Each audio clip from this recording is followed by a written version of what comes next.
Okay, dann gehen wir jetzt rein. Oh, schade, haben wir gar keine Recap diesmal. Ich kann es ja auch schnell sagen.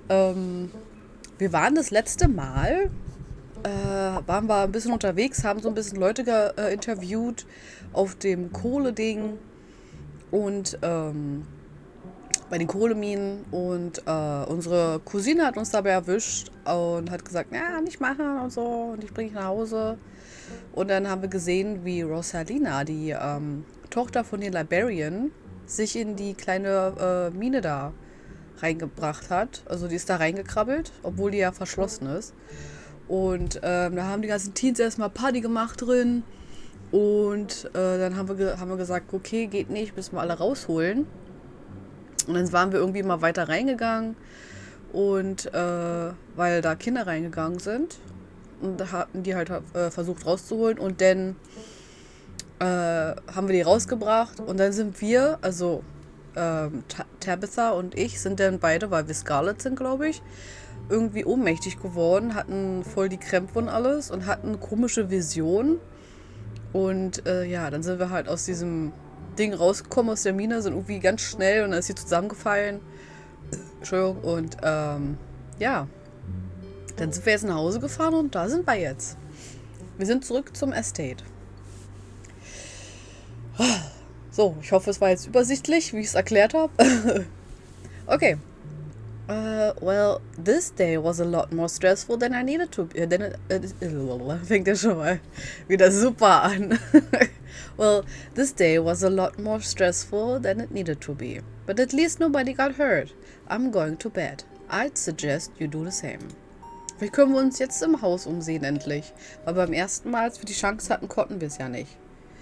Thanks for calling me about those kids, by the way. It was unexpected. Ich habe so ein bisschen das Gefühl, dass sie sich auch so ein bisschen jetzt langsam mit uns aufwärmt und doch gar nicht so mean ist, wie sie erscheint. You could have... No. You should have waited for me. I'm too tired to argue. I see you in the morning. Swoosh. Tabitha turns and makes her way up the stairs. Turn in. Ah, schade. You head up to your room to turn in. Schade, ich dachte, das können wir noch umschauen uns. You collapse in Tabitha's dusty guest bed, your head empty of thoughts. After your time in the shore mine, you barely even notice the dust. Your phone buzzes on the table. Yeah, these are those things, right? Oh, okay. Kanika sends a picture of a pair of ditchlings by the side of the road. I saw them again, too. Ugh. Another picture, this time of them staying from a tree. What the fuck? These things are definitely not hairless monkeys or raccoons or whatever. I don't know what the hell these are. I guess there's more to them being here than the mine collapse. No way, I'm sleeping tonight. No way, I'm sleeping tonight. You think about looking out to the guest room window, but at this point you're too exhausted to leave your bed. The adrenaline from this evening is finally wearing off, replaced by a creeping exhaustion that threatens to overwhelm you. Oh, hi, German Godfather. Hi. Na, wie geht's? Jetzt habe ich es doch noch geschafft, heute einen Stream anzuschmeißen.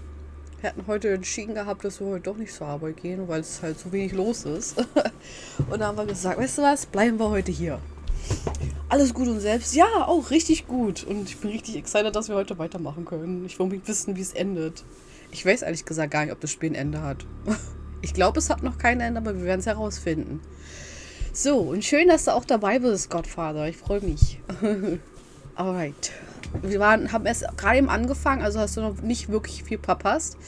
Wir waren direkt ins Haus gekommen und dann, oh, bin im Auto. Oh, Angie, wo bist du denn hin? Wo gehst du denn hin, meine ich? Wir sind ins Haus gekommen, nach dem ganzen Ding. Dankeschön für den Lurk, Angie. Und, ja, und dann haben wir uns einfach ins Bett gelegt. Und das ist jetzt alles, was passiert ist bisher.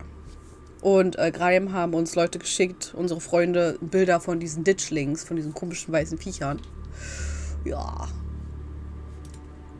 Your limbs feel heavy, your eyelids slipping down over your eyes, even as you stare down at the ominous pictures on your phone. If it weren't for the pit of the dread balling in your stomach, you would almost feel comfortable as you settle in between the covers, your tired bones sinking into the decrepit mattress. Das war so weird. Das waren, glaube ich, die Geister von den Kindern, die in dieser Mine gestorben sind, oder? When you close your eyes, you see the shadowy figures that gathered behind Stella in the mines. Your thoughts are drawn to the carving on the wall and to the vision it imparted upon you.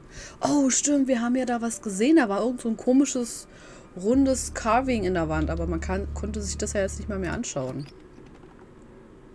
Your eyes shoot back open, your heart pounding as the door to your room swings open. Oh, just the cat. It's always just the cat. It's nice to see another living being, even one as unfriendly as Tabitha's cat.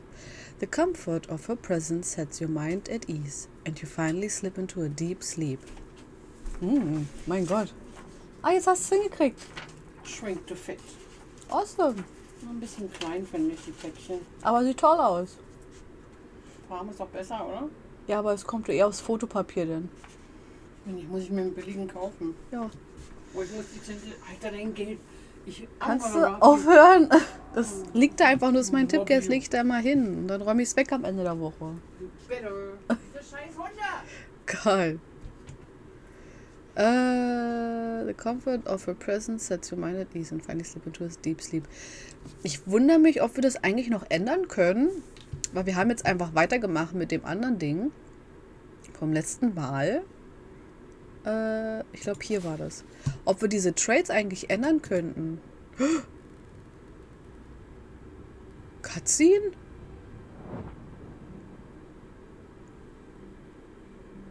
Oh, was passiert da jetzt?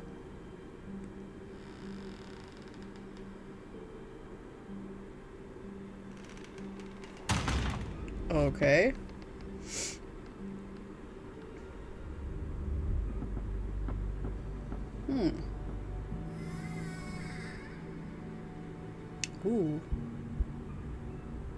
Hä? Laufen wir gerade durchs Haus oder wie?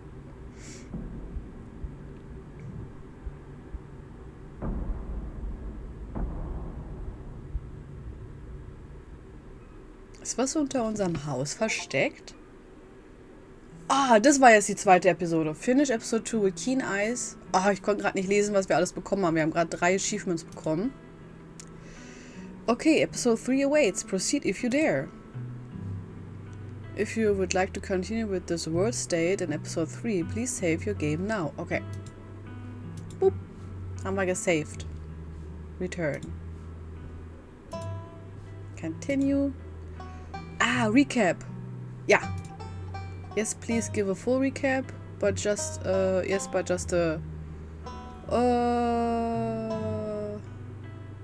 do a full recap, damit wir auch genau auf dem neuesten Stand sind. The long-lost cousin, the bad news, the 26 hours of bus rides with countless late-night stops in the seedy depots that would have felt unsafe even in the middle of the day. You wouldn't normally find yourself traveling like this, but your cousin bought the tickets. The funeral of Pearl Ann, Scarlet, your cousin's mother, and your aunt seemed like something you shouldn't ignore, even considering your own late mother's rocky relationship with this side of the family. Welcome to our family's humble estate. Unfortunately, due to the current state of the house, only a few rooms will be safely accessible during your stay. I wouldn't go wandering anywhere else if you value your limbs. The floors have been known to give out. Ugh. A single deer remains behind, staring down to the beam of Stella's flashlight while Gretchen whines and pulls at her harness. Come on, you, whatever your name is. Grab the flashlight and help me line up a good shot. Ich versuche so einen Southern Dialekt zu machen. As the creature in the tree line grow louder and more numerous, Gretchen violently strains against her harness. Ich wundere mich, ob wir hätten sie verlieren können. Also ob sie denn irgendwie auch eins der Opfer geworden wäre mit diesen großen Beulen dran. You dive forward and scoop Gretchen into your arms, just before she manages to wriggle out of her harness.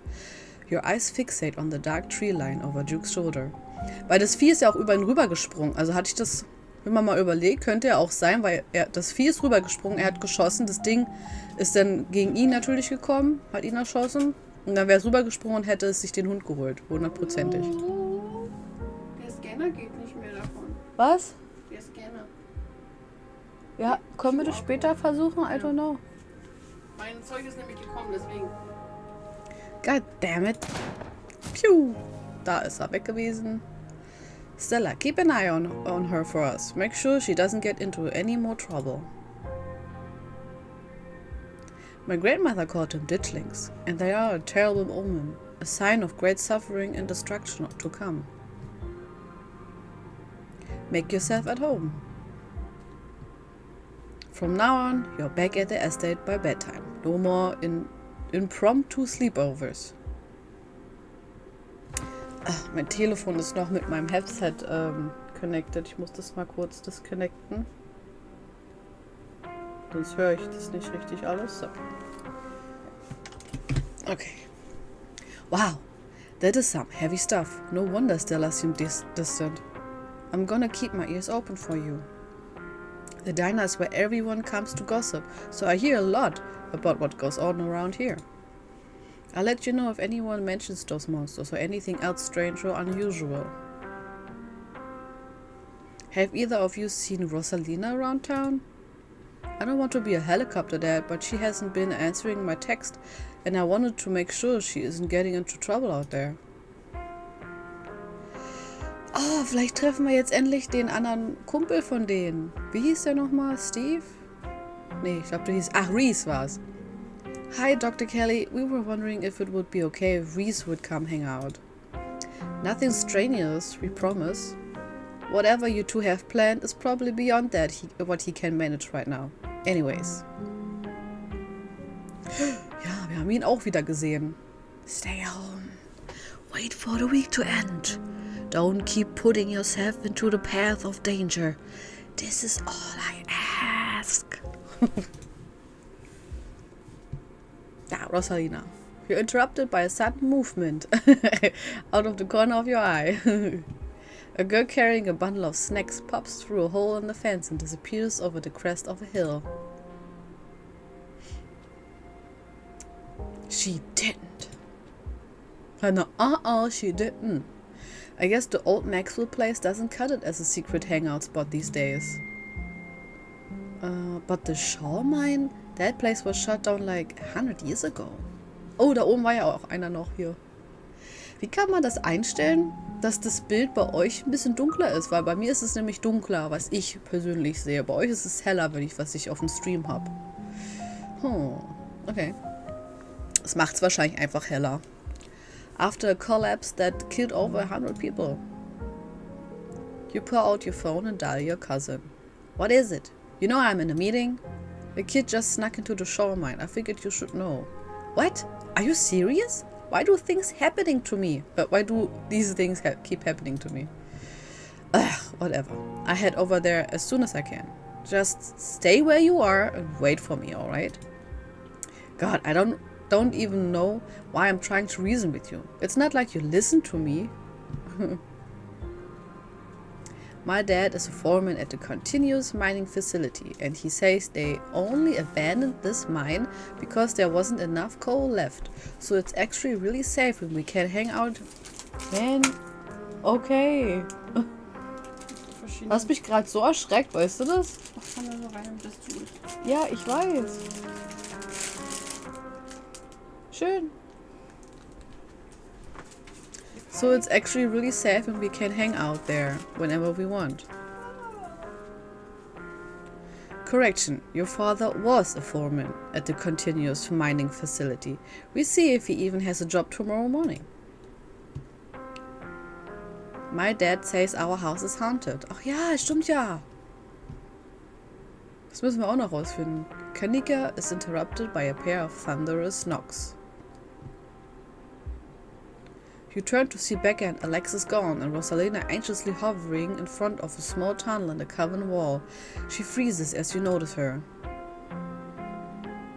There's something in the darkness before you that's much louder, though you don't hear it, but you can feel it in your chest like the deep growl of a predator. What do you think you're doing? Get away from there! Your cousin dives towards you, but not before the light from your phone illuminates the chamber. Hä, hätten wir das jetzt gerade gesehen? Scheiße, ich wollte es mir gerade nochmal angucken. Tia, are you alright? You and Tabitha manage to squeeze through the entrance just as the walls of the mine come crashing down. Holy shit, you're okay, thank God. And everyone's accounted for. That was a surprisingly close call. We could have all died in there. What did the Weirdos do? What did you Weirdos do? Everything was fine until your adults showed up. Becca, shut up! Tabitha doesn't say a word as the car cuts along the darkened road. You collapse in Tabitha's dusty gas bed, your head empty of thoughts. After your time in the shore mine, you barely even notice the dust. When you close your eyes, you see the shadowy figure that gathered behind Stella in the mines. Your thoughts are drawn to the carving on the wall and to the vision it imparted upon you. Oh, okay. Wake up! Sunshine filters in through the dusty windows of the estate as the dull aches of last night's activities throb in and out of focus. You manage to survive. Man, you managed to survive a second night in the town of Scarlet Hollow. Oh, das hört sich aber an. As you pull yourself out of bed, you can feel the soot and grime of the shore mine still stuck on your skin. Ugh, yeah, take a shower. Ich muss duschen gehen, das kann ich nicht. Auch wenn die Dusche vielleicht echt ein bisschen eklig ist da. You step into the guest bathroom and into the shower. The water is hot and surprisingly enough clean. As steam fills your lungs and soot washes down the drain, every minute feels like Angie feels like another thread holding this town together starts to unravel. Thoughts of doom consume you. Think about Duke, an image of him lying there slumped against a tree, scrub furiously trying to scrape the memories from your skin as if they are a part of the dirt that coats you. Think about Sybil's warning, the worst is yet to come. Think about Wayne and wonder how many times he watched you unseen. Think about someone special. Think about finally being out of this hellhole and safe in your own bed. Ich glaube, das hier.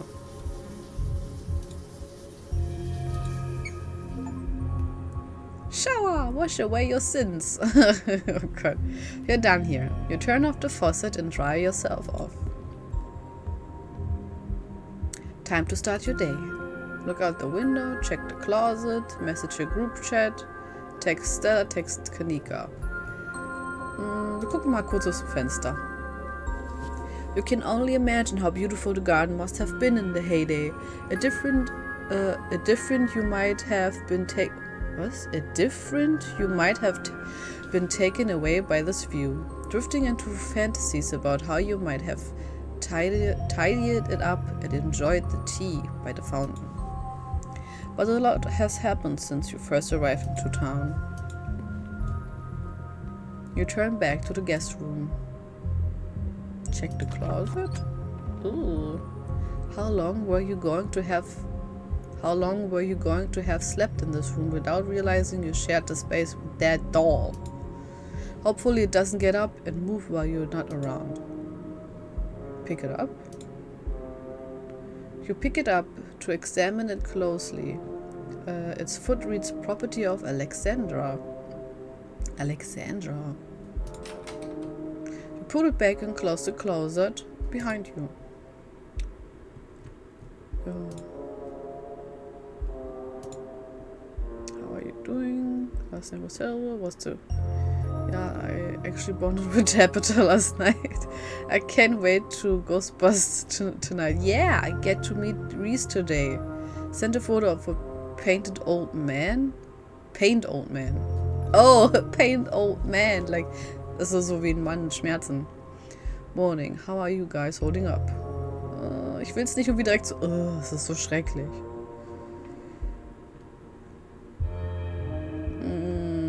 Ich glaube das hier, weil wir actually did.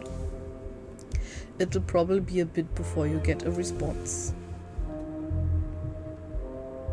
Was soll ich denn Stella oder Kanika extra schreiben? Ich habe ja in den Group-Chat geschrieben schon. Okay.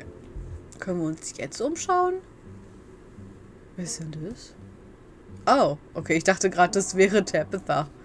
You enter the kitchen to find your cousin in the midst of devouring a pit of banana chocolate chunk. She isn't alone. Frou-Frou glares at you from her usual spot on the counter as a red-headed woman busies herself trying to tidy as best she can. Tabitha's gaze swivels from the woman to you, her glare intensifying. Hello? Hi, I'm Tia. Are we having ice cream for breakfast? How is it going? Hey, Kurt, how is it hanging?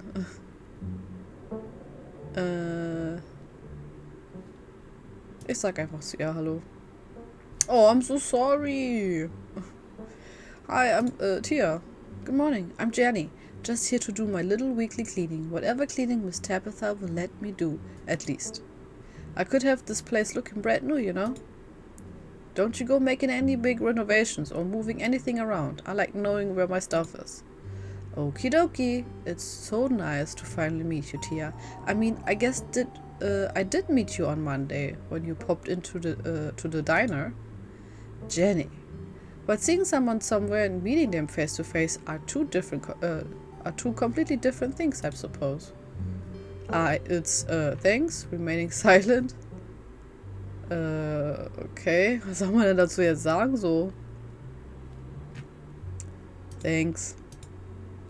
All I'm trying to say is that it's wonderful to finally actually meet you, and I'm so happy to be part of family. I'm so happy part of the family is here to keep Miss Tabitha company. What would everything that's Jenny? Oh, I'm sorry, Miss Tabitha. Am I being too much again? Oh my god. Tabitha grumbles in acknowledgement. Are we having ice cream for breakfast? Hey Tabitha, how's it going? Ich dachte, man konnte jetzt nicht nochmal Hallo sagen. Hey Tabitha, how's it going? There was a massive mine collapse on my property last night. I can practically feel the whispers of unionization already. Tabitha takes one last spoonful of ice cream, then discards the empty container, turning to you with the trademark scowl. Let's get going. I've got an errand to run in town, and every time I've left you here alone, something terrible wound up happening, so you're coming with me.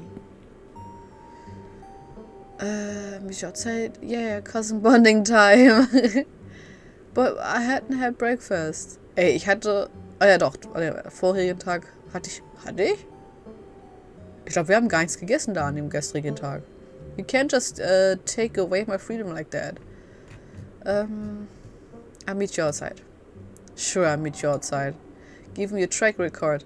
If I let you out of my sight, you probably just disappear into the wilderness, only to return in the middle of the night after burning down City Hall. If I'm lucky, you give me a call at some point, between dousing the building in kerosene and lighting the match. Jenny, look up when you leave, please. Oh, lock up, nicht look up. Lock up. And don't go rearranging anything I know. As you ready to leave, Jenny approaches from the far side of the kitchen. Tabitha remains between the two of you, impatiently tapping her foot. Oh, Tia, before you go, I heard about what happened last night. I mean, I heard about it before Miss Tabitha mentioned it just now. Then I heard it again. I just wanted to say that I am so sorry you got caught up in that. You two did right by those kids, though. What a blessing. Everyone getting out of that situation all right. Oh, ich habe irgendwie das Gefühl, wir hätten irgendwie jemanden sterben lassen. Also, das wäre irgendwie ganz schrecklich gewesen. Können wir sie vielleicht fragen, ob sie das Badezimmer sauber macht? Die Katze einfach nur. Okay, last night was an unavoidable tragedy, but I'm afraid there's more to come. Only coming once a week, right? What do you think the rest of your time? Last night was a lot. Sorry, Tabitha, so mean to you. Have you seen any weird creatures in town? Do you know anything about the guy? Have you seen anything prowling around? Prowling around the estate? It's been nice meeting you, but I've gotten bounce.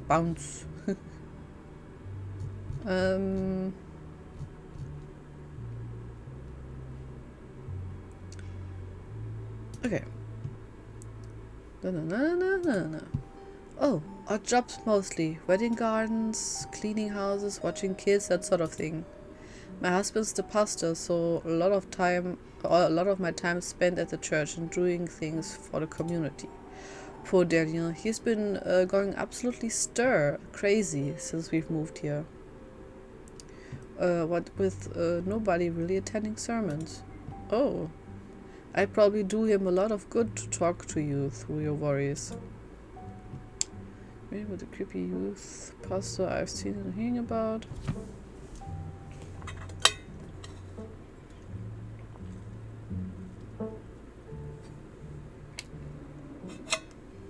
So,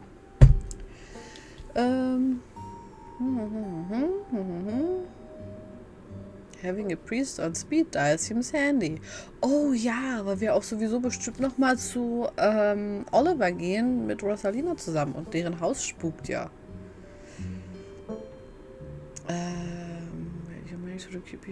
Ich glaube das hier wäre gut. Having a pastor on speed dial is always handy. Debatable. And my Danny is a wonderful, talented pastor. Also debatable. Enough drawling, we're leaving. Ah. You and Tabitha walk through the doors of the estate and to her car. The ride through town is uneventful. Your cousin, unsurprisingly, more focused on the road than you making conversation. Alright, we are just popping into the general store for a few minutes. Are we doing at the general store? After everything that has happened the past 2 days, it's nice to just go on an errand. Picking up tea from Sybil. You drink tea? Oh nee, what kind of tea? Oh nee, what kind of tea? I don't know, the kind Sybil makes. She makes a bunch of weird stuff. I don't know what all of it is called. Quit interrogating me about the tea blends, jeez. Okay, kann man die einfach fragen? Shouldn't we be solving a mystery right now, after everything has happened in the past 2 days? Exactly. Oh, Kanika! You and Tabitha turn as the door to the general store bursts open. A flustered Kanika exits, shouting behind her. Fine, okay! Keep coddling him! Keep letting him get away with stuff you never would have let me. Oh god, das ist krass so relatable. Let me so much as think about. I'm sick of carrying this family. Kanika storms off, the door slowly drifting shut behind her. Other people in their drama. If more people kept things to themselves, they'd be a lot happier. Out of curiosity, would you call yourself happy? What are you burying? Poor Kanika really going through it, huh? Yeah, I've never been out of the public display like that.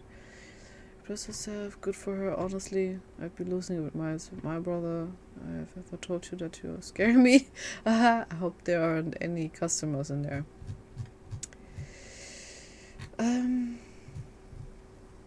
Sure, why not? Tabitha pulls back, surprised by your question. What did I just say? Yeah, I'm happy, whatever. We're burning daylight, come on already. Oh, schade, ich dachte, wir können noch irgendwie noch mehr reden. The bells of the general store chime as you cross the threshold. The smells of old wood and steamy herbal tea flood your senses, making you feel instantly at home. Good morning, you two. Hope you're doing well after last night's activities. Ich glaube, die ganze Stadt weiß über alles Bescheid immer, oder? Morning. Is the new blend ready? Of course. Tia, if you'd like to keep Miles company, Tabitha and I will just be a minute.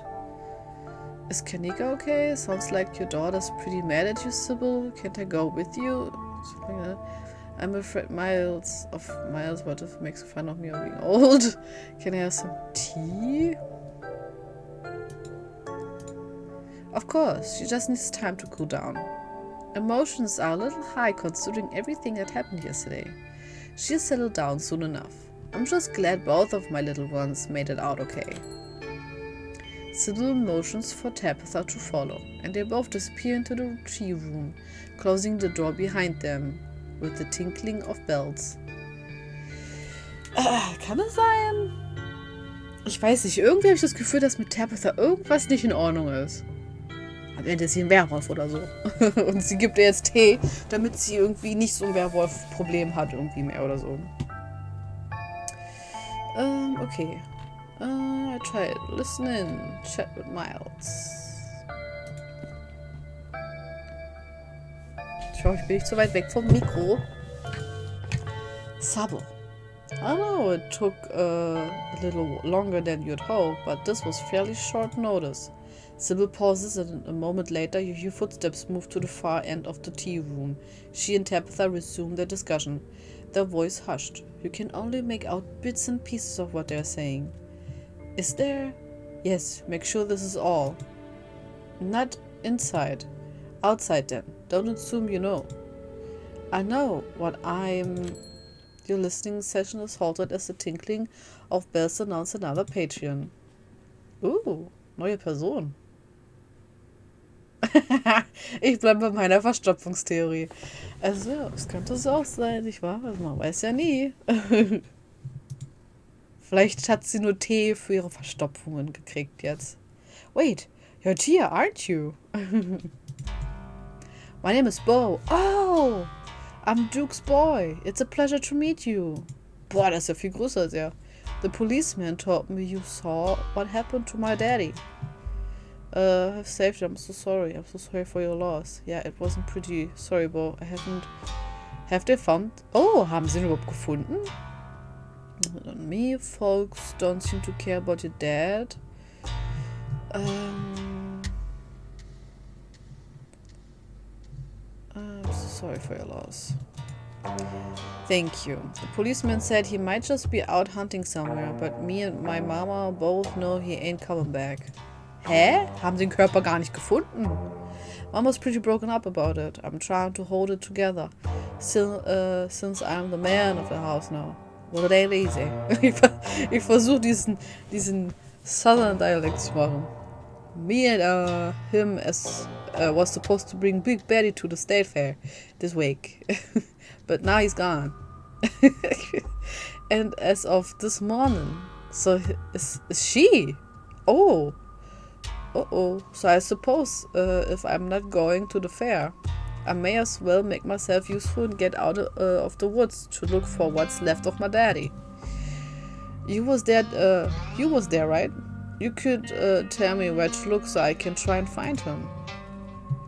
Oh, ich weiß nicht, ob das eine gute Idee ist. Is Big Betty one of your chickens? Ich glaube, Big Betty ist eine Kuh, würde ich schätzen. It's dangerous up there. I wouldn't go poking around. You would let the police handle it. Yeah, there's probably nothing left. Cute.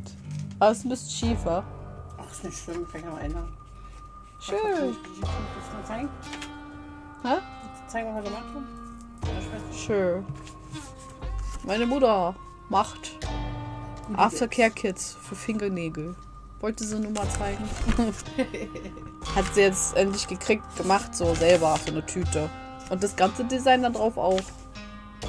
Voll schön. Ja, ist nicht das richtige Papier. Ha? Ist ja nicht das richtige Papier. Nee, es ist noch ein Testdruck jetzt, aber es wird schon. Und was mit dem Krempel? Ja, sieht richtig gut aus. The best. Oh, I forgot to go. Ja. That gotta be a sticker. Ja. By choice. Ja, kann man reinmachen einfach. Mach ich noch grinsende Goat so. Musst du mir mal eine raussuchen, oder mir eine malen, so ein Gesicht. Super. Yay. Okay. It's dangerous up there. Wouldn't go poking around. It ain't I ain't a stranger to what these hills have to offer. Daddy always said I wouldn't have nothing for free so long as I learned how to use my fists. So he taught me all how to do all that. Those woods might still get scary sometimes, but I reckon there's no better way to show my daddy I've learned those lessons than to go out there and find him. Your dad was killed by ditchlings. They are things that have been stealing your chickens. Did you see anything strange on the farm past couple days? Not really, no, but I've been awful busy, but with everything that's still been happening. Damn chickens keep disappearing though. Your dad was killed by ditchlings. I ain't never heard of a ditchling before, but whatever they are, they won't stop me from trying to find him. Wow, der hat auch gar keine Angst irgendwie, wa? He died on the northeast edge of town of the Stinger Trail. Thank you, Tyr. I appreciate you trying to help us out. I don't rest easy knowing he's out there somewhere, all by his lonesome.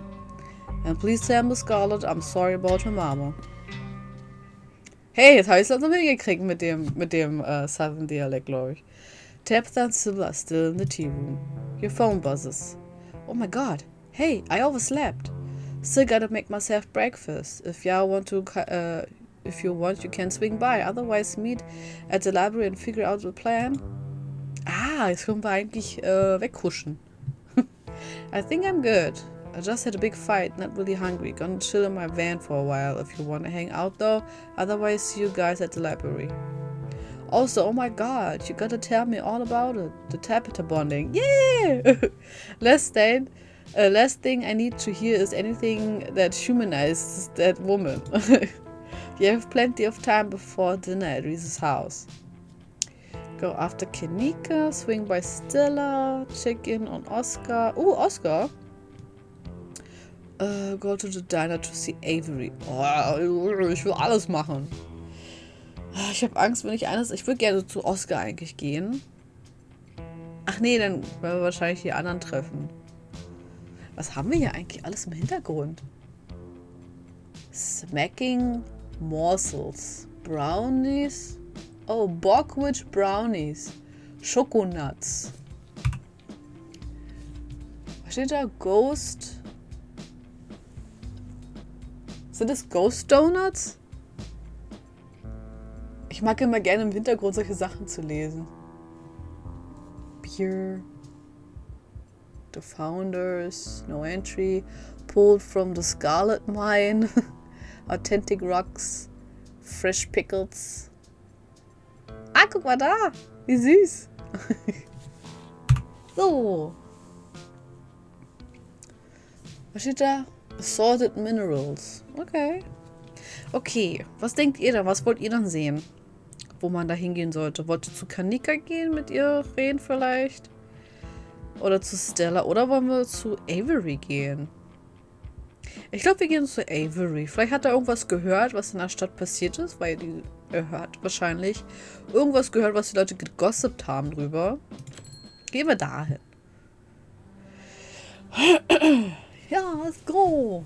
The diner is busy, but its vibe is different than the past 2 days. Its atmosphere muted and serious. The miners glance up at you with suspicion. Hey, good to see you alive and well. You caught me at the good time. Break just started. Er hat schon wieder ein anderes Shirt an, aber er hat immer welche mit Blättern an. Ich finde das voll gut. Ich mag das. I heard about what happened last night. The diner has been buzzing all morning, so I've been hearing a lot of things. As you settle into the booth, the miners turn back towards their table and continue whatever it is they were discussing when you came in. Listen in. It's that person who was asking all those questions yesterday. Are you sure it's safe talking here? Screw the it's safe shit. If we are not backing down, the wheels are in motion at this point. It's just a question of when. Who the hell assigns work the day after a massive cave-in? That heartless bit. We're on the same wavelength, Isaac. She had me signed up for a 5 a.m. shift. I don't grieve a rat's ass about her quotas. I'm not risking my life for her bottom line. Not what she pays me. She's finally gonna see consequences for all she's done. Hört sich nicht gut an, ne? Seems like those fellas back there are getting pretty riled up. It might be a good idea to give them some privacy, especially considering you know who you're related to. How about we take some biscuits too? To go. There's a little garden next door. Oh, I think you might like it. I like it anyway. I've already overheard enough to know what's going on. As long as there are biscuits, I'm there. I was kind of hoping to chill over breakfast. Okay. Oh, there'll be biscuits, alright. 2 biscuits to go, if you don't mind, Sal. The sour-faced cook nods and sets a box on the counter. See ya, Aunt Winnie. Don't get my Avery into any trouble here. I've heard about what you've been getting up to, and if anything happens to them, to them, you learn the true wrath of a southern woman. Ich finde das cool, dass die das so mit den Pronouns gemacht haben. We'll be sickening around the neighborhood. Oh, sickening. We'll be sticking around the neighborhood. Unless the sinkhole opens up, and I can't imagine there's much more trouble to get into. Ooh, cooler Anzug. And this is the spot. It's a public garden I've been putting together. Ooh. It was just an empty lot when I first moved here, but Winnie said it was okay for me to mess with it. So when I'm stuck in a rut with work or music, I come here and dig around in the dirt, just organizing the chaos for a little while. But I don't think we came here to talk about my side projects. I've been hearing some absolutely wild stuff last night. Siehst du, sag ich doch. I mean, I don't know how much you overheard in the diner, but it seems like the miners are planning a strike. Das habe ich mir auch gerade schon gedacht. Guck mal da. Oh, hier sieht man keine Ditchlings, oder? Nee. Some of them have been saying that the old mine is haunted too. That ghosts caused the collapse. And that there's some guy walking around claiming to be a dead man. Things are pretty hush about the collapse, but you guys were down there last night, weren't you? What happened? Text Tabitha about the strike. Ich würde die schon gerne ein Heads-up geben. Yeah, figure out the strike thing. Those miners weren't exactly so. Way to workers are striking. Full Avery in on last night. Actually, I did come here to talk about your side project. Oh, okay. I don't want to talk about heavy stuff. Let's just chill out. Experiencing last night just once enough. I'd rather not leave it a little.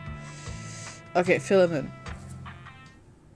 You do your best to sound sane as you fill Avery in on all the details what happened in the mines. The knocking, the ghostly figures of dust and light, the strange episode with the stone, and of course the violent way it all ended. Holy shit! Between this and all the stuff that happened in the woods, it's like this town personally has it in on for you. It must be my scarlet blood. It's like a curse or something. I could feel the chains of destiny drag me here. Destiny isn't usually fun. It's been fine. I like to roll with the punches. I've enjoyed the challenge. I'm kind of indifferent what's going on, to be honest. Still having a good time. Ich glaube auch, dass es mit unserem Blut zu tun hat.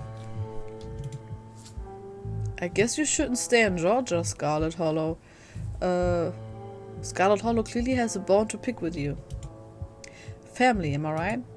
Sucks that just sharing genetics with somebody is enough to inextricable tie you together forever, even beyond the grave. Fine. Auf jeden Fall hatten wir das ja auch gefühlt, als wir da waren. That's an outlook. I guess it depends on your definition of fun, though. I don't really like to admit it, but it's kind of exciting, isn't it? Things actually happening here. I just wish I weren't hearing about it secondhand. Seems like that's how I hear about a lot of things in town. I guess I should be glad I haven't been in the middle of all the danger, but at the same time I want to know what those ghost miners looked like, you know? I want to have seen those awful little things that live in the woods. But I also hope it's quiet down. The past 2 days have probably been as much horror as this little town can handle. Sorry, I must seem a little off my rocker. Hey, wir können flirten.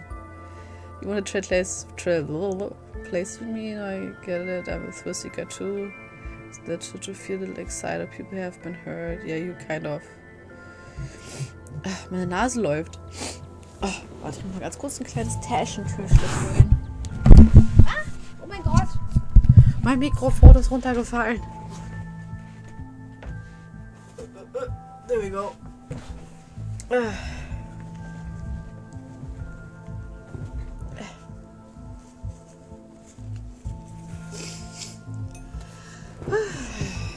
Oh, ist das mein Kissen verrutscht? Ist das nicht doll? Oh, oh, warte. Zack. Okay. Gemütlich machen noch. Okay. Ehrlich gesagt, ich hab eher das Gefühl, dass ich mit Stella so ein bisschen besser zusammenpasse. Irgendwie. Keine Ahnung, habe ich das Gefühl so. Also will ich nicht mit ihm flirten. Ich will mit der anderen flirten, wenn ich kann irgendwann. You wanna trade places with me? Ja, das bin ich nämlich auch. A kind spirit. Glad you get it. I don't know if it's spending the past few years in a tiny town where nothing happens, or if I was born adventurous. But there's something so alluring about a dangerous situation. I guess I should technically hope I don't find myself in the middle of something horrific. But if I did, I don't think I'd hate it. A quiet breeze passes over you. Your heart. Okay. Is everything in this garden yours? So, you like plants?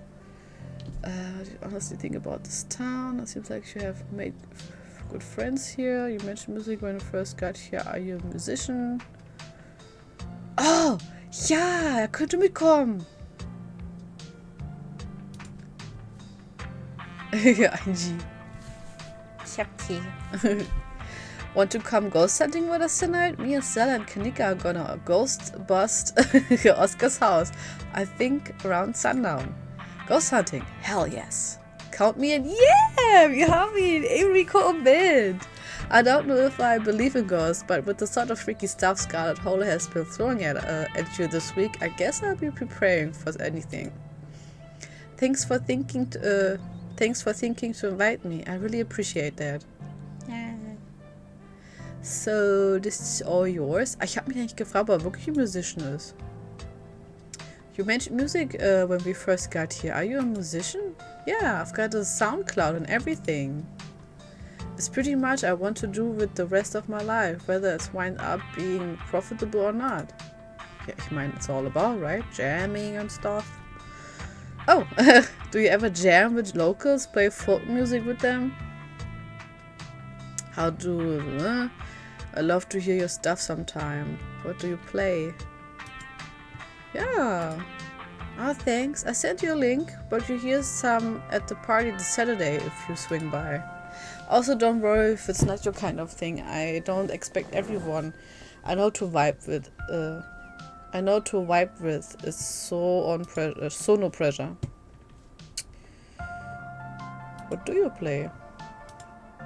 Oh, Synth. It's not bad. It's okay.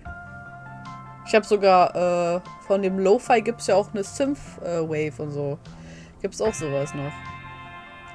I've got 3 of them. I'd have more, but I promised myself I only add to the collection when I mastered the ones I already have. I started with the bass guitar though. Don't ask me why the bass called to me. Just called to me. Ha, mein Bruder will auch eine Bassgitarre haben. Ich muss mal was trinken.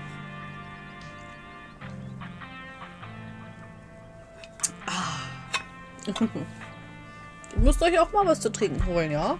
Immer schön hydrated bleiben, Leute. Ist wichtig. Ich wünschte, ich hätte immer einen Reminder irgendwie über einen Tag oder so, aber ja. Ich trinke zu wenig. Immer wenn ich streame, aber trinke ich immer ganz viel. Ich glaube, weil ich dann immer so viel rede oder man automatisch einen trockenen Mund. Ich glaube, ich speichere mal kurz zwischendurch. Boop. Okay. Ich will ihn das mit der Geldfrage nicht fragen. For sure, every month the musicians in town get together for a song circle. It's one of my regular social events. I bring my best and strum along. Julius is there with his banjo, and even though it's a bunch of older country folks, they seem genuinely happy to see me there. I think they are thrilled that a young person is helping to carry on these traditions. I guess I'm like insurance that these songs and the way they play them aren't just going to vanish. Aww. Ja, das wundert mich ehrlich gesagt. Naja, ich meine, es sind nicht alle Leute so. There's politeness with a lot of old southern folks. If they don't like you, but you're all in a polite setting together, they might be a little off. But it's not like they come at you and with pitchforks. And honestly, they like my vibe. That's not always true though, especially when you're not in a polite setting. But once people find out Winnie is my aunt, they usually wind up slicking back with apologies. Ich weiß nicht, soll ich ihn das fragen? Lass mal den Magic 8 Ball fragen. Sollen wir die Frage mit dem Geld fragen? It is so. Okay. That's a good question. It doesn't. Not yet, at least. There's a lot of musicians out there. I've definitely struggled to be heard over the din. But it doesn't have to make me money. If there's anything I've learned from Stella, it's that making a career of what you love doesn't always bring the kind of fulfillment you'd expect. So long as I can balance a job and music, I'd rather let music continue to be my joy, rather than my livelihood. Das stimmt. Das ist wirklich wahr. Oh, okay. Is there everything in the garden yours? Also, er mag auf jeden Fall Pflanzen. Er hat immer ein Shirt mit Pflanzen an. Couldn't you tell? You should see my place. I'm practically a jungle. Ich versuche immer bei mir irgendwie Pflanzen zu haben in meinem Zimmer, aber jedes Mal, wenn ich mir eine Pflanze geholt habe, ist sie gestorben. Also ich bin wirklich nicht ein schlechter Pflanzen-Parent, okay? Aber irgendwie for some reason ist sie immer gestorben, die Pflanze. Auch, obwohl sie sogar nur so klein ist. Aber ja, ich weiß nicht, was ich gemacht habe, was da, also, ja, keine Ahnung. I've got photos, wisteria, pilea, a few varieties of fern and peperomias. I spare you the full roast. The full roaster. It'll take all day. A gift? Any plans I should avoid? Why do you have so many though? Do you have a favorite? Why do so much effort into something barely even alive? I'm a plan person. Say a gift. Any plans I should avoid? Do you have a favorite? I'd have to be a dragon scale alocasia. I admit it's partly because it's called dragon scale, like it's some plant from a fantasy world. It's also a cutting from one of my online plant friends. Life got pretty busy, so we don't talk much anymore, but every time I look at the plant, it reminds me that someone cared enough to package it up and send it to me. Plus, the leaves look like a big puffy cartoon. Excellent quality in a plant. Cool. For say as a gift, what should I avoid? A gift? You don't have to go to all that trouble. I should probably get you something. You're the one who's in town because of a family tragedy. But just in case, it's handy. The only kind of plant that never did it for me is succulents. I need something that reminds me it's a living thing and not a fancy kind of rock that I water every now and then. Aber die kriegen doch auch Blüten ab und zu, Succulents. Das ist auch schön. Don't tell anyone I say that. Folks in town keep getting me succulents as gifts and I don't want them to think I don't appreciate the gesture. Yeah, they are perfect babies. I feel you. Useless plants. They're fine. And now I don't know enough about plants away in here. They're fine. Yeah, they're fine. But fine doesn't cut it when I'm out of the shelf. I'm out of shelf space. Jesus. And they hate it up here in the mountains. I had to get a special lamp just to keep him happy. Ja, ich glaube, es sind so Desert-Pflanzen eigentlich. Oh well. If it means people have a way of connecting with me, I'll take it. I take every succulent they offer with a big smile and a genuine thank you. We put so much effort. What do you have tomato? That's a fair question. It all started with the pothos. Pothos? I thought it would help make my apartment feel less lonely and empty if I could manage to keep it alive. Then I got too adventurous, got a few more. Then I joined a few plant communities online.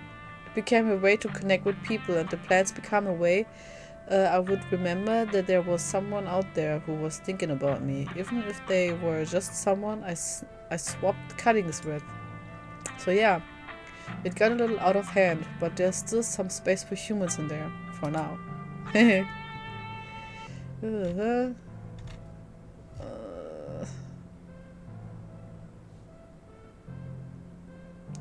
Ich will jetzt nicht zu ihm sagen, dass das irgendwie, was er macht, dass das blöd ist.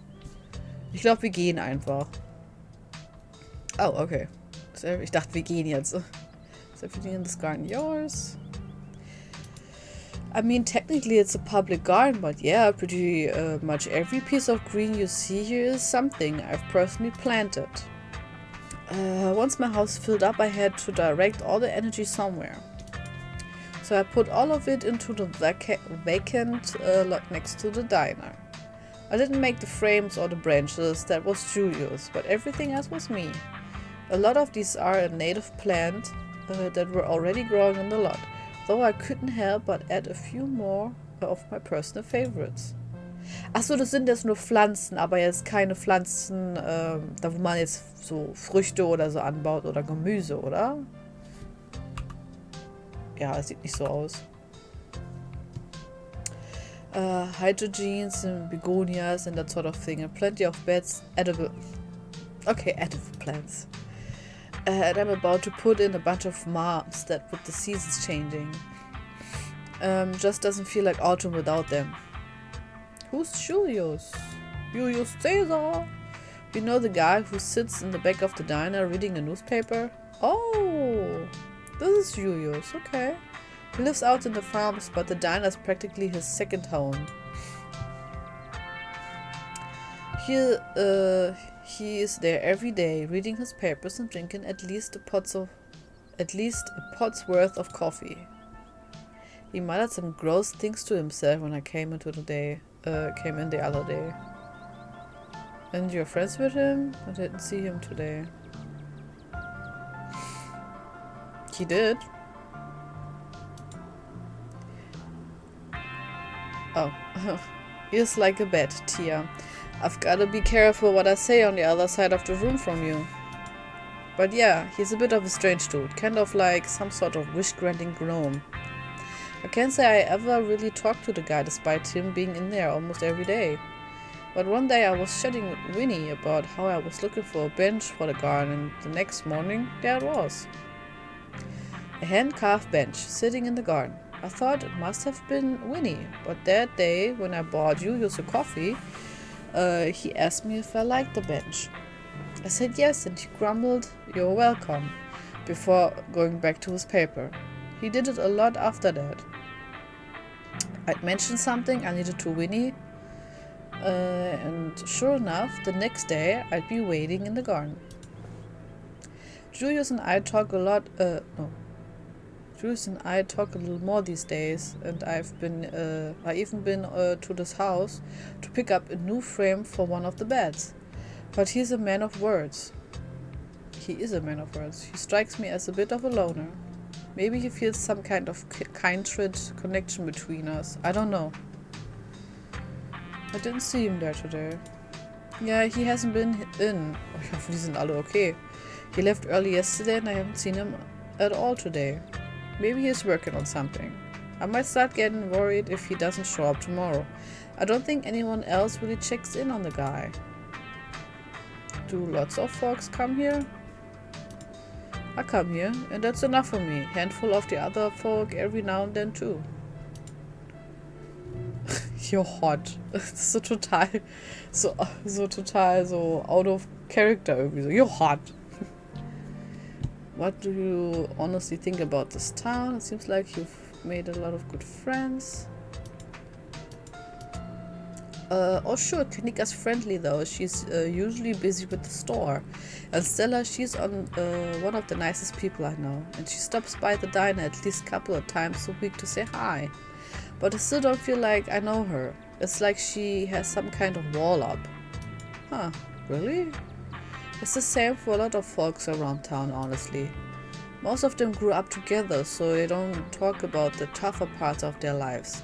They just know each other so well. And someone like me, a transplant they don't trust, doesn't know about any of it. And it's not my business to ask. So I'm polite. I do my job, I go home, I take care of my plants. I wake up the next day and do it all again in a town full of friendly strangers.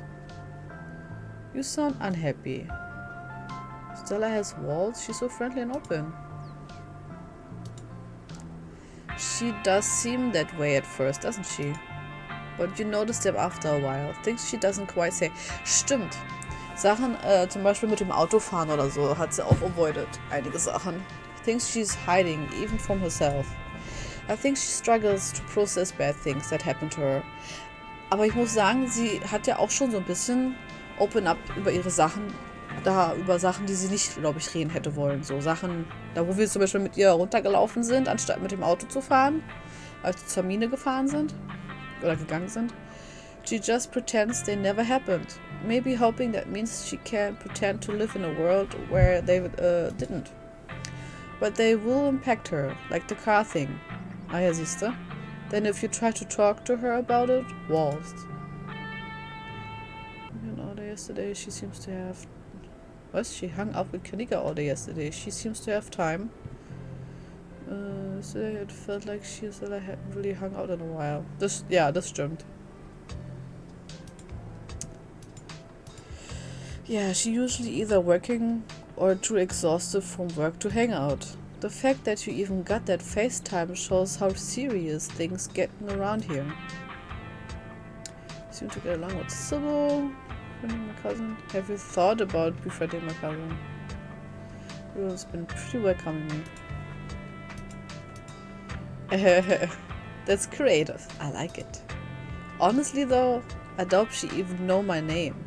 I wouldn't know hers if your family didn't practically own the town. Hört er sich unhappy an für euch? Ich finde jetzt eigentlich nicht unbedingt, oder? Er schien mir eigentlich, dass er ziemlich happy ist in dieser Town. Er war ja bei sich zu Hause und hatte Probleme und als er hierher gekommen ist, hat er gemeint, er ist hier so ein bisschen aufgeblüht. You seem to get along with Sybil. Nein, würde ich auch nicht sagen, ja. That's more of a business relationship. We only ever talk about tea, maybe the weather if she's feeling shitty, so I can't say I actually know her. And Avery glances around before continuing. I don't know if you feel the same way, but there's something strange about Sybil. I can't get a read on her at all. I feel like she makes it impossible to really get to know her. Ich glaube, viele haben hier wahrscheinlich ein Geheimnis. Everyone's been really... I don't know. People seem here fine, at least some of them. It's hiding something from me. Das ist literally, was ich gesagt habe. I know what you mean. I feel like everybody's... Ja. Okay, dann können wir das ja sagen. That's pretty refreshing to hear, to be honest. I'm glad there's finally a new stranger in town and I can talk to you about this stuff. The miners come and go, sure, but they have their own little community, and it's much more accepting of new people. The rest of Scarlet Hollow, though, I don't know. Maybe I just missed the city. What do you think of town? It's definitely quiet. It's good to have hobbies to try and stay busy, but yeah, it gets boring. You don't tend to meet any new people or try new things, but it's cheap and Winnie pays me much higher wage than I'd make in the city. So I'm gonna stick around, save up, maybe eventually I move someplace else. Vielleicht scheint er ja doch nicht so happy zu sein. I don't like to think I wind up stuck at the diner for the rest of my life, but I don't know where I'd move either. Hopefully I figure it out one day. Alles können wir jetzt gar nicht mehr sagen. Enjoy a quiet moment. You let the breeze wash over you as you enjoy a quiet moment in Avery's garden. Your phone buzzes in your pocket. Almost forgot it's Mayor Jimmy Day. Good excuse to head over to the library. We should check in with Oscar and Rosalina. Meet you out there in a half an hour. I totally blanked on that. Been having a weird foggy morning. Wild that they are still doing the Mayor Jimmy thing even after last night. Do you think news has spread yet? But yeah, we should go see Oscar. See y'all. That's a lot of texts. Meet the mayor and tell him there's a curse on the town. Tell him there's a curse. Okay. Just can still making plans. Just about meeting the mayor. Just folks making plans for the day. Oh, it's Mayor Jimmy Day. Hell yeah. He's one of the best parts of living here, honestly. Oh, er scheint ein ziemlich cooler Typ zu sein, denn.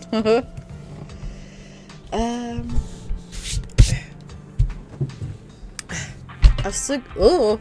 Oh Gott, oh Gott. Oh. Nicht runterfallen, bitte. Nein, stop. So. Okay. I still got a little bit of time to kill before my shift starts back up, and I'm sure Aunt Winnie won't mind. Let's get over there before there's too much of a crowd. Yay! Let's go! Spend some quality time with Avery! Oh, cool. Jetzt haben wir schon 3 Leute. Ah, guck mal, das Shirt. Ist hier die Katze irgendwo? Nö, ich mag ihren Style. You and Avery make your way to the library. It's busier than usual. A small crowd has already formed in a corner of the main foyer.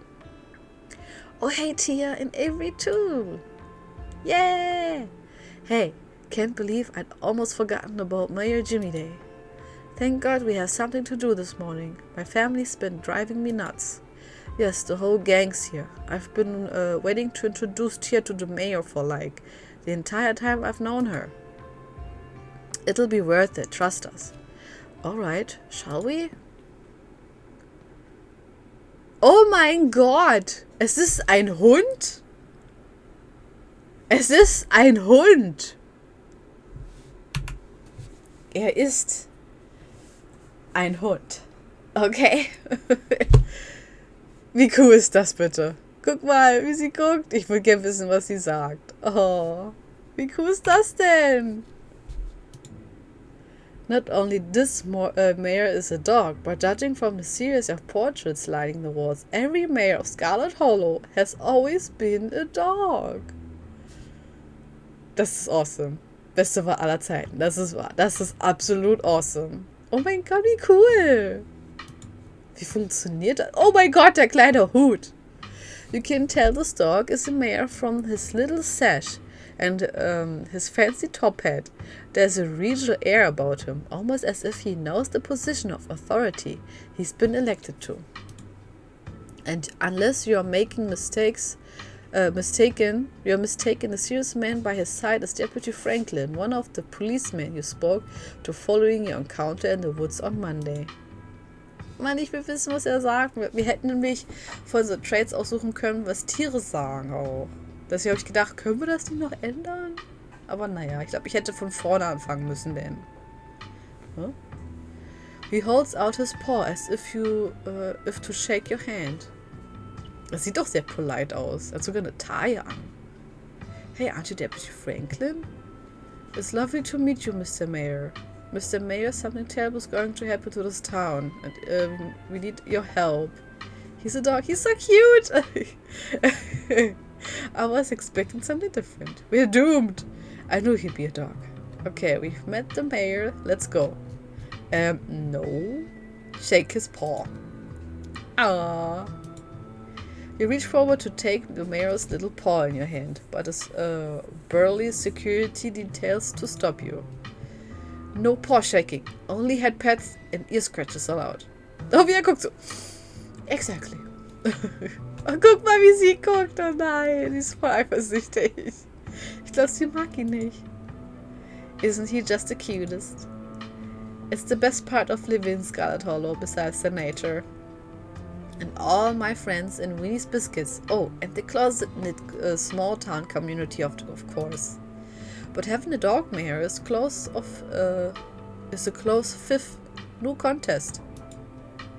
He's pretty cute too. It's almost like it's almost like he really thinks he's the mayor. The way he sits all regal like that. Avery turns to you in conspirality. Wie sagt man das? Conspirationally? Okay, never mind. Never mind. Though, to be honest, I voted for Daisy in the last election, but don't tell him that.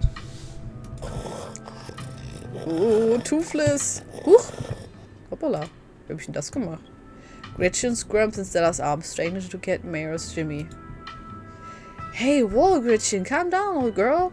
You're gonna pull a muscle. Miss Richmond, I'm gonna have to ask you and your dog to step away from the mayor. I should have known better. These two have never been able to get along. Stella walks off, struggling to hold Gretchen back. Dog cookies. Kanika and Avery are quick to follow. Oh, okay. Bye. What? Wollte ich gerade die Tasche zeigen, ist die Tasche, wo das Zeug reinkommt, kaputt. Oh. Der Druckknopf muss ich nur zurückschicken. Ich kann mal kurz eine Pause machen. Ich musste mich kurz Pipi machen. Bis gleich. Da waren wir wieder. Aber schön, dass du dabei bist. Da freue ich mich wirklich. Dankeschön. Okay, weiter geht's. Ist aber interessant, dass hier dann aber eine Katze ist. Ich frage mich echt, was dieses Bild ist. Es ist echt weird. Aber ja. Wer hängt das so riesig dahin?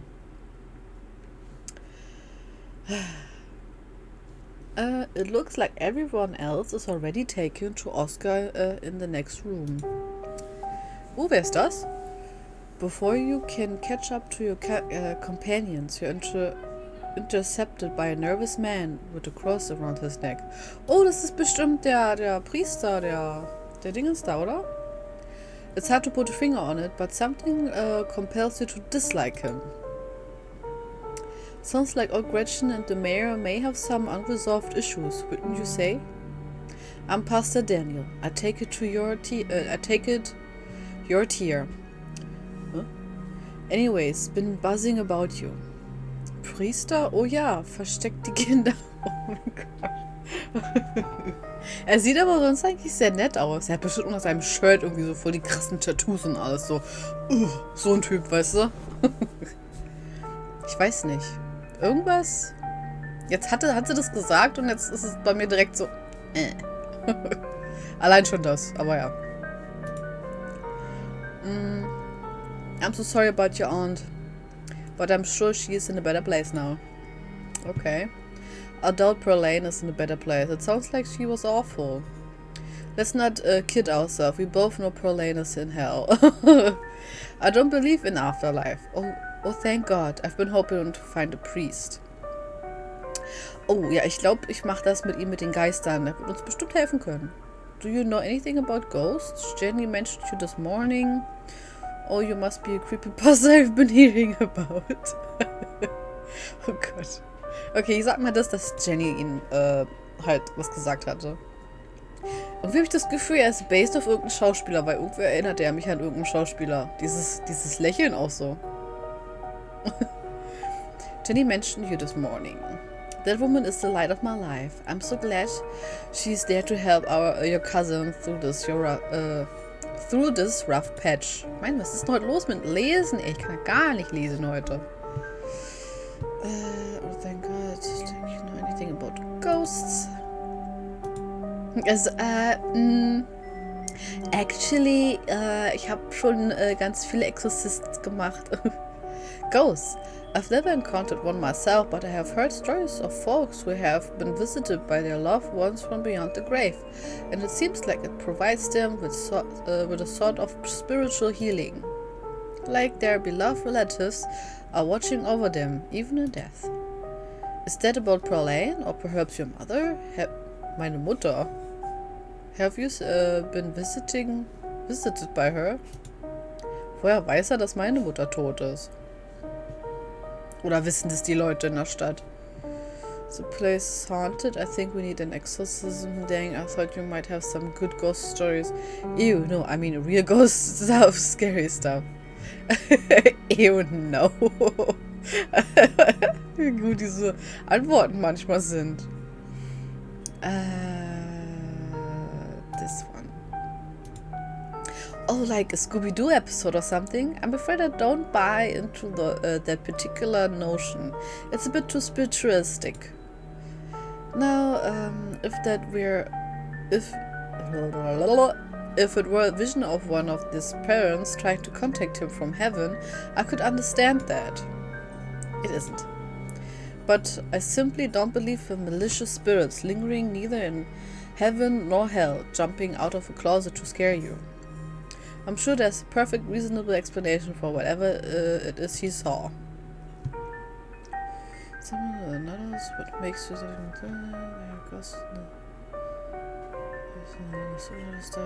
past days, I'm calling Oscar a liar. I should have come hunting with us tonight, then prove it's not hunting. Oh ja, wir kriegen einfach alle Leute mit. Umso mehr Leute, umso besser, oder nicht? The blood drains from his face as he gulps nervously.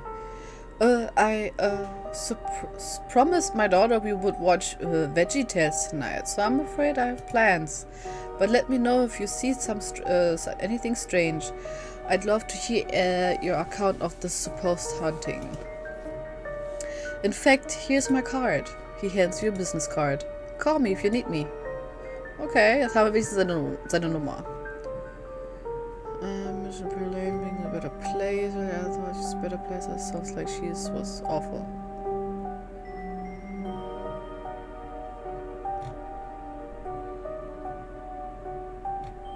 Oh, soll ich ihm das sagen? Weil ich habe es von vielen Leuten gehört, dass der irgendwie ein bisschen komisch sein soll. Back off, preacher man. I ain't buying what you're selling. Oh, okay. Ich sag ihm das.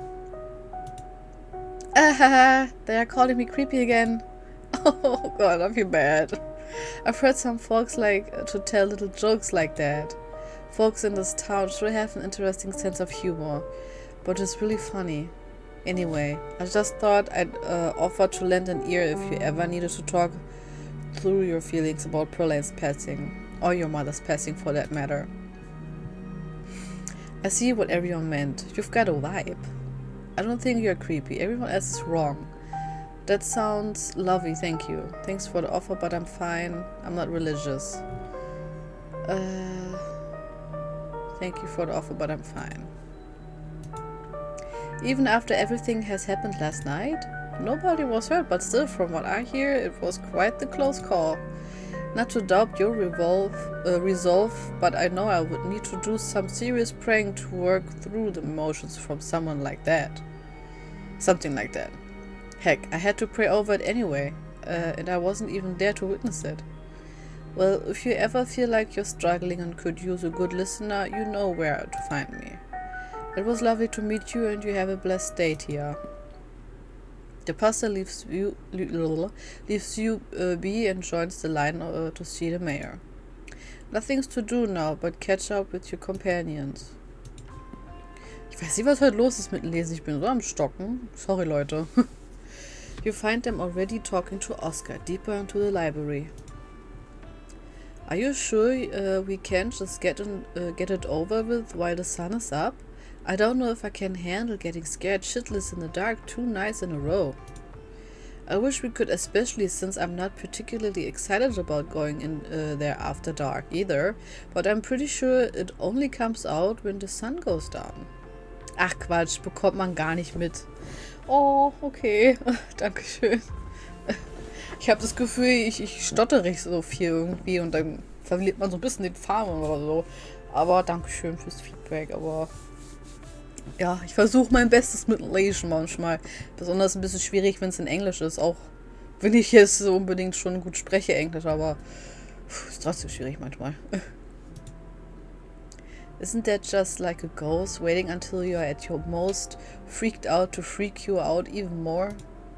Yeah, there's no way I'm going in until the spirit is at full power. Ich meine, was hat er denn gesehen? Was ist denn da passiert, dass das so schrecklich ist, dass er da nicht sein kann? Sind die Stühle rumgeflogen oder was? I want to be sure we get the best evidence possible. This could be my one shot to get real proof of ghosts. I'm not gonna waste it just because I'm impatient. Y'all are gonna be the death of me. Oh, die Arme. Wir ziehen sie irgendwie überall rein, da wo sie eigentlich mit gar nichts zu tun haben will. I just hope it's possible to get rid of this thing. This is pretty serious ghost infestation. Infestation. Is that what you'd call something like that? I believe it's called a hunting, but ghost infestation also sounds good. I suppose we're the ghost hunters, so we can call it whatever we want. Is there anything I should bring? I've never been done an exorcism or ghost bust before. Are there any tips y'all have to have for novice like me? Novice like me. Oh, don't worry. I'll be bringing all the ghost hunting supplies anyone could ever need. The only thing y'all need to bring is an open mind. Ich glaube, das ist literally, was man wirklich haben muss. Ein Open Mind für solche Sachen. Ob wir auch ein Ouija-Brett brauchen werden oder so? Always got a pasta if things get sticky. Don't worry, Oscar, we fix it. We have the power of friendship on our side. I still don't think ghosts are real. I'm starting to get cold feet about this ghost hunt. Ja, ich glaube das hier. Oh, wie sie gucken alle so. What the fuck? No, I don't think that will be necessary. Yeah, let's leave the creepypasta out of it. Creepypasta. Something tells me things would just get worse if he showed up. Ha, wäre vielleicht gut. I think Stia's right. We shouldn't rule out the advantage of having a man of God on our side against an unknown creature of darkness. I don't know, I once saw him having what looked like an honest to goodness conversation with a squirrel. Okay. I don't think he's all there. Maybe, vielleicht versteht er auch Tiere oder so. Well, if we are not doing the hunt now, I guess we should head over to Reese. Reese, let's go to Reese. Dann haben wir, glaube ich, hoffentlich alle Charaktere getroffen bis jetzt. Von denen wir zumindest gehört haben. Absolutely. Come on, Tia. Time to go bother our friend. I catch y'all at sundown. Can't wait to get traumatized by ghosts tonight. Yay, Avery! Ich bin voll hyped, ey. Woo! I can never tell if you're joking. I'm not. I live for the thrill. I hope it's everything Oscar says it is and more. Catch y'all at the sundown. Be careful what you wish for. See you all soon. Time to go. So I'm finally met Pastor Daniel. I figured as much after you suggested calling him in for the ghost hunt. It was only a matter of time until he tried to pull you aside about brief counseling. When my dad died, I had to ban him from the general store for a week. He wouldn't stop leaving these little pamphlets at the checkout. I don't know where he finds so many. Das ist aber auch so ein Ding in Amerika. Ich meine, Amerika ist halt ein religious place, aber das ist so ein bisschen so. Ich bin da nicht so, ich habe da nie so den Touch dazu gehabt. Ich hatte früher Religionsunterricht und habe dann gesagt irgendwann so, muss ich da noch hingehen? Und ich war ganz, ganz, ganz, ganz klein. Und ich weiß nicht, hatte halt nie den Touch dazu gefunden. Und hier in Amerika ist es dann so, dass die Leute, die sind dann so, oh God, and the Lord, and God, and bla. Und die geben dir dann immer gerne so eine komischen Karten. Da steht dann drauf so, ja, we are praying und bla bla bla. Und das ist sozusagen ein Blessing, was man jemandem gibt. Und man gibt das dann immer weiter an die nächste Person, wenn man denkt, wer es braucht oder so. Ich meine, es ist eigentlich eine sehr schöne Geste, aber solche Sachen manchmal, da bin ich dann so, ist nicht mein Ding, aber sorry. Aber ich spiele mal mit, so, weißt du, mach das immer mit. Aber ja, weiß ja auch nicht. Seid ihr denn religiös irgendwie? Ist irgendeiner von euch religiös? Habt ihr da irgendwie so Verbindung zu? Bessere Verbindung als ich. Ich habe da nie so Verbindung aufbauen können. Everyone should be nicer to him. He seems like a good man. Ich meine, he seemed actually normal. Kind of, just nervous and stuff. Yeah, alright. His vibes were bad. He and Jenny keep trying to make me go to church. That's all I have to say, really. I met him. He has been met. I have no opinion on the man. Offensichtlich haben wir ja schon eine Opinion, weil er hat gesagt, dass er komisch ist. Bad. Naja, die waren nicht bad, aber I'm just saying. Glad you feel the same way. There's just something about the way he's always smiling. It's so creepy. The man was grinning through all of my dad's funeral. I never forget that. Ugh. And I don't mean that in a stigmatization, mental illness kind of way. There's just that little siren that goes off every time I see him that tells me to get away from him. Ugh. Gar nicht, nur beruflich Kontakt dazu, bin aber entspannt bei sowas, soll halt jeder machen, beziehungsweise glauben an, was er will. Ja, genau das, ist genau das gleiche, wie ich denke. Hab auch kein Problem damit oder so. That's exactly how I would describe it too. The whole town feels the same way. Now that I think about it, he must be pretty lonely. He can look for friends somewhere else. I wonder if the pastor's cursed. Do you mind if I invite Tabitha ghost hunting? Ich glaube nicht, dass sie mitkommen will. Invite Tabitha to go ghost hunting secretly.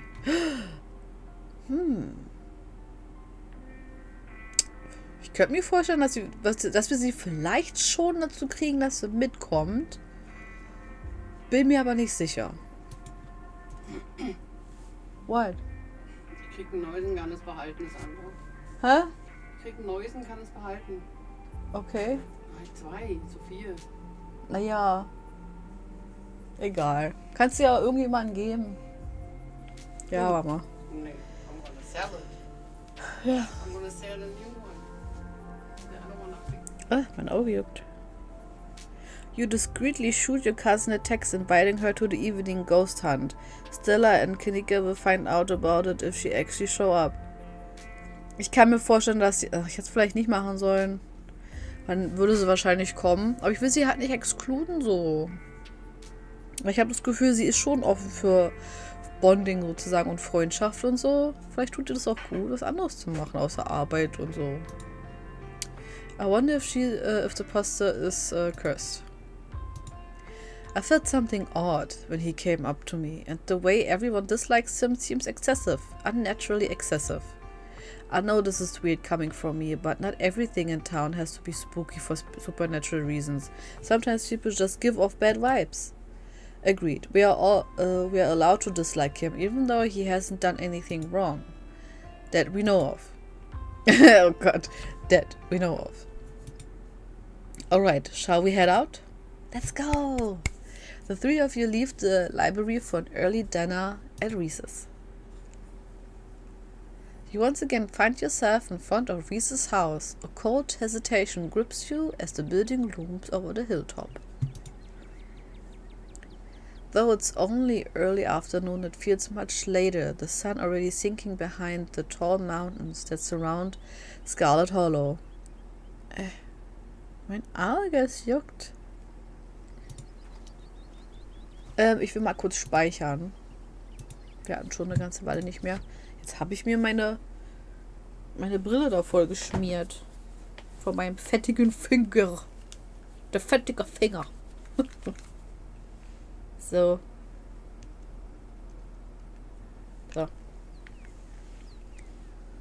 Okay.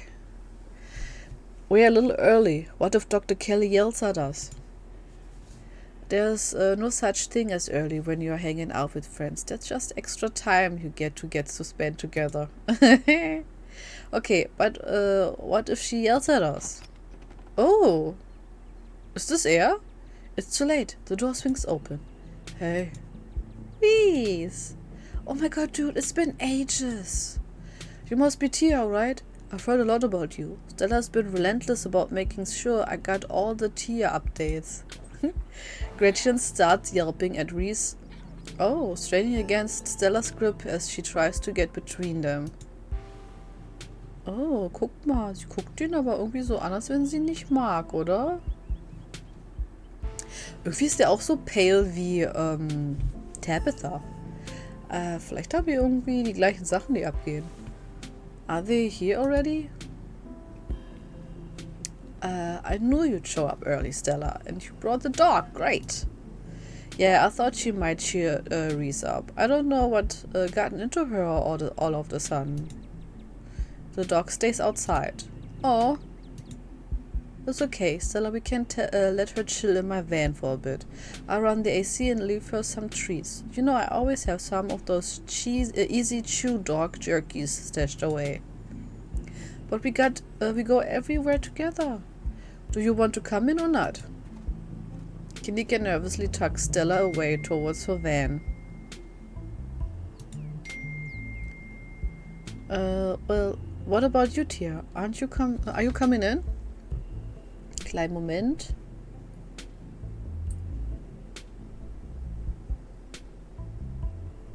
Ja klar, kein Problem.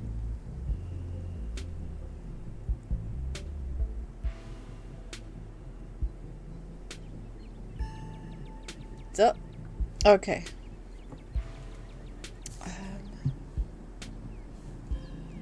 Well, what about you, Tia? Are you coming in? I trust dogs. Why doesn't Gretchen like you, Reese? Wait for Stella and Kanika. Suddenly wait for Stella. Yeah, let's go in. You follow Reese and Dr. Kelly inside. Stella and Kanika aren't far behind you. The house feels cold. Not only is there an odd chill in the air, but the building itself feels too sterile, uncomfortably tidy, to the point where you're nervous to touch anything. If it weren't for the aroma of store-bought dinner rolls baking in the oven and the unsettling artwork hanging on the walls, you'd be half convinced you'd wander into a real estate showing. So how can I lend a hand? By sitting down at the table and not pottering around in my kitchen. I made sure everything was done well in advance, so the only thing I left are the dinner rolls, which shouldn't be long. Then we can have a quick dinner and you can leave my house and go on about your business. But I was kind of hoping to see Reese's new art. We still have time now, right?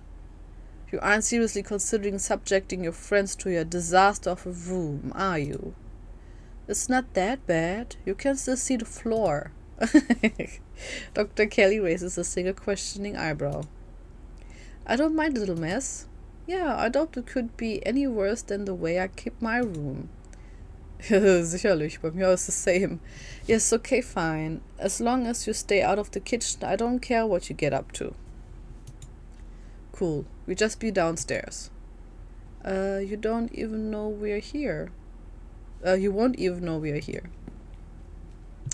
You make your way towards the basement stairs. Ooh. Oh.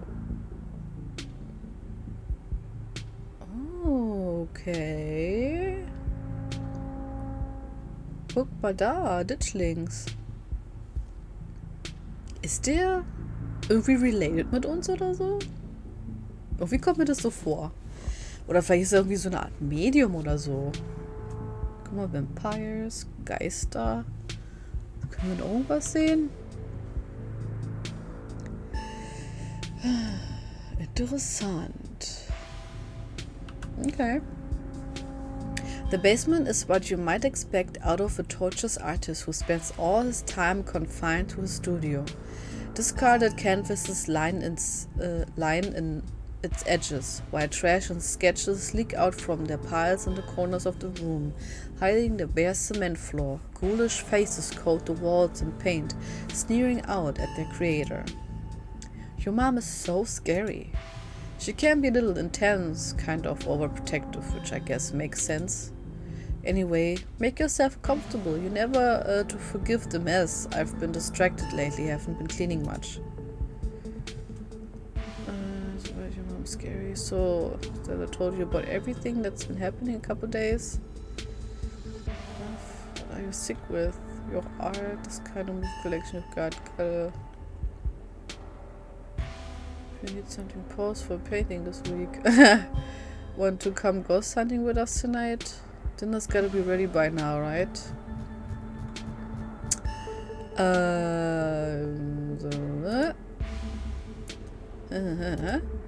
Oh, she's told me all about what you guys have found out there. I wish I could see some of it myself, but you know, he's just in futility towards the walls of the basement. I guess here? Are you sure you can't just sneak out of sneak out one of these nights? The dog isn't keeping me prisoner here still. I'm sick, you know that. I'm sorry, man, I didn't mean to.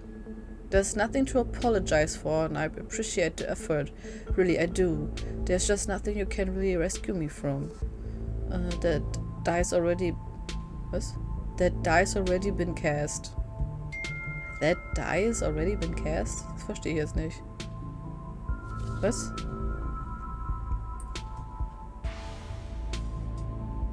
Ellen? Nee. Ich verstehe das hier unten gerade nicht, was das heißt. That die has already been cast. But we were talking about the past couple of days, weren't we? Yeah, they've been coming up to my window at night. Wait, really? Is that why you texted me that they look like something out of your nightmares? Oh, yeah, I thought I was hallucinating. I hadn't put it together that we might have been seeing the same thing until just now. I've been sketching them actually. Tell me what you think. Ew. Der sieht aus wie von den Ghostbusters, so dieses Michelin-Monster. He pulls out a sketchbook from one of the piles in the room. Okay, that's exactly what I saw on my way home last night. What does it mean that they've been lurking around here though? I don't know, but I like the company. They're kind of beautiful in a sad way, if you ask me. I agree to disagree with you there. Those things are gonna be stuck in my nightmares until the day I die. Doom, what do you think of my cousin? Wayne. She was always so distant and mean. I probably would have thought she had it out for me personally if she wasn't like that towards everyone. Or if I thought she even knew my name. But people change. Maybe she's nicer now. She's still terrible. You guys just never took the chance to get to know her. She's actually really funny and sweet. I pass. Thanks.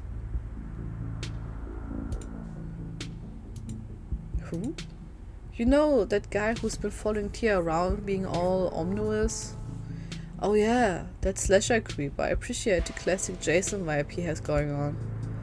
He is hoping he doesn't live up to the look for all our sakes. Do you think the town is doomed? I think everything is probably doomed at some point, but I guess that's answering a different question. Do I think the town of Scarlet Hollow is on the brink of collapse? Probably not, but it's not like I have a lot of perspective on what it's like out there. There could be a riot on Main Street if Stella or the dog didn't tell me. I just wouldn't know. I would totally tell you if there was a riot. Would Dr. Kelly tell you though?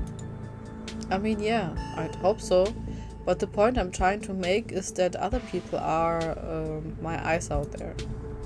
Ist Dr. Kelly jetzt seine Mutter oder ist sie einfach nur ein Doktor? Irgendwie kommt mir das vor, weil alle nur so irgendwie so von Dr. Kelly reden, so als wenn es nicht seine Mom ist, obwohl die sich ähnlich sehen. Oh, okay, never mind. Es ist seine Mom. Your mom looks out for you. Mom is scary. The whole situation gotta be rough.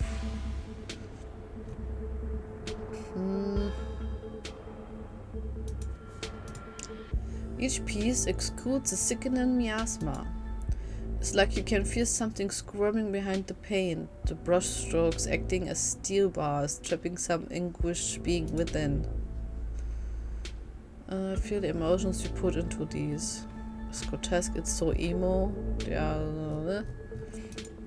das habe ich früher auch gemacht. Ich habe, wenn ich bestimmte Emotionen hatte, irgendwie Sachen, die mich gestört haben, habe ich gezeichnet und habe da ziemlich viel von meinen Emotionen mit reingebracht. Und als ich fertig war mit dem Painting, oder halt mit der Zeichnung, habe ich mich immer so viel besser gefühlt. Also, ja. Auf jeden Fall kann ich mir vorstellen, dass er da seine ganzen Emotionen mit reinmacht. I feel the emotions you put into these. They are writhing just behind the pain, radiating pain and anguish. I know what you mean. I feel it too. When I'm working on them, it's like I'm channeling whatever's plagued me into the paint. And when they are done, I feel like I've been emptied out. And all the vile things inside of me have been seared away in the canvas. Okay, nicht so extrem, wie er es sagt, aber halt so, wie ich es gerade gesagt habe. So habe ich mich auch mal gern gefühlt. Aber nur, wenn ich halt besonders traurig war oder besonders happy war oder irgendwie so eine Sache. It's why I make so many of them. Sometimes when I return a piece, it's almost like return to a piece. It's like I'm offering an invitation for those feelings to slither back under my skin. There are some pieces I can't even look at. I hide them until I forget they exist. I'd rather not let those particular feelings back in. Sounds kind of like therapy? That seems healthy, probably. Yeah, art therapy. Sounds like it does you good. Being empty must be better than being full of bad thoughts, right? Beides scheiße. I think so. It works for me, at least. The situation gonna be rough. Thanks, but I've been dealing with this thing for a while, so you don't have to feel sorry for me. I've come to terms with the way the rest of my life is going to be. You're so macabre, Reese. You make it sound like you've been sentenced to death. You haven't, right? Not exactly. No one really knows what's wrong with me, but it's been getting worse. I can barely keep most food down. My skin always itches like there are worms crawling underneath it. I could live for a long time or a short time, no one's sure. But I'm definitely not going to get better. Whatever time I have left is going to be miserable. So I've done my mourning. My best years are behind me. My future is unknowable. But one day I'll wind up in the pine box, just like everyone else, and I'm okay with that. Dang, Reese. I may be a goth, but that's some real nihilistic shit. We'll make sure to come by more often from here on out. Friendship heals all wounds, right?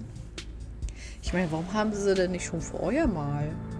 Thanks, guys, but you really shouldn't worry about me. I have my art. I'm doing fine, really. What the doctors can do for you. Join the worms one day. We just go make the best what we got. So diagnosis, if you don't mind asking. I don't mind though. The etching isn't very illuminating. It's not one particular thing, but a whole mess of nasty little things that add up to one big diagnosis of bad genes. Guess I pulled the losing card in the DNA lottery. And hey, it isn't all bad. Some of it's just weird, like this. Fingernägel oder wie? Oh! Reese pulls on his skin of his arm. It stretches unnaturally. Wie es zurückgeschnappt ist. Elasticity. Hyper-Elasticity.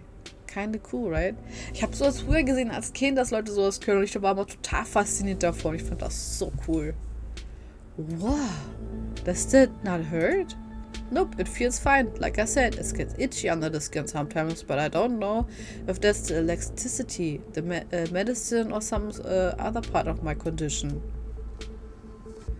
It looks out for you. It's quite a movie collection. You've got any Rex? There's one way to look at it, I guess. It's possible she's gotten a bit of an edge lately. I think my condition has been stressing her out a lot. Naja, irgendwie creepy. Ist es schon? Findest du? Ich fand sie jetzt eigentlich nicht creepy. Ich fand sie eher unfreundlich und harsh.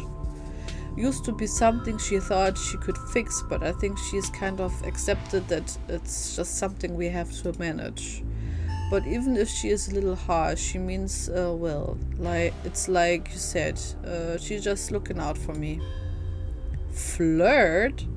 I know you think you need her, but there's plenty of people out there who'd love to dote on you. Was heißt denn to dote on you?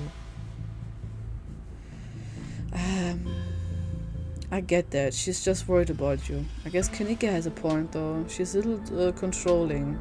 I guess I have to wonder if isolating you from your friends is really looking out for you. Yeah, she's kind of hot, what the fuck? She's still controlling. Yeah, she is, ne? Did you know she turned us away yesterday? She said we couldn't even talk to you.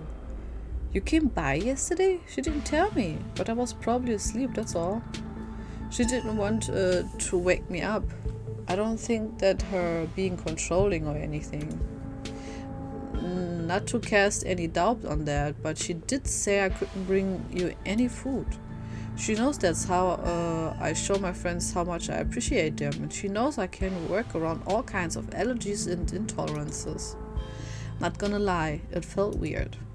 I don't know, my body's pretty particular when it comes to food. She just prefers to have full control over what I eat, so... okay, maybe that does sound controlling.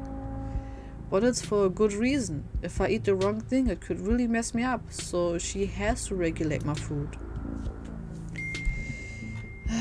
Also hier unten steht ja wanna come ghost hunting. Ich habe irgendwie so ein bisschen Angst, weil er so fragile ist, dass wenn wir ihn jetzt mitschleppen würden, dass ihm vielleicht schon irgendwas passiert. Ja, ich würde ihn gern dabei haben irgendwie, aber irgendwie habe ich das Gefühl, dass es vielleicht nicht eine gute Idee ist. Aber ich würde ihn gern auch mal da rauskriegen, weil er ist so isolated und das ist so blöd. So 3 go. So you guys. Okay.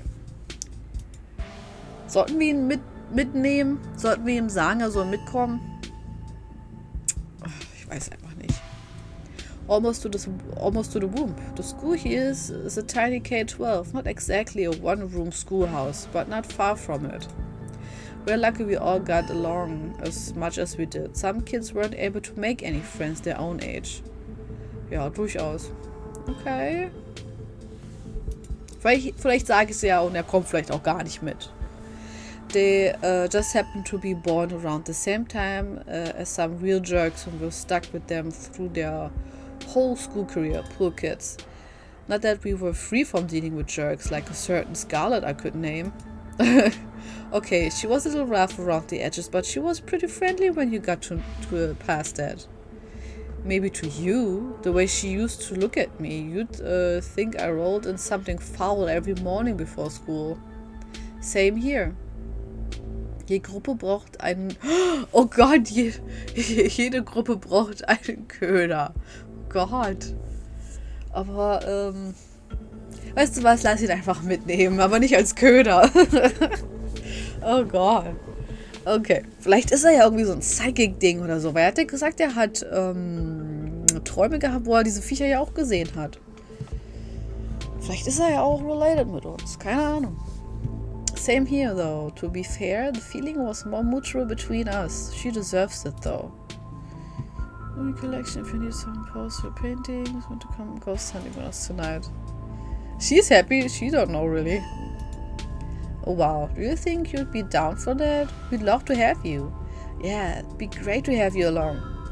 That would be so amazing, but I haven't had the best luck leaving the house lately. Even just walking through the town is enough to put me in bed for a week. It sucks. But make sure you bring your camera, Stella. I want to see everything that happens. Ja, siehst du, kommt da gar nicht mit, okay. Schade. That's so kind of you to offer.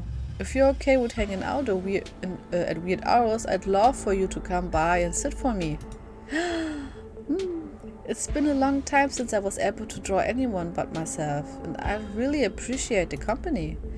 Maybe we could all come. Wouldn't that be fun? Ja, Kanika so, That's quite a movie collection. Let me think. Oh, have you heard of She no Chi, Deathblood? I saw that for the first time recently and it blew me away. An excellent example of both Japanese horror and found footage done right. Maybe we could do a movie night later this week. Ooh! Is your mom going to let us?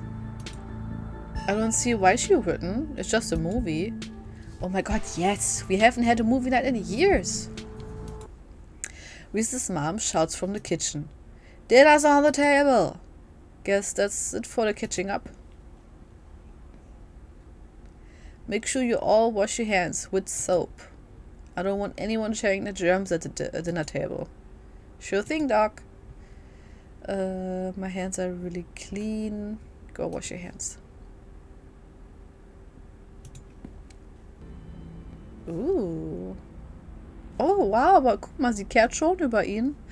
Warte mal, ist das ihr Sohn oder ist es der Typ von der Julius? Wieso haben wir so komische Sachen? Oder ist es der... What the hell? You make your way towards the sink, but are stopped in your tracks by pull of the odd door at the end of the hallway.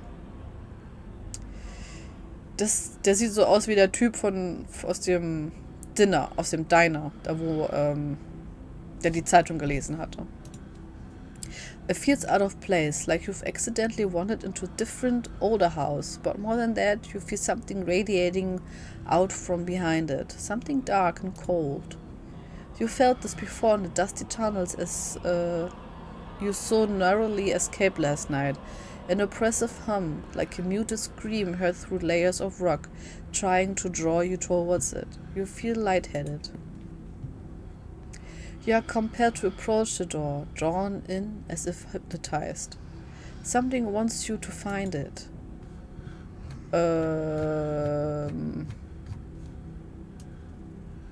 Oh. Huh. Ich habe das Gefühl, wir sollten uns vielleicht da raussnappen. Boah, ich weiß nicht. Open the door? Open the door. Oh nein. Also unser Trade würde uns wahrscheinlich in dem Punkt helfen vielleicht, aber vielleicht würden wir auch rausfinden, was hier abgeht irgendwie.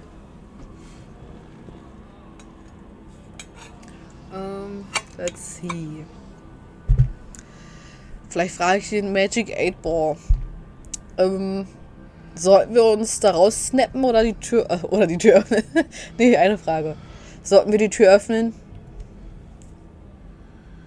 Nein. Okay, machen wir nicht. Oder sollten wir? Nein, wir machen es nicht.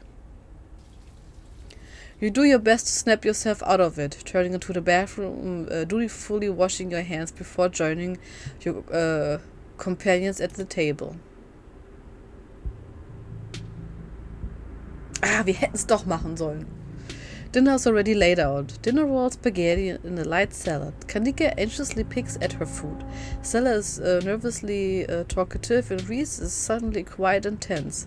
His shoulders tight as Mother perches on the chair next to his. Dr. Kelly's eyes, all of you with a sharp, fierce gaze.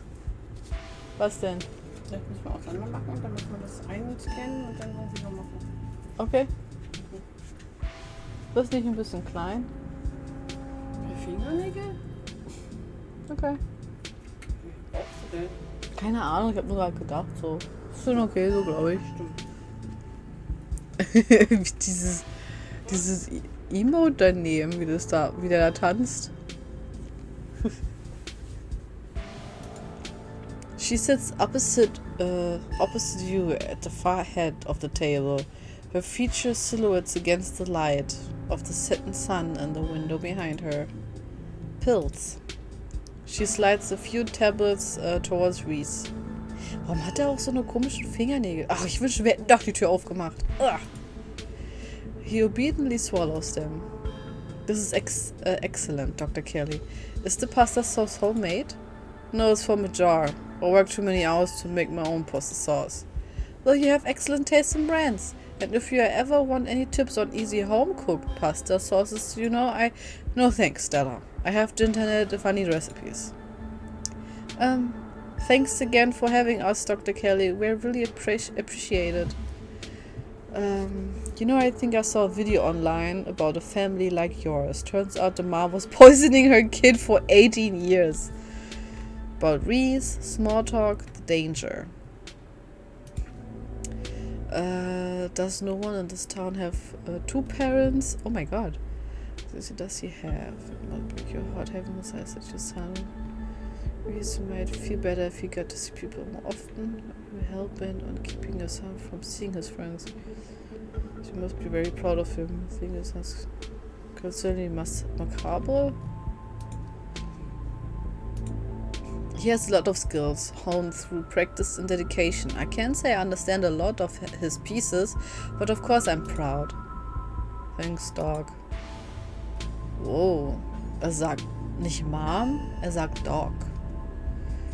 Does no one in this town have 2 parents? He has a combination of genetic diseases that give him a fragile immune system, among other things. It's too much to get into, a lot of technical terms that I have to explain. It's not good dinner talk, and I can't be pleasant for him to have to hear it again, so let's drop it. I'm fine talking about it. I'd rather we talk about something else. Dr. Kelly's eyes briefly, nervously glanced towards her son before flitting back to a position of annoyance. You can't help but feel like what you saw went beyond compassionate worry to be genuine fear. Feel better if you have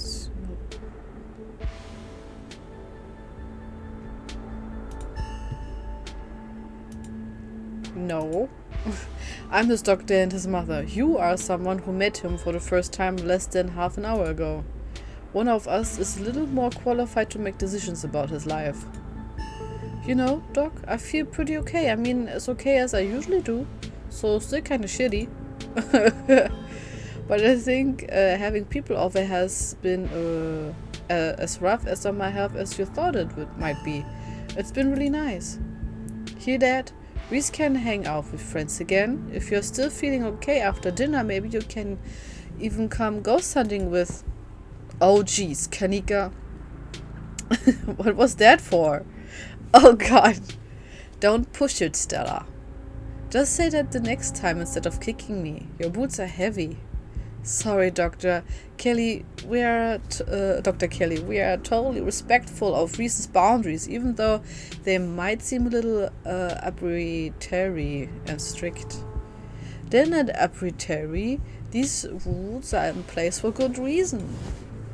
Tell me how great you feel in an hour when the exhaustion catches up to you, Reese. You'll be knocked out all evening and regretting every minute of this. Let me assure you. As if I could regret being able to see other people for the first time in months. I don't care what happens. It was worth it.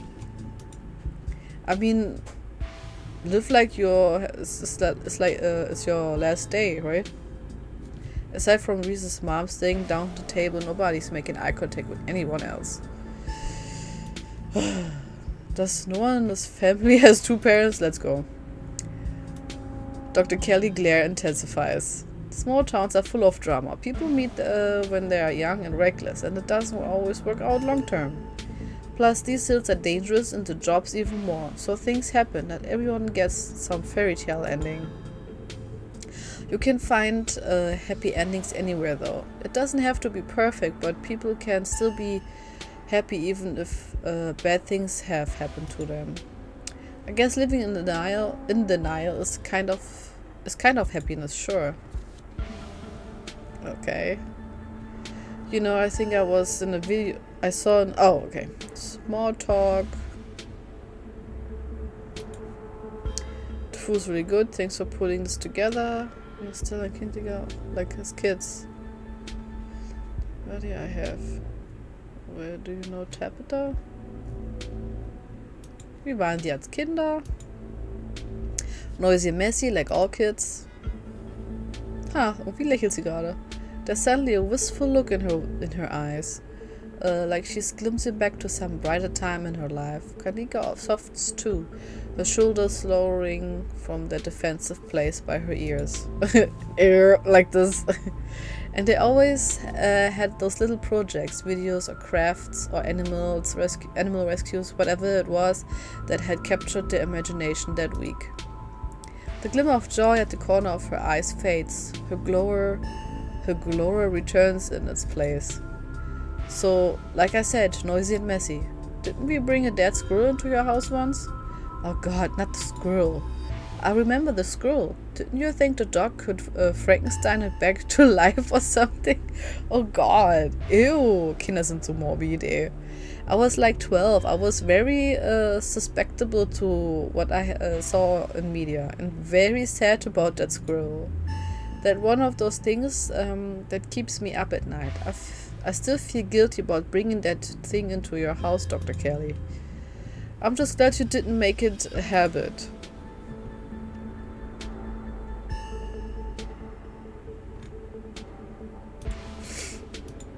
Not very. I'd know her a lot better if your family didn't seem to be so afraid of doctors. I can count on one hand the number of times she's been in my office. No wonder everyone but that old Edwardine died so young. Was heißt das? Ich kenne die ganzen Wörter nicht, die sie benutzen. Hopefully your mother was better about taking you to doctor visits. I wouldn't be surprised if there was something genetic at play, and it's much better to catch those things early.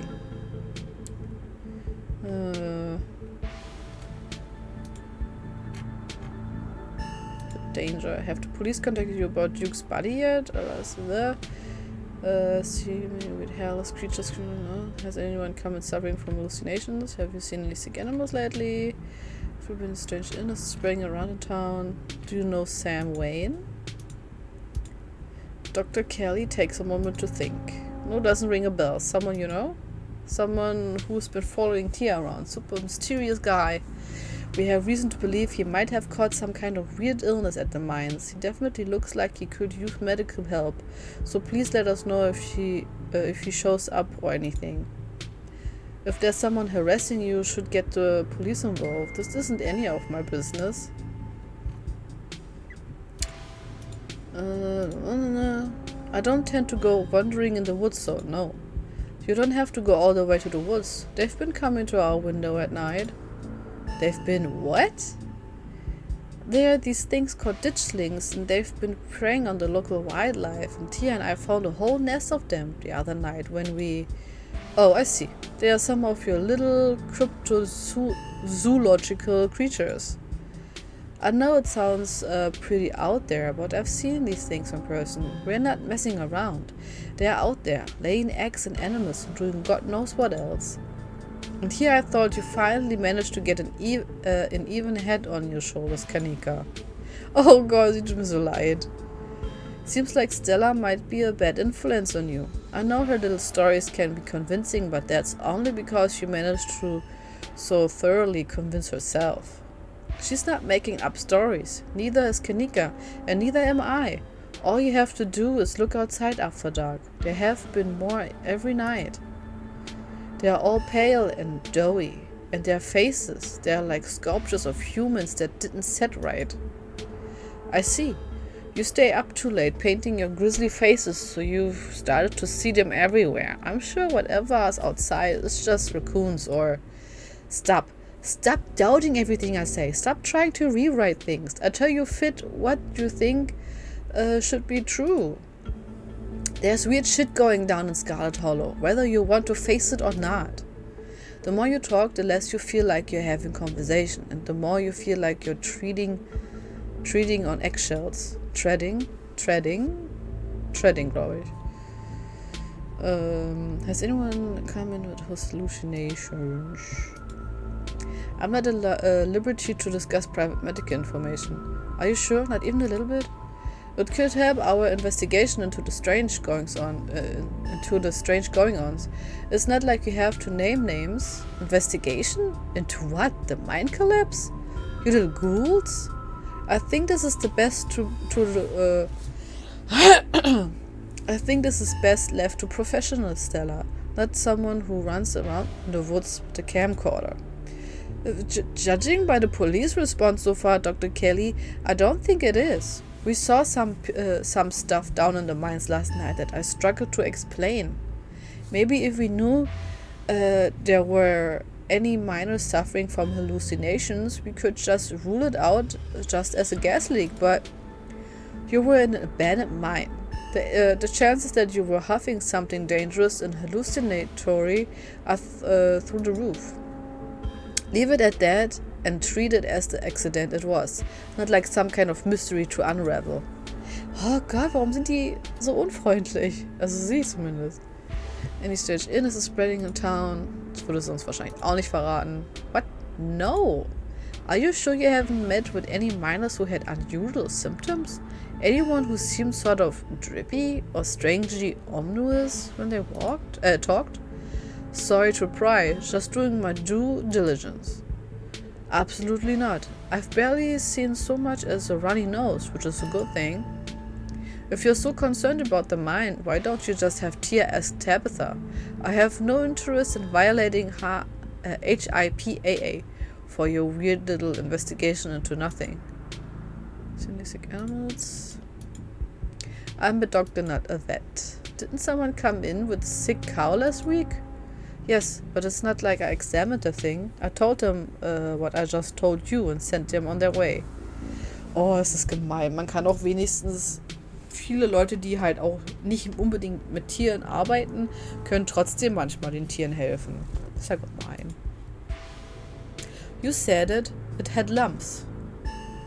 Sure, it had lumps, but I assumed it was suffering from some cow disease. It's not something I've done much research on. I don't know how normal it is for a cow to be covered in lumps. Doesn't that sound like ditchlings? Are no farm animals safe from the devious clutches? Devious clutches.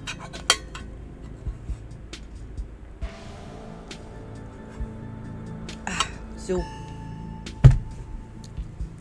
Dr. Kelly in Stella's footage. It looked like there was something populating inside of one Duke's chickens. I bet those were the lumps on the cow. You really should have taken a look. You could have made discoveries previously unknown to the scientific world. Or I should have spread some new horrible disease to my chronically ill son. I leave these discoveries to someone else. The tension at the dinner table reaches a breaking point. Alright, that's enough. Dr. Kelly is interrupted by Reese before she can finish her thought. So we were talking about maybe watching a movie sometime this week while Tia is still in town. We have to see how you're feeling. I can handle a movie, dog. Yeah, we just sit downstairs in the dark. Reese is used to that. I'm sure he'll be okay. You're always overestimating how much you're able to do, Reese. This is why you keep getting sick. If I get sick, so what? It's not like that's ever going to change. I'm sick every day, and I'm not getting better. I don't want to spend the last few miserable years of my life holed up in the basement alone, just because seeing my friends has been deemed too strenuous. I'm an adult, for God's sake. I can't believe I have to ask for permission from my mom just to have friends over. Reese stops, in mid-sentence, wincing in pain and wrapping himself in his arms. Don't say things like that. I'm doing everything I can to try and fix. Silence, as Dr. Kelly's eyes shoot open. Reese? Reese abruptly pulls himself from the table and leaves. Damn it, I knew it. I knew this would be too much. Na toll. Everyone get out of my house, please. Just leave us alone. Stop trying to interfere with this life. All it does, it hurt him more. But we can't just leave him like this. Now is when he needs friends the most. No, now is when he needs me the most. I'm his doctor and his mother. I know you care about him. I know that, and he knows it too. But all any of you would do it. Oh Gott, was? Ich kann das gerade nicht lesen. But all any of you would do is get in the way. Das ist aber ganz komisch geschrieben hier gerade, der Satz. Das war sehr, sehr scribbly. Ach, guck mal da. Das sind doch die Ditchlings in dem Bild, oder? So just leave, please. Don't think I don't know something is up here. Don't think we don't know something is up here. We have stuff to do anyways. He seems fine before dinner. I don't care what you think. It's just, I just want you out so I can take care of my son.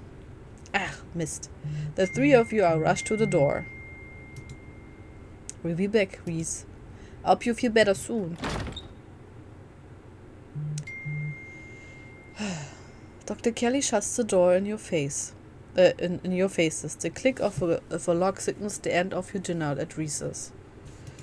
Schade. The door of the clinic felt like it had the same pull of me to carving in the mines. The impression that Dr. Kelly is afraid of Reese? Ich meine, wo immer, wenn er dann so ihr widersprochen hatte, dann hat er sie mal gleich geguckt, so, ich könnte mir das schon vorstellen.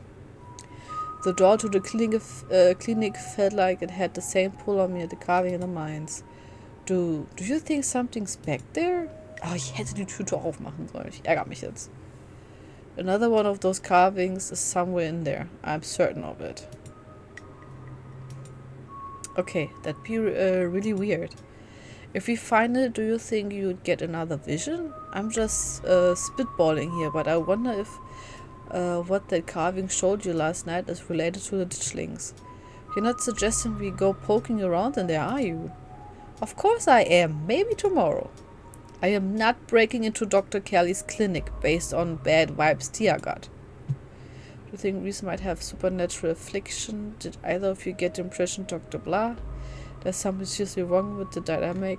I didn't even get to finish my food. Dr. Kelly is hiding something. What a lovely dinner. Ach, what a lovely dinner. Ich fand nur so komisch, dass er diese Fingernägel so hatte, wie er hatte, oder? Did either of you get the impression that Dr. Kelly is afraid of Reese? I could have sworn I saw genuine fear in her eyes for a second there. Are you sure she wasn't just being overprotective? I'm sure that's all that's going on. And she has every right to be. I mean, the poor guy took 2 bites of food and got sick immediately. I can't imagine what that's like for both of them to go through.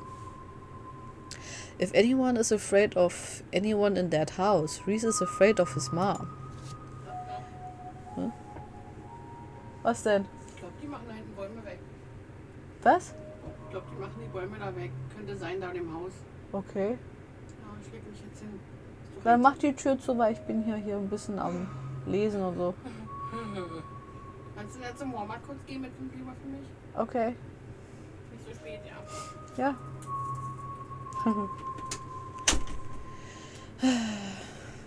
Mein Pflänzchen hier oben. Blub, blub. Oh. Ich glaube, ich muss mal ein neues häkeln. Das ist irgendwie immer am Umfallen. Oder ich muss da Draht reinmachen. I think you're both reading into things too much. Dr. Kelly is good people. Look, I'm just saying maybe there's more to their dynamic than just him being sick. But it's not like there's much we can do about it right now. We could probably go back and forth on this for a while. Let's grab Gretchen and get going. The sun is setting. Oh, schon? And we wouldn't want to miss a second of ghost action. Stella hurries off down the hill, almost as if to run away from what happened. You and Kanika follow her down the slowly darkening street. Lit by the orange hues of the setting sun, the library feels different. What was once a quaint building in a small town now stands as an imposing structure, its walls holding something that stares back at you with menace. Maybe Stella is right. Maybe ghosts aren't real, and the rest of tonight is going to be a pleasant break from the events of the past few days.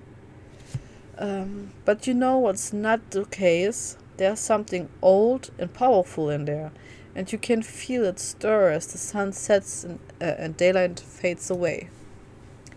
Before you enter, a pair of figures in the nearby bush catch. Oh, das hier? Ugh. Okay. Oh, die sind hier überall. Okay. You can help but feel that with every passing day, the ditchlings grow bolder. Okay.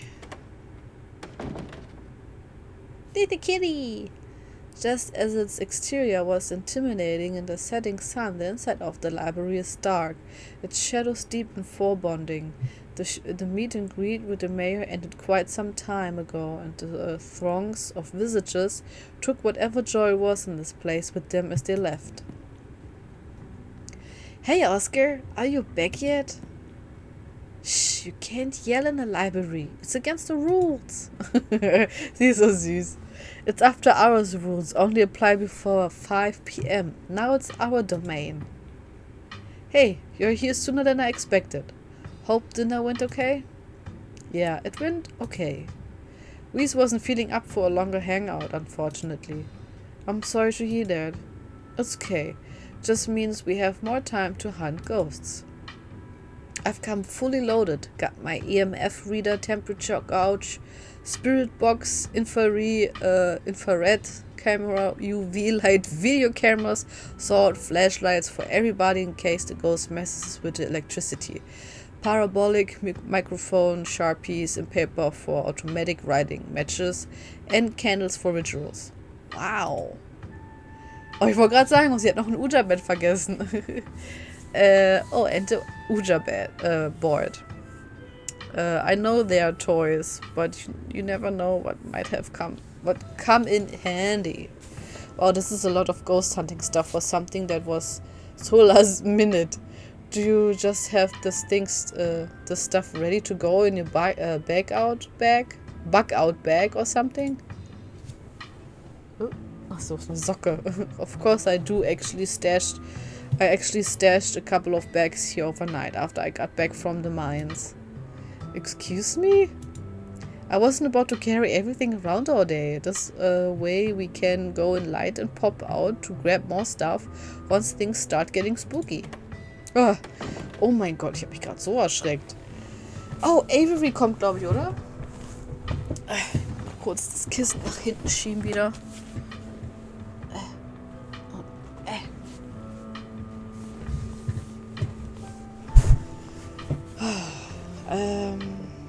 I may never have found any compelling evidence of ghosts, but that's not for lack of trying.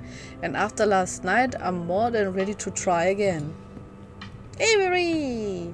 Hey, hope I'm not too late. Have I missed any creepy paranormal stuff? Avery, glad you could make it. The more pairs of hands we have, the more equipment we can carry. Aha! Siehste? Sure thing, always happy to offer a hand or two. Glad there'll be someone else with a level head in there tonight. Whoa, is that an EMF reader? I've never seen one in person. Look at all the stuff. Spirit box, parabolic microphone. Yeah, really covered all your bases. Maybe I spoke too soon. You know me, Kanika. I'm as level-headed as they come. I'm just not ready to rule out weird paranormal stuff. When people tell me they saw a ghost, who am I to say they didn't? I mean, just like last night, yeah, I apparently saw some truly unexplainable stuff, so anything seems possible right now. I've got a bad feeling about this. There were ditchlings in the bushes outside. There's something back there, I can feel it. So exponential death trap.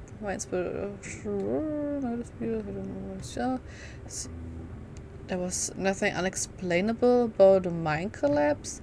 Whatever weird stuff we saw last night was probably just gas leak.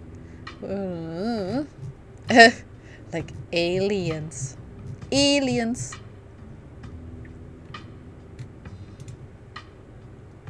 There's something back there, I can feel it. Really? This is so exciting. I can't wait to finally see a ghost. Yeah, exciting, so word. As someone here for a thrill of being terrified, it's the world I'm here for. We see how you We see how you two feel about that once things get started. Oh, Zane? Der kommt doch mit? Ich dachte, der hat es nur so gesagt. Yo, don't rush off ghostbusting without Zane. No way, I was gonna forget your promise, Stella. Hey, wie cool!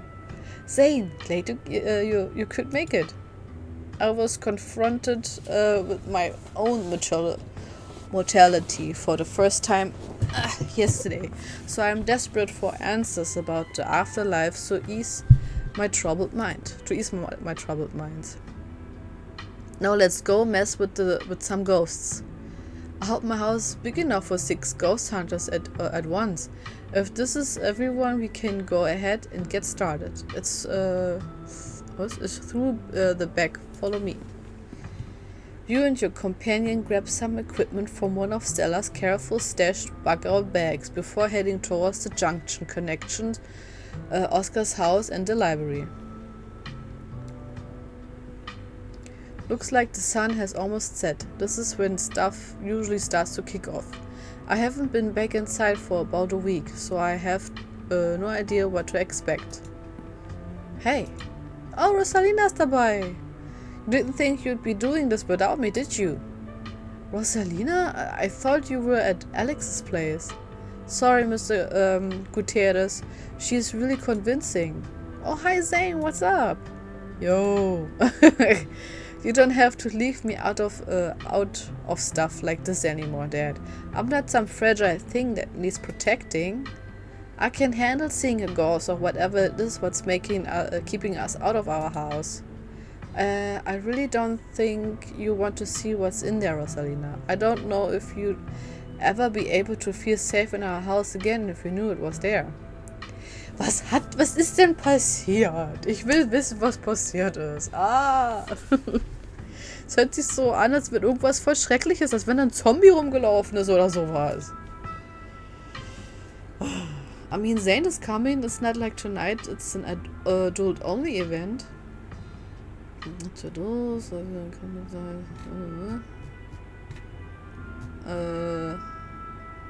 Eigentlich will ich mich da nicht wirklich einmischen, weil das ist eigentlich unhöflich, oder?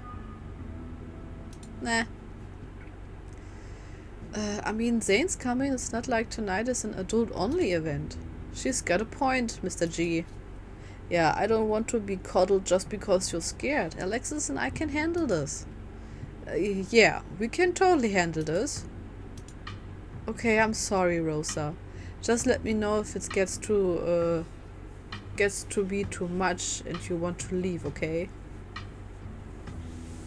Entspannt bleiben, musst du bestimmt noch früh genug erfahren. Ja, okay.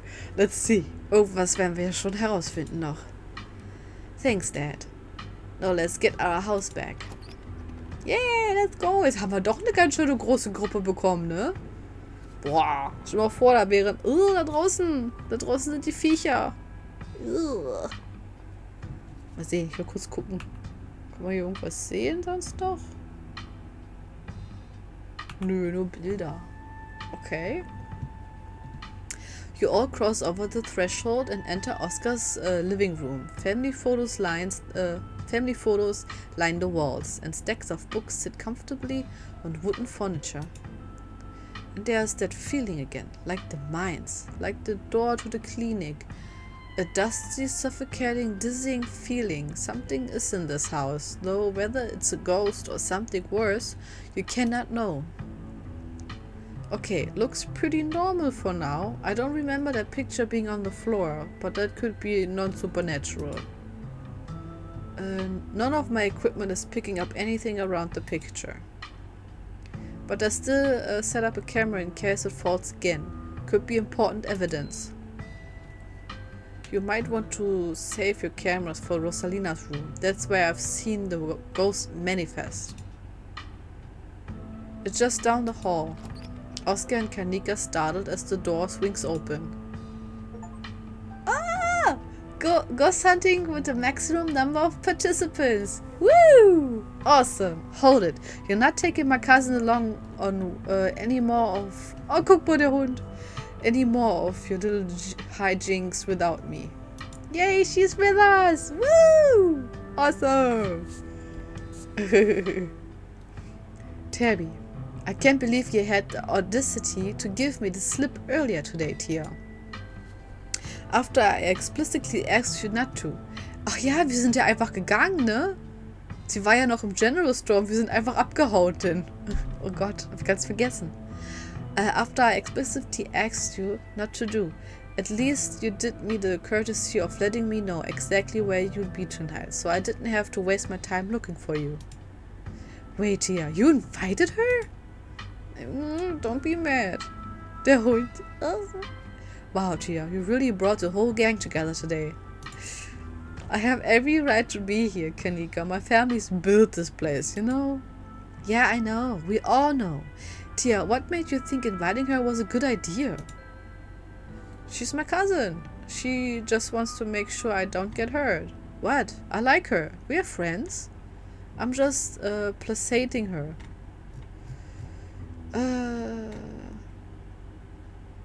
There we go. What? I like her. We are friends. Really? No. I'm just here chaperoning.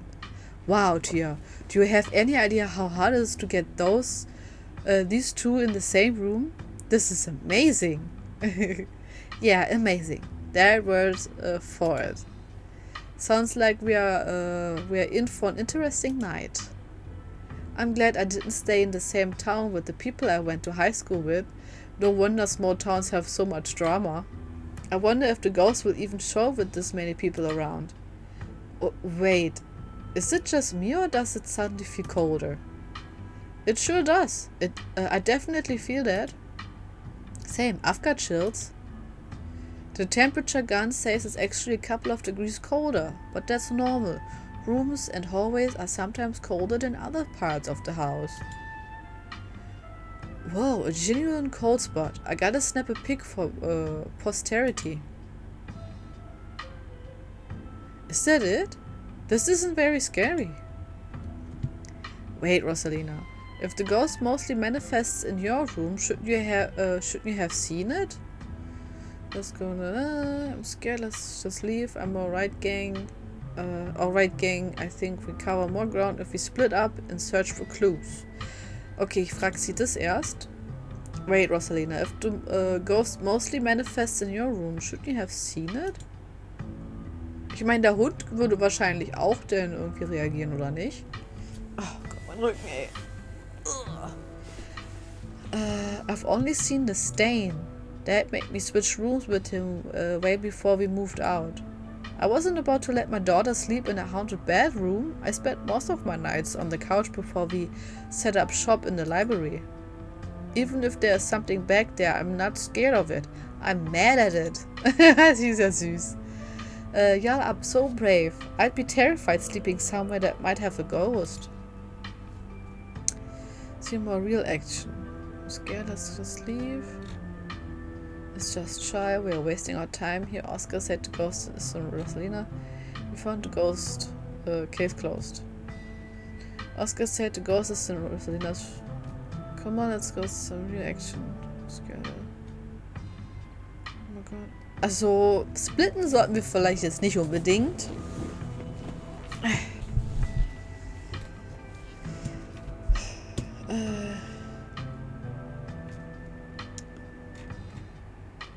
We're wasting our time.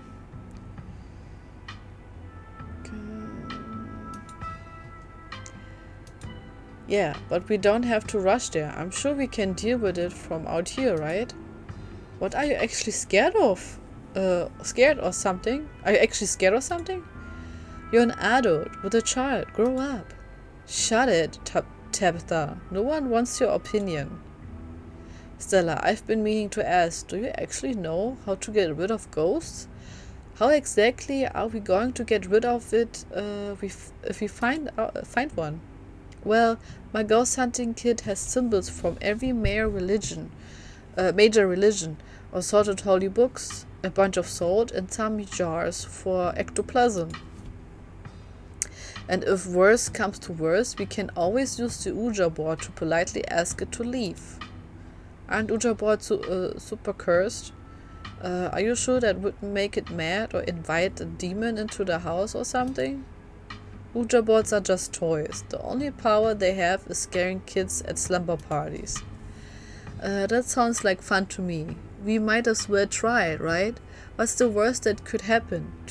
We make the ghost mad and it gives us more evidence? Sounds like a win-win.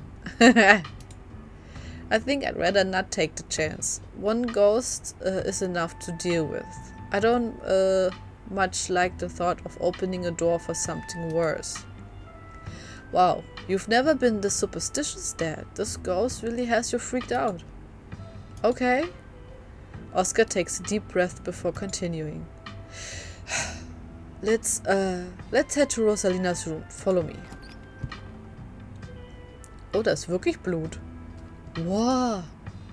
This is where I've seen it. It appears on top of the stain. Jeez.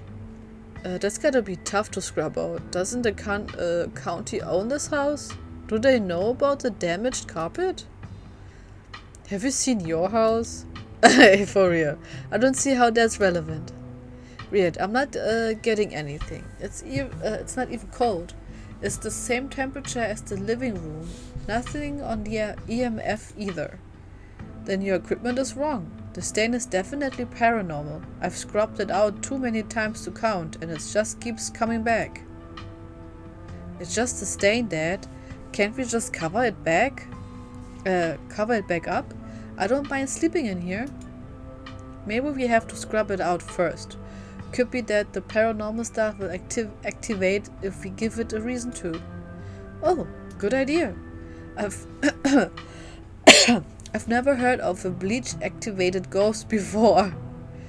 You don't use bleach to clean a carpet, Tabitha. Whatever. How was I supposed to know that? Not everybody gets to learn how to clean things. If you are offering free carpet cleaning, be my guest. The stain is an attempt at expression. There are no words to decipherable patterns, but you can still feel it. A cry for help from something that has lost its voice. If you try tearing up a carpet, probably just lost the pipes. Are you sure you scrubbed it out? Ghost blood.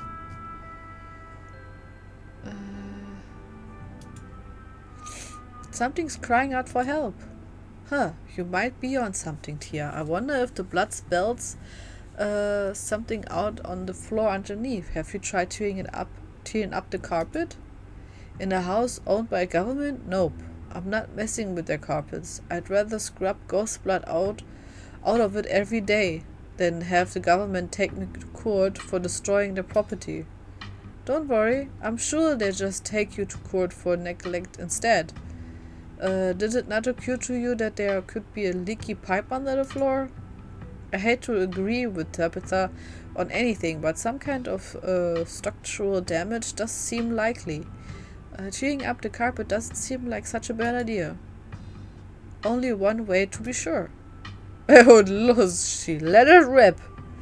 Stella excitedly starts tugging at the corner of the carpet. Oh dear.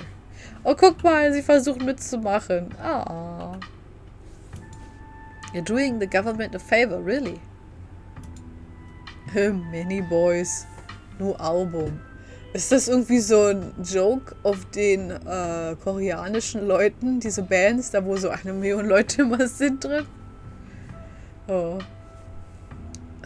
Recover for you. You don't have to sweat. Stella pulls back the carpet, revealing a hedge, the floor around it stained in a reddish brown.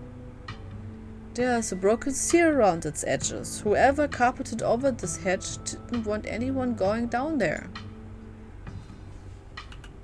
Ah, die ist so süß. What if there isn't a ghost after all? What if somebody lives down there? Okay, maybe I don't want to sleep in here. There's a broken seal around its edges. Someone doesn't want us down there. A hatch. Nope, nope, nope. We're going down there, right? We're not going down there. Oh Gott, ich liebe manchmal diese Antworten.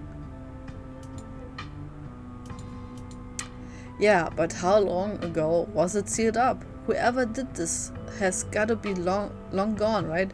Mir fällt gerade ein, ich muss mal wieder speichern. Wir haben schon lange nicht gespeichert. Oh, ich muss was trinken. Ich habe so einen trockenen Mund. Man so viel am Lesen ist, Leute. This is making your mouth really dry.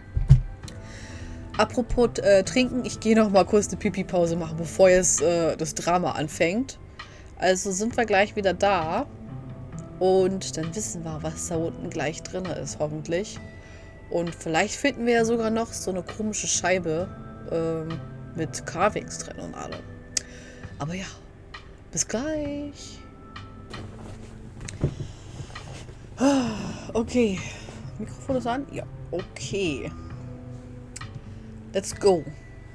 Dankeschön fürs Welcome Back. Okay, ich bin gespannt, was da unten jetzt drin ist. Also, let's go. Yeah, but how long ago was it sealed up? Whoever did this has gotta be long gone, right? There's no basement in this house. At least we weren't told about a basement. And look at all the red stuff is coming from underneath. Oh yeah, this is super haunted. Alright. You've got a basement chock full of ghosts. I can just feel it. Still no reading though. None of the equipment has made a sound. Of course not. Yeah, no, last month was super rainy. It's clearly been a long time since anyone stepped foot into the basement or crawl space or whatever it is under that hatch. There must be a leak that flooded the whole area under the house. The water dissolved the caulk around the edge and leaked through the carpet, and it's red because North Carolina has red as dirt. Oh, die ist so anstrengend, diese Erde. Bei uns gibt's auch so eine Erde. It's as simple as that. It's not mud. It's blood. Human blood. I tested it. What? Well, you tested it wrong. It can't be blood, right? Kanika's right. You've got a muddy floor, and that's why it's so cold in here too. There's wet dirt under the house. Congratulations. We solved your ghost problem. No way. There's an old hatch in the floor that someone tried to seal up. We are not leaving until we know what's down there. I'm with Stella. This is my room, and I need to know what's down there. Have you considered they may have tried sealing it up because it's unsafe? Do you think the flooding could have made the house unstable? I'm all in on ghost hunting, but I don't know if I could crawl into another dangerous crevice. I'm going for it. Oh, okay. Okay, alles klar. You come to in Oscar's living room. You can't tell what time it is, and your friends are nowhere inside. At least physically, this is Oscar's living room. Spiritually and mentally, you've been ripped away to some other place. Ja, da sind auch Bilder dran. Auch eine Tasse hier. Was ist das denn für ein Bild? Okay. The building feels colder, and there's something about the air that feels wrong. It's stale, with an undercurrent of molten earth. It makes you feel claustrophobic, as though you're in a coffin. Each breath depleting what little oxygen is left. Huh? Tabitha! How did we end up back here? Where's everyone? Did we pass out again? Was there a gas leak in the basement or something? Ja klar, und es affected nur dich und mich. Some friend Stella turned out to be. She keeps ditching me. Is fainting some kind of weird family thing? It was the ghost. Okay, what the hell's going on?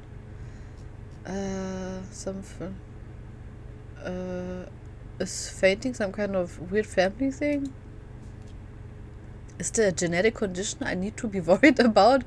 Not that I'm aware of. Nothing like this has happened before you got to town. Who knows what sort of nastiness was festering in that basement? Your cousin marches to the front door and opens it. Why? Why does it look like Oscar's house is in front of us?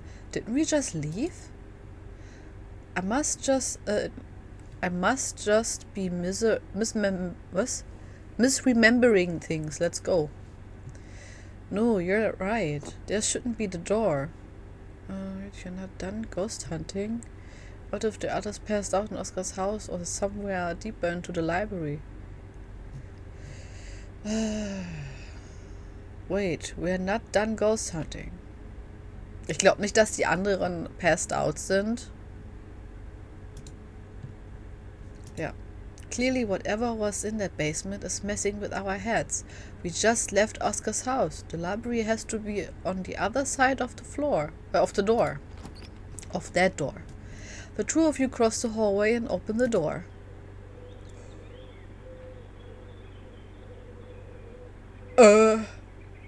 What does that? Something isn't right. It feels like a late summer afternoon. The air is warm and wet, and the scent of flowers drifts on the breeze.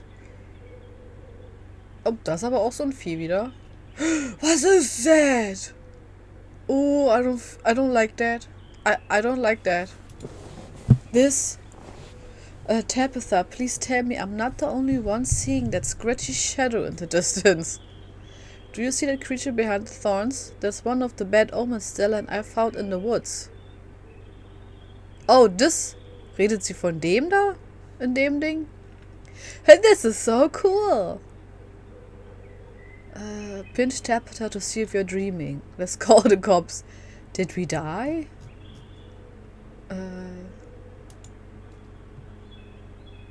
Yeah. You're not. What the hell is that thing? Am I having a stroke? Are you having a stroke? Are we both having the same stroke at the same time?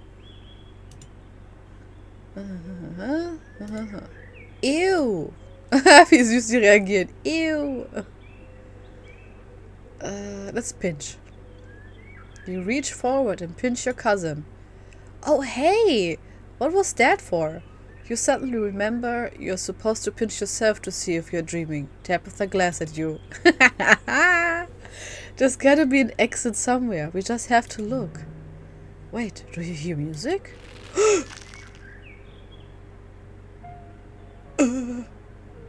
Movement stirs as a figure cloaked in shadows rises to attention. Stella? The lover. Who are you? What are you doing on my property? Huh? Holy shit, Stella, you scared me. Das ist nicht Stella. Ist das der Geist? I thought Oscar said the county owned this place. Is this what ghost hunts are really like? We met Eddie, it's Charlie. Eddie? It's Charlie? Ich verstehe das jetzt nicht. Ich glaube, es ist jetzt ein Insider von irgendwas.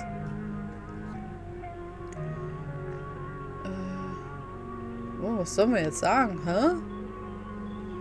Isn't this what ghost hunts are really like? I feel like we shouldn't say anything. I'm kind of scared. I don't know. Huh? You echo Tabitha's sentiment. Stella, it's us. Did you say Eddie? No one's called me that in a long time. Oh, it's Edwardine now. I'm not a child anymore. Edwardine? Eddie? You've got to be kidding me. Das isn't Stella, das ist the lover. Hä, hab ich irgendwie was verpasst oder so? Stella, are you okay? You don't look like right. So sehe ich am Montag aus, wenn das Wochenende nur aus Party bestand.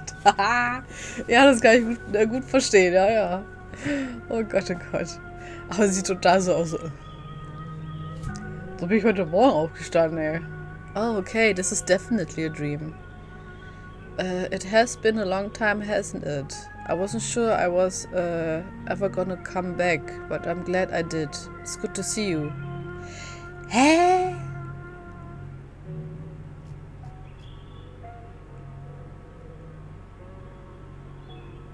Ich sag einfach das hier. What are you talking about? But the part of me that lets me know who other people are says that this is the lover. Look, I'm just telling you what I know. And what I know is that this isn't Stella right now. This is the lover.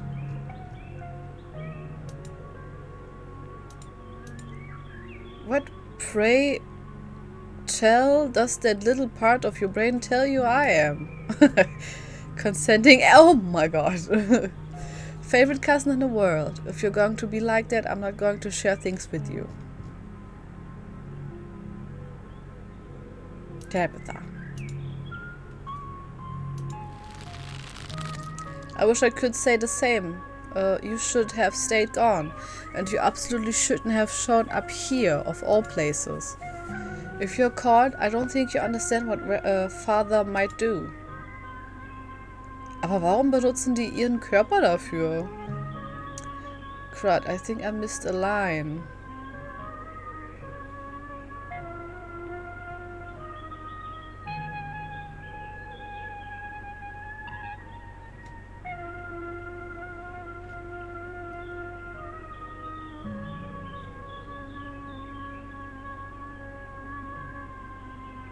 Ich glaube, das ist der Vater, oder? Das da hinten.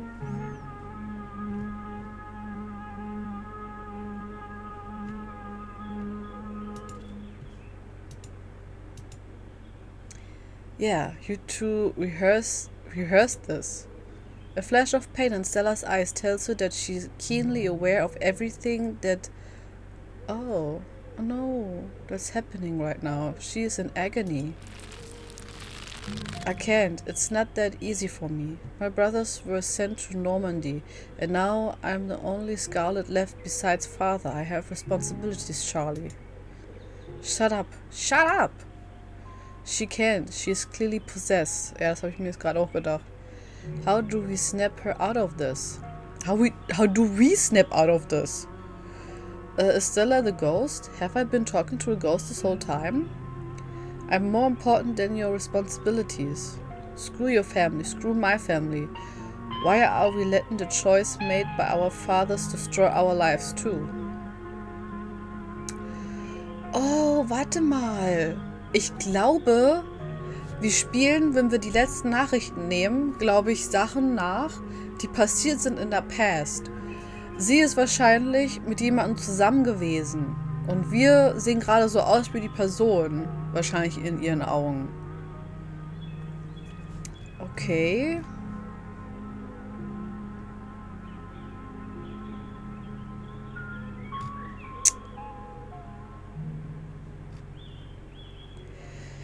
Ich bin nicht sicher, was ich jetzt sagen soll.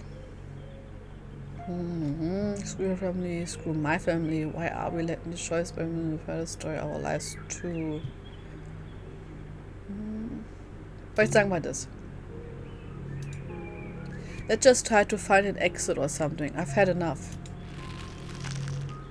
You should just get out of town while you still can. Whatever you came back for, it's not worth it. I'll get you out of here, Stella, I promise. Let her go, Spirit. Let her go, please. You're right, but I came back... Oh Gott, oh Gott, oh Gott, ich habe Angst, dass wir sie verlieren. I won't leave the holler without you. If you change your mind, I'll be around.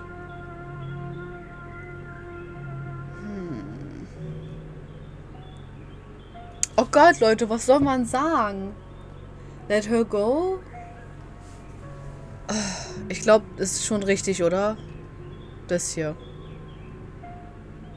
I get you out of here, Stella, I promise. Nein, nein, nein, nein, nein! Oh mein Gott. Haben wir sie jetzt verloren? She's gone, along with the shadow in the corner of the room. Ich glaube, wir haben sie gerade verloren, oder?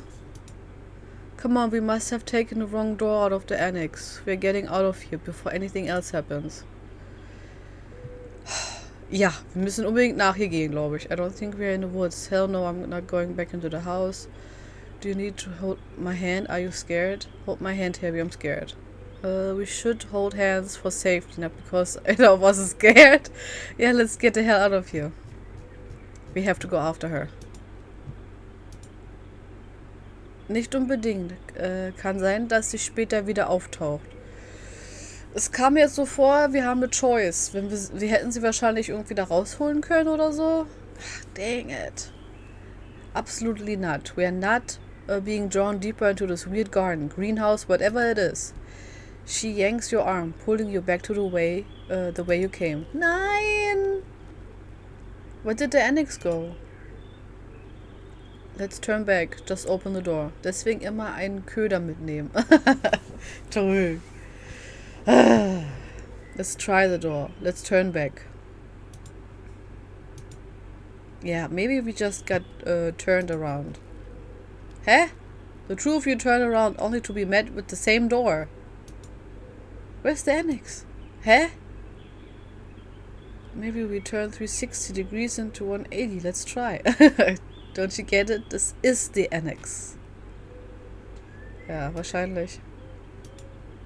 Bullshit. This is all bullshit. She storms up to the door, throwing it open. Ja. Da sitzt der Vater. Okay. Bells ring as a cacophony rages outside. The door in front of you pulsates and figures unseen bang against it. The shaded figure from the garden sits in the corner, ever so slightly more defiant. Are you kidding me? Oh, man kann ja gar nicht ihr Gesicht sehen. Stört das jetzt, dass man ihr Gesicht nicht sehen kann? Soll ich für euch kurz meine Webcam zur Seite machen? Vielleicht machen wir die... Warte. Hier hin. Naja, jetzt sieht man den Typen nicht. Ich mach's einfach hier so mittig. Ja? Okay, dann lass ich's so. Okay, dann lass ich's. This is messed up. We need help. sie steht jetzt da und ruft jemanden an. God, please let this call go through. Tabitha anxiously taps her foot as she waits for her phone to connect. Hey, it's... What? No, it's Tabitha. Didn't you see the call ID? Stop interrupting me. Can't you hear what I'm... Your cousin is cut off by the dial tone of disconnected call. Great, she couldn't hear a word I said. Looks like we're on our own. Junior, pack your things. Quickly, hurry. Jesus, Rosalina, you scared the shit out of me. This is Rosalina? Oh my god. Oh my god. Maybe we could... Oh, scheiße, we should run him out on a rail too. Make an example of the whole family. Your kids should have just stayed in the library. I can't believe we are going to have to rescue you again. Wait, are these multiple ghosts? Charlie and now Junior. Do you think it hurts them? Here we go again. Grab Tabitha, turn around and just leave. Mama, what's going on? Sollen wir jetzt einfach Play Along oder Mythical machen? Ich glaube, eins von den beiden würde die anderen, glaube ich, saven, oder? Oder was glaubt ihr?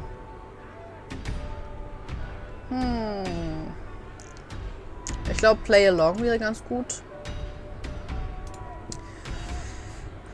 Okay. Am I going to have to deal with you doing this all night? Please, he's only a child. We leave peacefully. Just give us a little time. They were only children too. My boy was in there. Why should I give Junior here all the time in the world to gather his little toys and fancy clothes? Ach so, das ist glaube ich der Mob und das ist die Mutter, oder? The boy didn't have that kind of luxury. Oh. The collapsed Junior leaving Charlie returning. It's starting to come together. Entscheide ruhig selbst. Dann können wir die Schuld auf dich schieben, wenn es schief geht. Ach, vielen Dank. Es ist sehr nett. Why aren't we possessed? This is horrible. This whole thing is horrible. I hate it here. What are they talking about? The mob is talking about the collapse, right? Alexis is talking about the collapse. Mama, what's the man talking about? Why hasn't Daddy come home yet?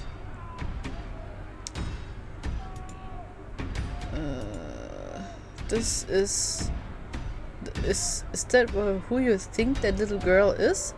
But yeah, I think you're right. Don't listen to him, Charlie. Just keep packing. Looks like the others are on their way. Better hurry, boy. Or you and your little dolls here might get burned up. Oh god. And as for you, lady, what makes you think you're gonna be keeping any of those valuables you're packing in that fine suitcase of yours? Ich bin gerade so ein bisschen verwirrt, ganz ehrlich. Daddy said when he's not here, I'm the man of the house, so you don't get to push around. Get us to push around, mister. I'll call the police. Mommy, I'm scared. Make the Batman go away. I wonder how many of these rooms there are.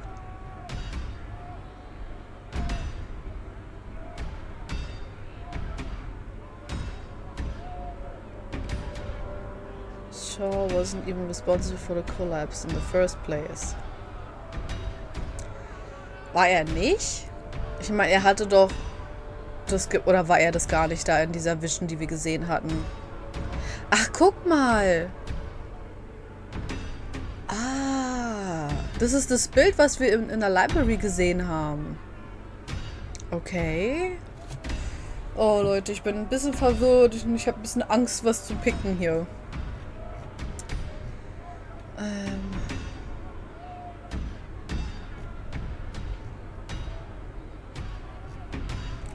Ich play einfach along. Mal sehen, wo das hingeht. Don't play along, Tia. Trust me, boy. The coppers ain't coming here tonight. And what makes you think you can talk to an adult like that? Maybe they should have had you working in the mines too instead of lazing around in this big house. Maybe you should have learned a thing or two about respecting your elders. Don't talk to my son like that. Don't talk to me like that, woman. I call the shots. Now get out unless you want to go up in flames with all your precious jewels and expensive dresses. You're lucky I'm even letting you leave. That's why we aren't possessed.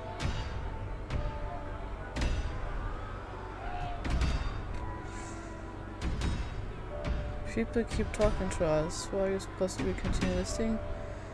But I don't want to go. I haven't packed all my puppets. Sind wir... Oh, die Puppe. Alexandria vielleicht irgendwie? But neither of us have done anything wrong. It's been over 100 years since the collapse. It's okay, Charlie. You can make new ones, even better than these.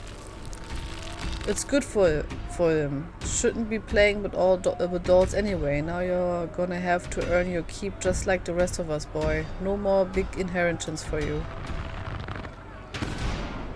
Mother and the mob are whisked away, leaving you and the Tabitha in an empty room.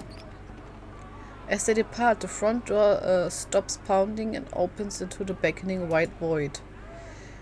We're in hell? Us? We're in hell. We both died and we're in hell. Are we supposed to be Charlie? Is Charlie the ghost? Who did you call on the phone earlier? Okay, let's put our heads together. What do we do now? There's so many ditchlings here. Pull yourself together, Tabitha, we're not dead. Well, I guess there's only one way to get out of this. Shall we? Okay, let's put our heads together. We know that we can't leave, and we know that we are not possessed, at least as far as we can tell. And whatever we saw in this room at least happened right after the Shaw mine collapsed in 1918. I think the only option on the table for us right now is to keep doing what it wants us to do. Maybe it'll stop at some point, or maybe we'll figure out a way to escape. Are we supposed to be Charlie? Who did you call? There's many things here. Your guess is as good as mine. There's only one way to get to the end of this, shall we?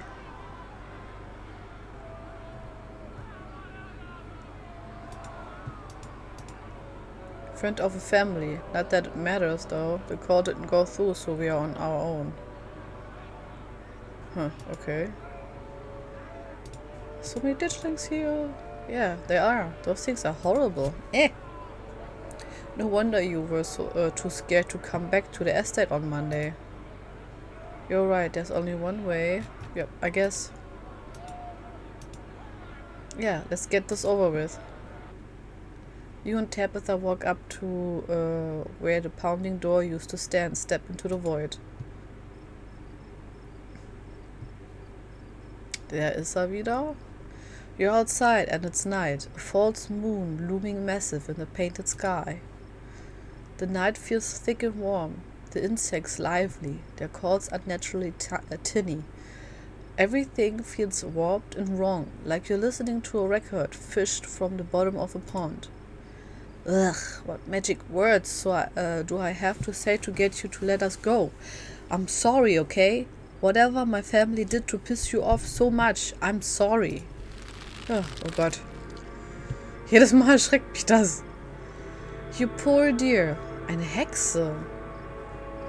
I've been keeping track of you, scuttling around town like a tomcat. You've fallen hard for Miss Edwardine, haven't you? Okay, Edwardine war wahrscheinlich der Stella am Anfang. Und wir sind, glaube ich, wirklich Charlie. Oh, this one's the witch spooky. Is it just me or does that shadow keep getting closer? Ja, das habe ich auch schon gemerkt. Kanika, I get you out of this. I want to get off. Okay, fine. I'll watch another little play. Who's this supposed to be? The scenes are all scattered. If you're trying to scare me, it's not working. Dang, how'd you know I have the hots for Edwardine? There's no need to be embarrassed. Your secret is safe with me. You know, I never did approve of what the Scarlet did to your family and what it did to the two of you young'uns. Childhood sweetheart, just think how lovely it would be if you could just be happy together. That's what you want, isn't it?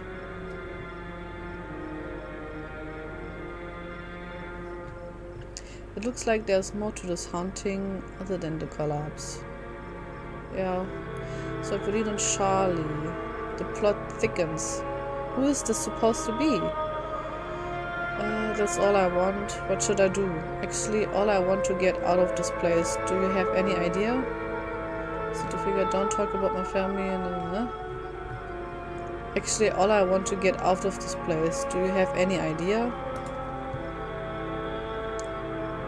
Actually, all I want to leave. They're clearly scripted here. I'm sure by now you've realized the young lady doesn't plan on leaving with you, but it's not for lack of desire, as you well know. It's Enoch. Even if you dragged her over the town limits, his hold over her would make sure neither of you were ever happy again. Oh. Just think of what happened to your poor mother and father. Do you want that to be the two of you? Huh. What do you know about Enoch, Tabitha? Theme with the possessions, like who's playing that what role?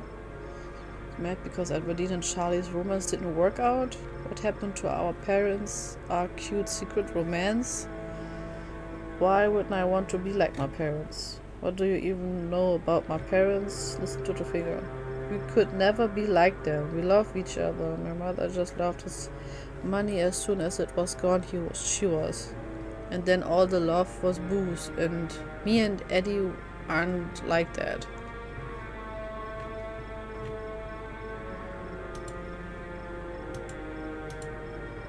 Tabitha stares ahead in revived silence. The power at work here are stronger than even your love could withstand. You need to break the bonds holding her here. Then you can both go free. No more misfortune, not for you, not for anyone else bold enough to step foot aside the holler. The witch mimes handing you something through her hand is empty. Memes, glaube ich, heißt es, oder? Oder Mimes? Everything I need to know is on that map. Ooh, eine Karte. The symbolism of these rooms could be helpful. I think I can pass some of it. What's that about misfortune stepping foot outside the hall? Is the town cursed? Oh, an item to quest for when we get out of here. Breaking of bonds requiring a map sounds like a quest.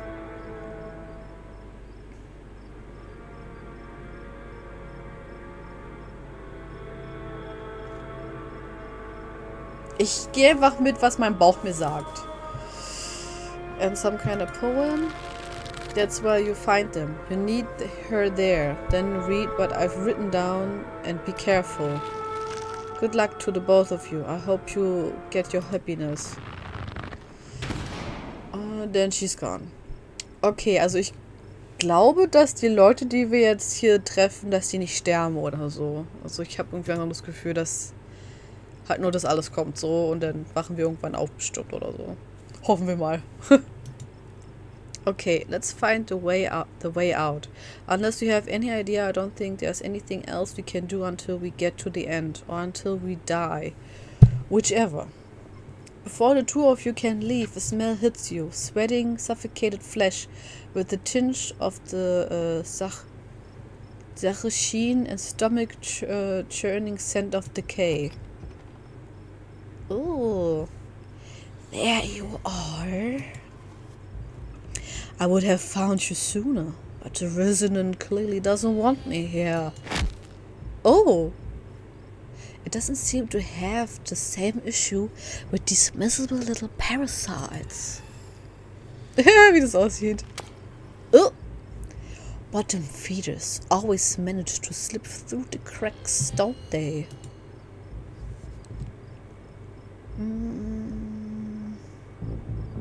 Talk. How did you get in here? Oh hey, it's Tabitha's ex. Quick Tabitha, let's team up against him. Hey Wayne, you want to figure this out with us? Are you Sam Wayne or are you something else? There is something else, ich weiß das.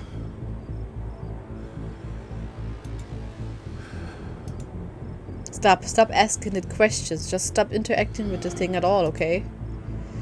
So-called Tabitha, after everything we've been through, to have you treat me like a stranger. Shut up! What an unfortunate situation you've been dragged into, dear. Why can't you do as I ask and stay out of trouble? But that girl won't let you, will she? Stella, is that her name?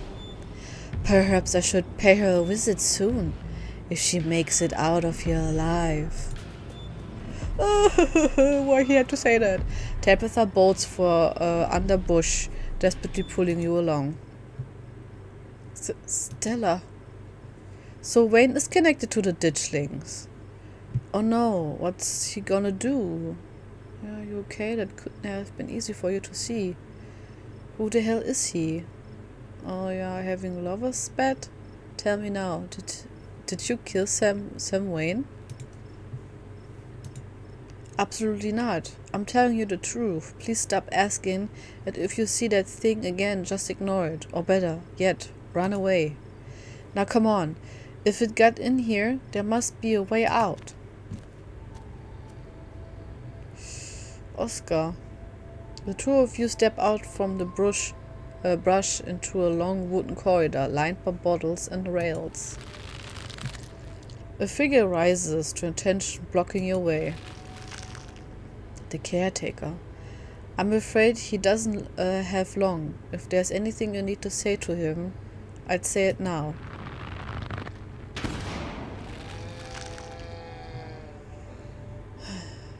As the caretaker is swept away, the room pulls itself to you and you find yourself looming over a deathbed. The father lies in the center, looking pitiful small. I'm sorry, boy. Sorry I let the troubles drive your mama away. And sorry those troubles mean I'm leaving you all alone now. So Oscar is Charles Sr. Okay. So this is the dad, played by a dad. I'm so sorry, it's okay, forgive you. It'll be all over soon.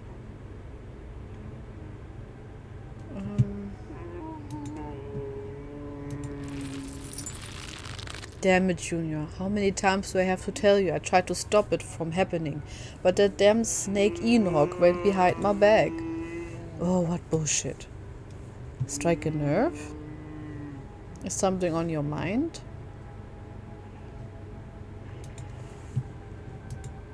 Our great-great-grandfather, he was in charge of the mines when they collapsed.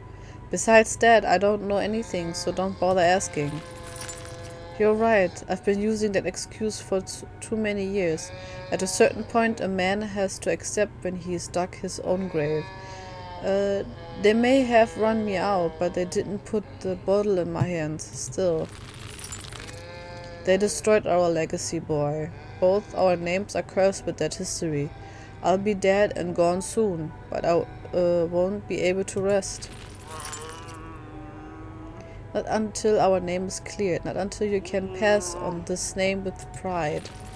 This is my only request, Charlie. Go back there, tell people the truth, try to find proof. I don't know what you'll have to do, but please. I know I ain't been the best father, but I'm no murderer. I'm guessing this request didn't really pan out. Do you think that's why he was getting closer with... So wait, this is after the scene with Rosalina and before the scene with Stella. I don't know, maybe you're a murderer. It seems like you killed yourself. Alright, Dad, I won't let you down. I see what I can do. Get some sleep, I see you in the morning.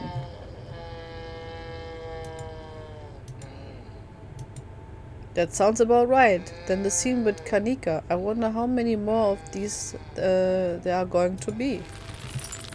Damn it, boy. I may not have till the morning. Promise me. Promise. You go back at the very least. Show that Enoch bastards what for. I promise I go back.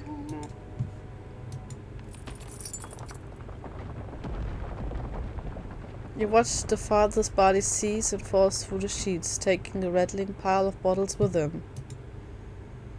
This ghost is full of it. Your cousin steps forward and disappears through the hole left in the bed, leaving you to follow. Okay. Ich habe so ein bisschen Angst, dass ich jetzt irgendwie manche vielleicht verloren habe und manche habe ich nicht verloren oder so. Aber mal sehen. You find yourself pressed uncomfortably against the trellis. A small castle sits off to one side of the wall, and the bars of a prison loom over the both of it. What? No, over both, all of it, and all of you. Climbing. Oh, this is Audrey. Climbing up the trellis again. The entity. How very Romeo and Juliet of you. No need to run off. I won't tell the old man. Though you've gotten sloppy, you should try to be more careful if you don't want him putting you in an early grave. What the hell is the entity? Are the bars metaphorical or are they real? We get you, I promise. Okay, who's this? Who are you? I don't know. His brothers? I thought you were dead. Quite a strange and new friend. I'd like to see the old man try.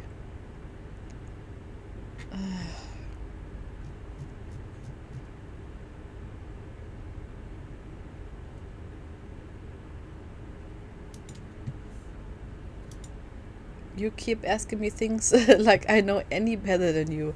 We've both been seeing the same rooms.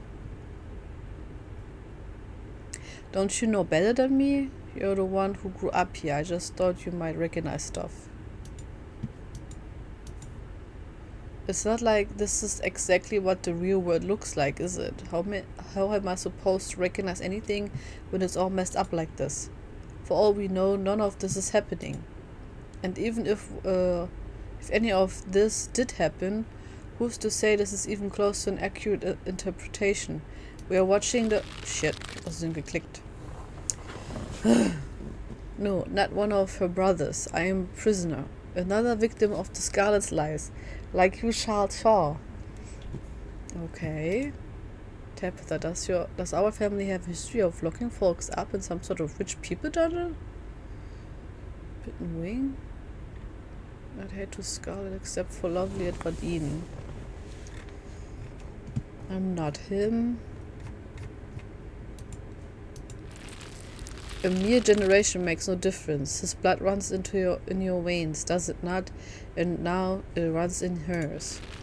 Yes, it seems your little triest bore fruit. And oh, will you ever be in trouble when the old man finds out? Tabitha's eyes go wide. Wait, I'm going to be a daddy? Who are you? Let it talk. I think this might be important. You know, you don't have to keep tangling here. Come inside, you'll be able to hear me through the door just fine. Oh, okay.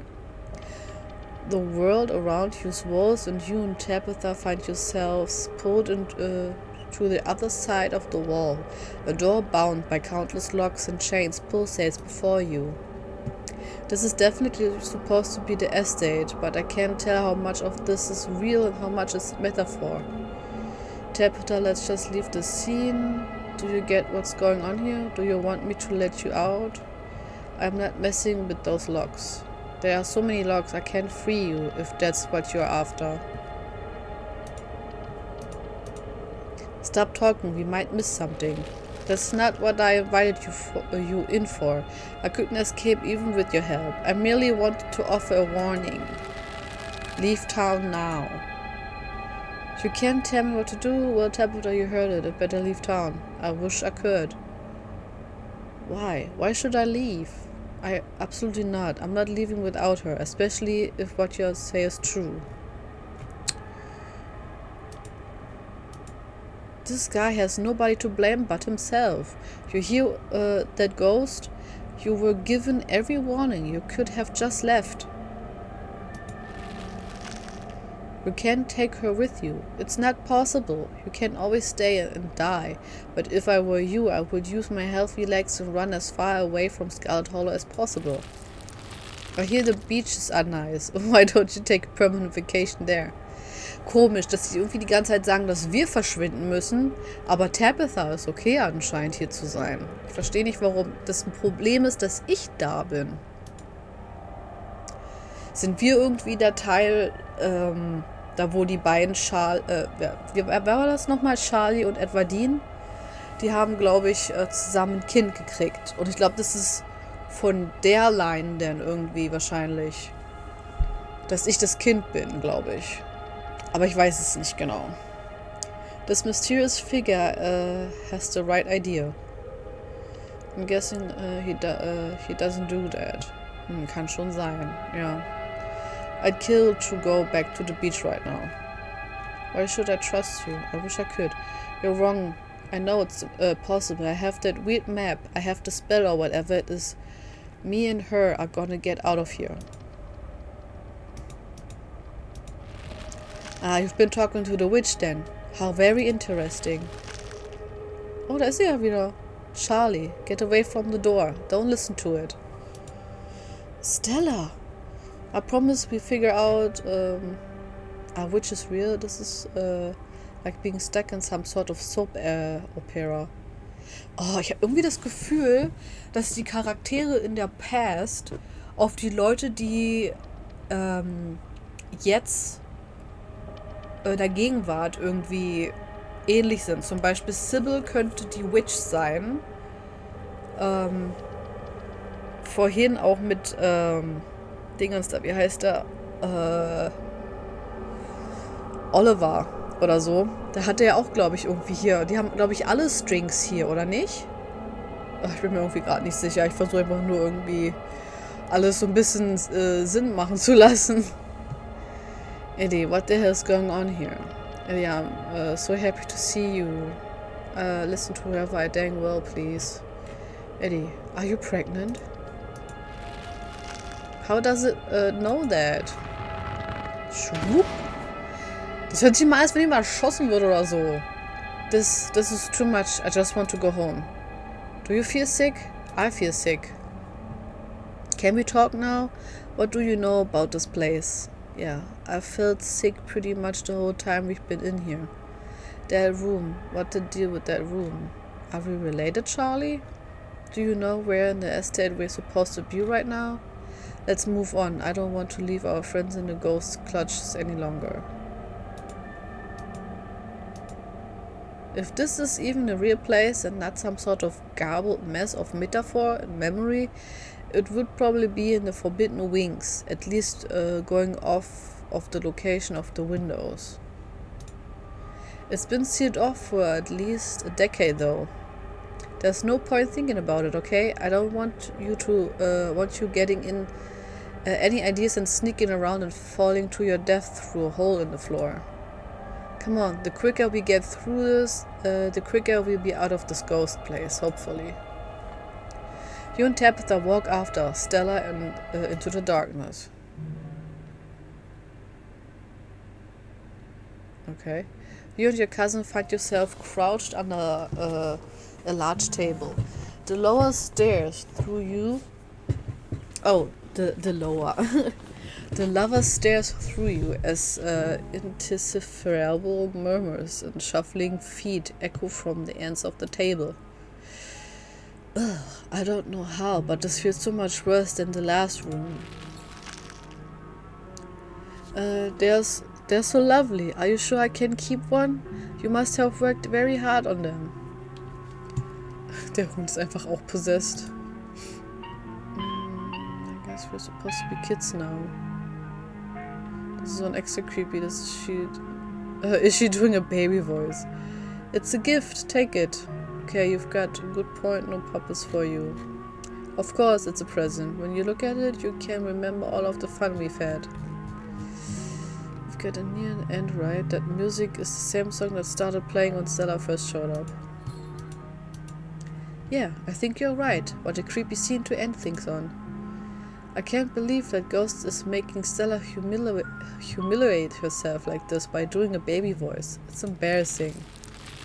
I try to keep it away from my brothers so they don't smash it, though I wish I could make it move like you can. And you can even do the voices, you know, you could probably make real money if you put on a show for real people. For real people. That's why everyone's been moving so weirdly while we've been possessed, right? He's got a thing with puppets. They even possess Stella's out here trying to monetize hobbies. If we're nearing the end of the things, do we have a plan yet? I'm not in money. What's the plan? Okay, that's the plan. I want to return a performer. Ich glaube, it doesn't matter, wenn wir diese Play-Along-Sachen machen. Possessed. So, that's why everyone's been moving so weirdly while they've been possessed, right? He's got a thing with puppets. He sure does. A traveling show, and you want me there too. Oh. Could we go to towns along the beach? I've heard the Outer Banks are the most beautiful place in the world. Again with the beach. Of course we can. I wish we could go back in time all those years ago and tell them what we know. Me too. Thank you, Charlie. I've always wanted to see the ocean. Wie hört sich das mal so an? You can see the tiniest shimmer of tears in Tabitha's eyes. She blinks, and they're gone. There. Are you done now, Charlie? Can we leave? Everything crashes to a thunderous black before you or Tabitha can get in another world.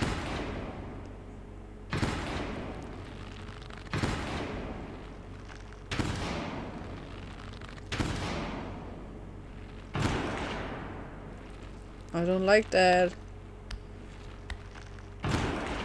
A single spotlight remains illuminating a trapdoor in the center of the stage. You feel drawn to it. The trapdoor. Are we back in Rosalinas room? Do you think it's over? You should open it. I'm opening it. Open the trapdoor. Ich glaube, das ist, dass wir wieder rauskommen, oder?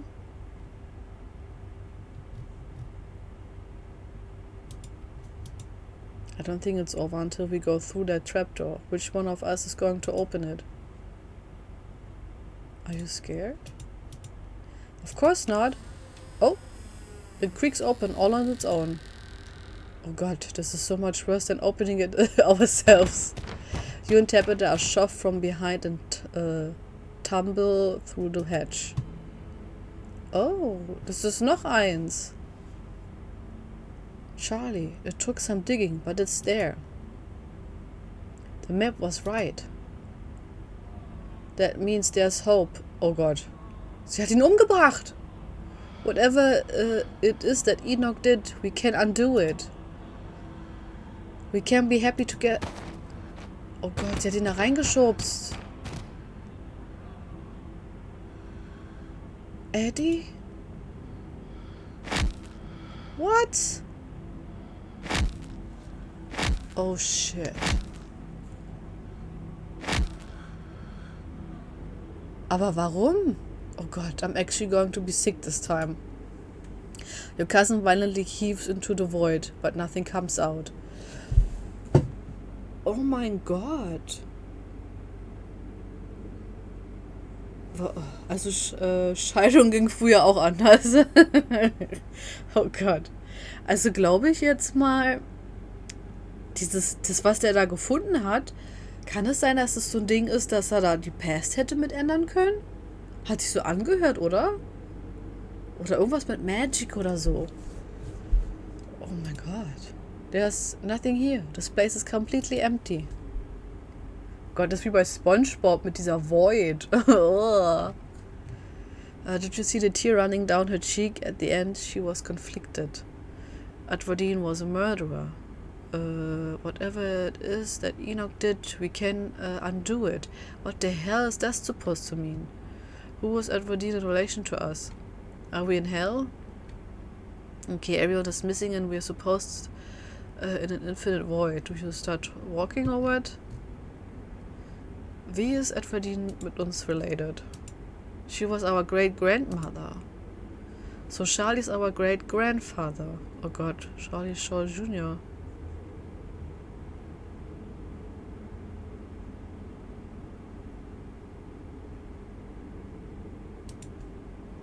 So Charlie's our great-grandfather. No, Edwardine had more than one child, and our grandmother, Mary Bell, was the eldest.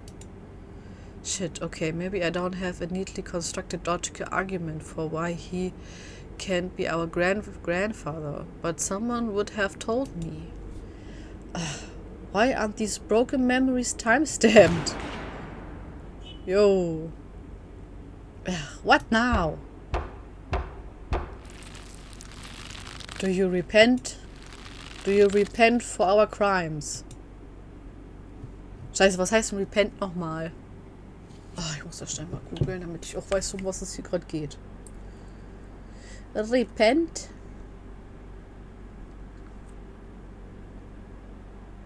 Ah, bereuen. Also tust du Buße. Ah, oh mein Gott. Oh.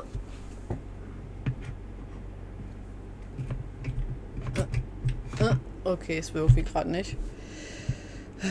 The names are back to normal. They must be in character. Was? They must not be in character anymore. Are you talking to us?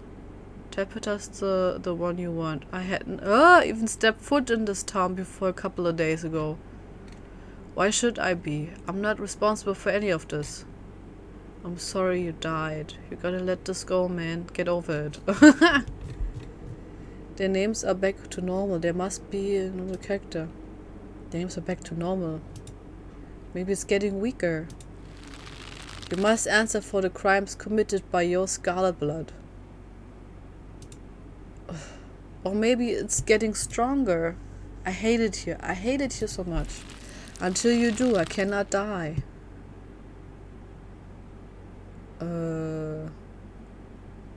Okay.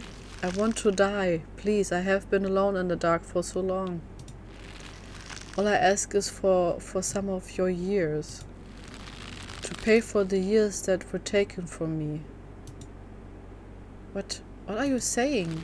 My life was stolen from me. I want some of yours. It's only fair. No. It is absolutely not fair. You've got to be kidding me. Neither of us had anything to do with what happened to you. The sins of the father are to be laid upon the children. One of you must forfeit. It doesn't matter which. Oh mein Gott, wir müssen einen umbringen. Bullshit. You can't actually make either of us do anything, can you? I don't understand. And what happens if we refuse? Tabitha's right. This is bullshit. Oh God. You can't actually make either of us do anything, can you? I can keep you here. And I can do whatever I want with them. You can refuse. But if you do, then I will stay. I will stay until I get what I own. What? I stay until I get what I'm owed. I don't understand. You will live a shorter life, and I will finally be satisfied. I will have justice. I will finally die. I will leave this house at last. How much shorter would my life be? You aren't seriously entertaining this thing, are you? This isn't for you to know. Just as it wasn't for me to know. One day sooner than you like, you will die. Sybil! I hope I didn't come too late. Mom? Oh mein Gott, wir sind alle wieder normal, oder? All of you had better get out of here before the spirit regains its composure. This is certainly a strong one, isn't it? Don't worry about the others, they're safe. I got your call, Tabitha. Ah, but it was definitely not easy getting down here. Get us out of this pit, Sybil. Tabitha, I don't think it's wise to leave something like this where anyone could stumble across it. Why is that my problem? It wants something, doesn't it? And I think you know which of you should volunteer. You must be joking. You're the eldest cousin. You're the one who's actually lived in this town. It's only right. Tabitha! Absolutely not. We should just leave. I'm not giving in to the demand of some dead guy. I agree with Sybil, Tabitha. You should be the one handling this. I'm not leaving before I put this to rest. I'm with Tabitha. Neither of us owe this ghost a damn thing. Oh Mann, oh Mann, oh Mann. I'm not leaving before I put this thing to rest.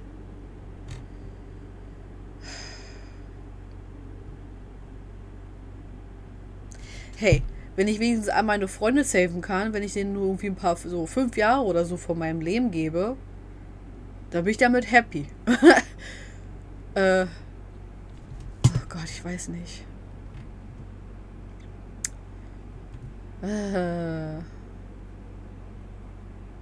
Ich sag das. You take a step forward towards the spotlight. As you move forward, you feel Tabitha's hand on your shoulder. Tia, what are you doing? Where are Oscar and Rosalina going to live if I don't do this? What if someone wanders into the annex and gets stuck in this labyrinth? It's okay, Tabitha. This is what family is for, right? I want you to be safe. We can't just leave this unresolved. Whatever happens next, I want you to remember it for the rest of your life. I'm doing something you'd never have guts to do yourself. Our family ruined Charlie's life. We have responsibility to make things right. We can't just leave the ghost here. It's irresponsible. I just want Charlie to be at peace. Oh Gott, ey, so viele... Warum hat man so viele Auswahl? So viel. Where Oscar and Rosalina going to live? It's okay, but this is what family is for. I want you to be safe. Just leave this unresolved. Tia, Sybil is right here. Sybil is right here. Please don't do this. You wordlessly step into the spotlight. Oh fuck. Wait a minute. Ich bin jetzt nicht gestorben, oder? Scheiße, warte mal. Nein, nein, oh Gott. Sind wir jetzt stuck in diesem Place? Anstatt Charlie? Oder ist das jetzt das Ende nur? Weil ich hätte jetzt gedacht, wir geben ihm einfach nur, wie er gesagt hat, ein bisschen von unserem Leben ab. Ich hätte speichern sollen zwischendurch.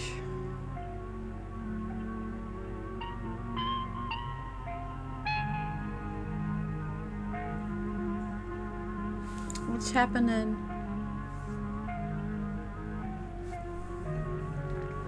Oder haben wir ihn jetzt einfach nur zu Rest gepackt?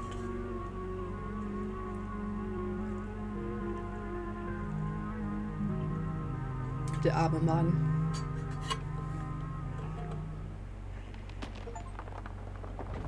For the first... Warte. I relate upon the children, the sins of... ich konnte nicht sehen, was wir bekommen haben.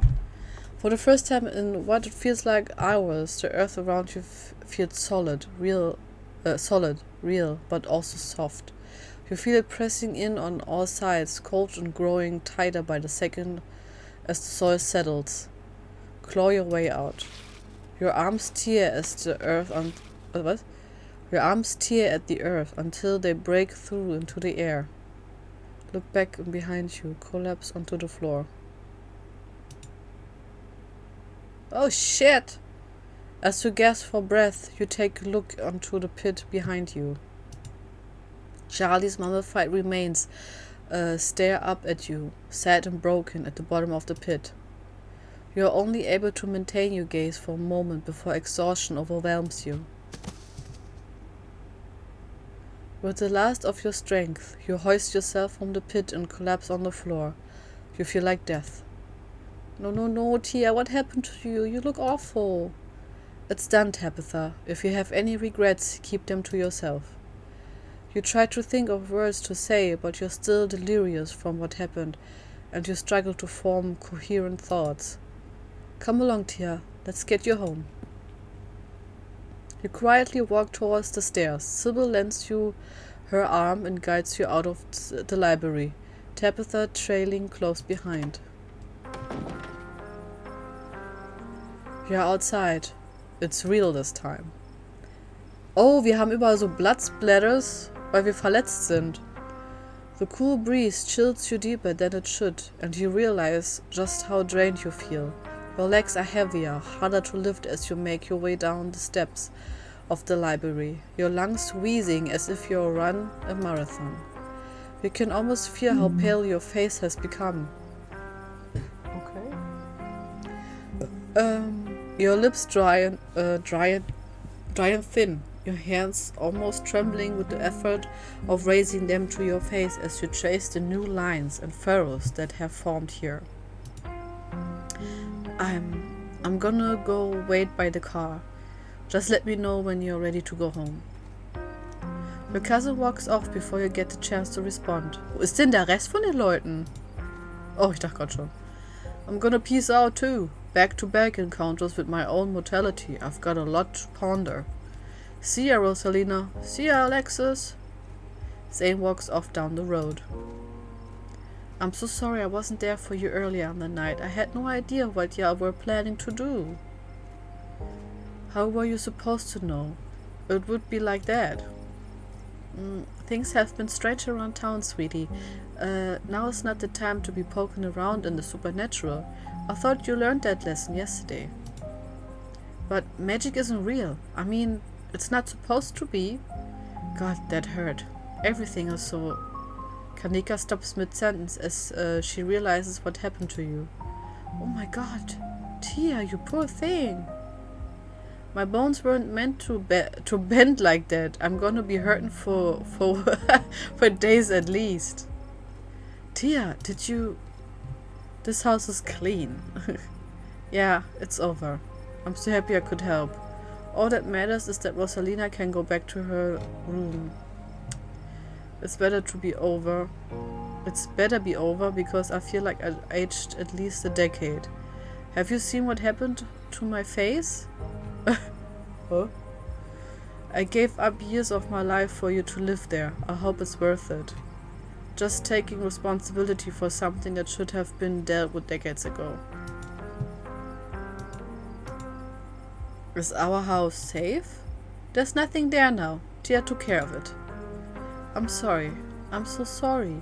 I had no idea. It had never been like that before. So that really happened then. That ghost really did take away years of your life. I'm afraid so.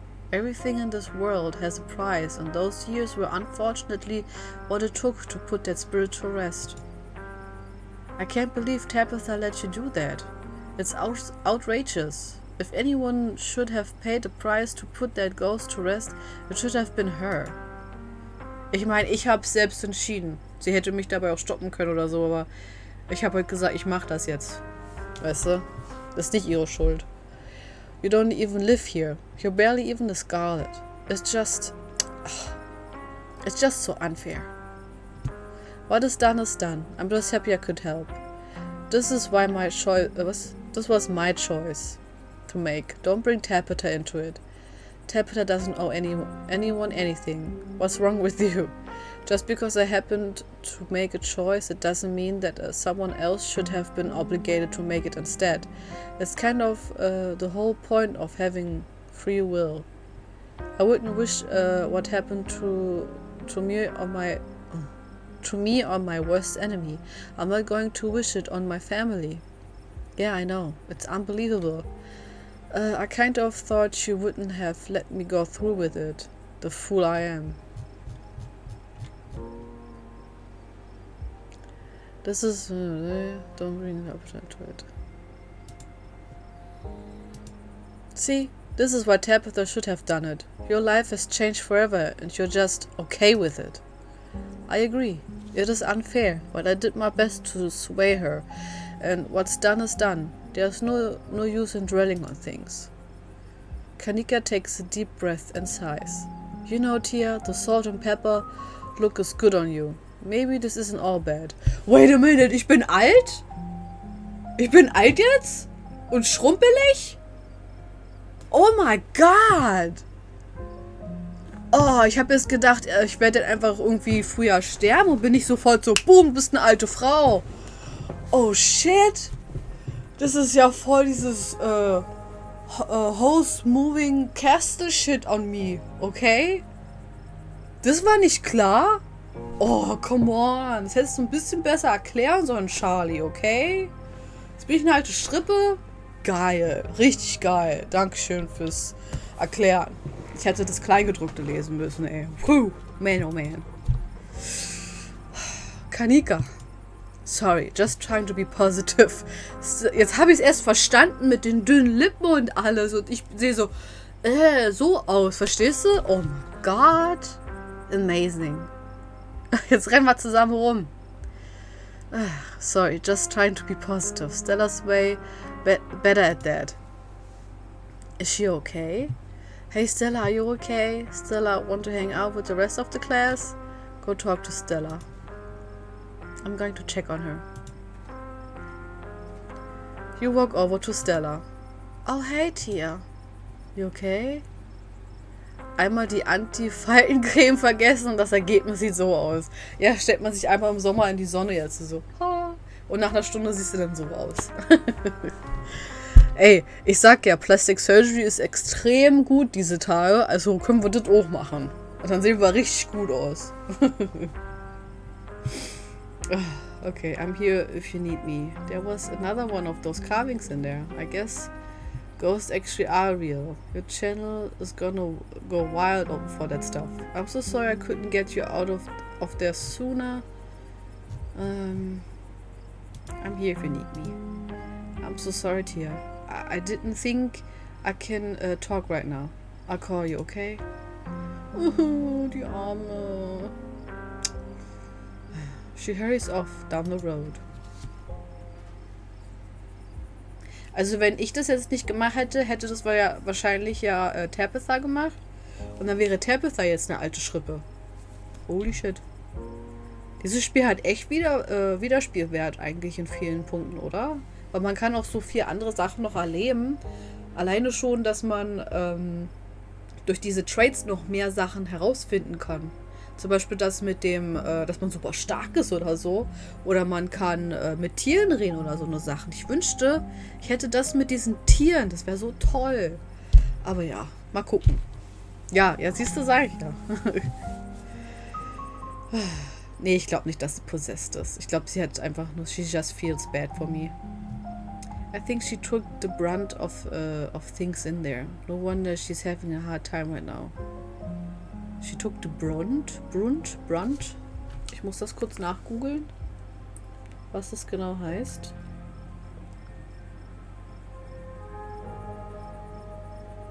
Hauptlast von...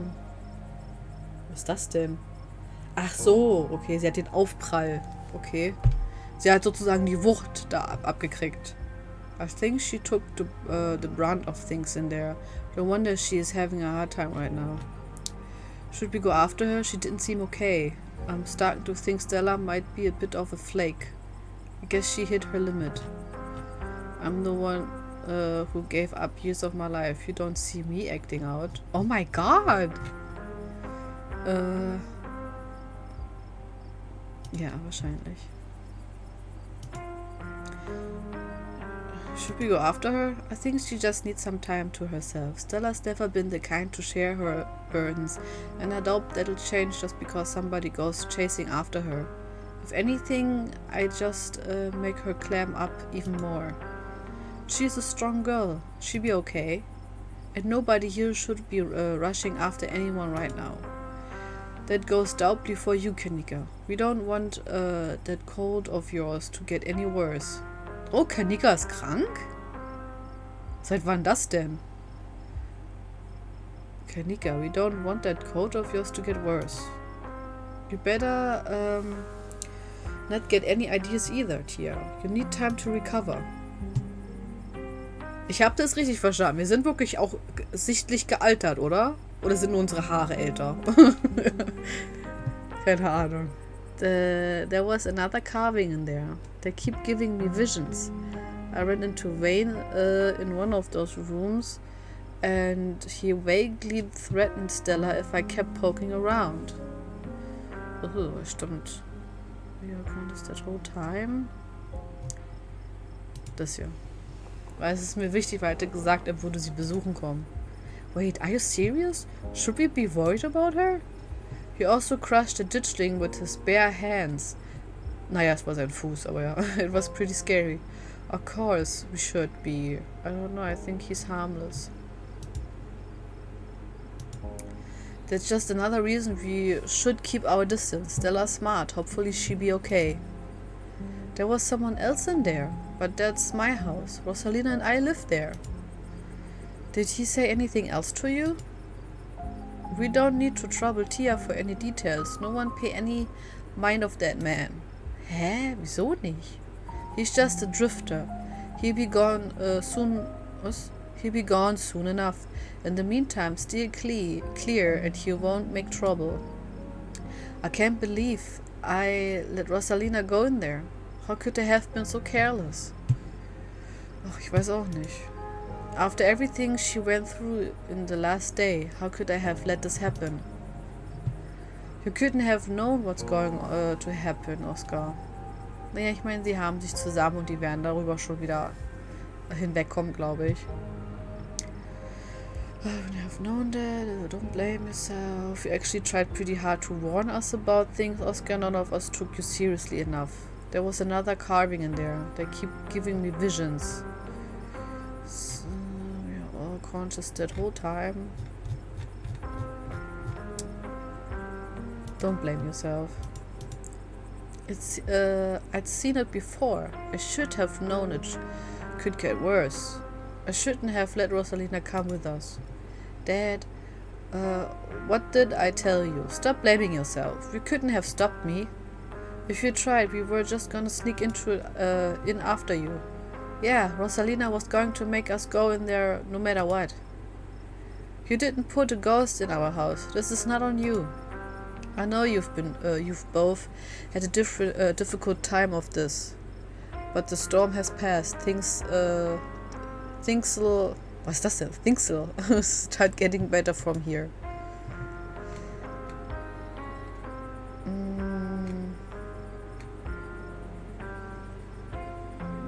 Do any of you know who we were supposed to be? Naja, wir waren Charlie, glaube ich. No idea. The words just came out. There was no context, nothing. But there was a weird feeling, like overwhelming guilt. I was so angry. I was mostly just scared. I didn't feel any of those things I felt. I don't know how to describe it. I felt powerful. I was just cold.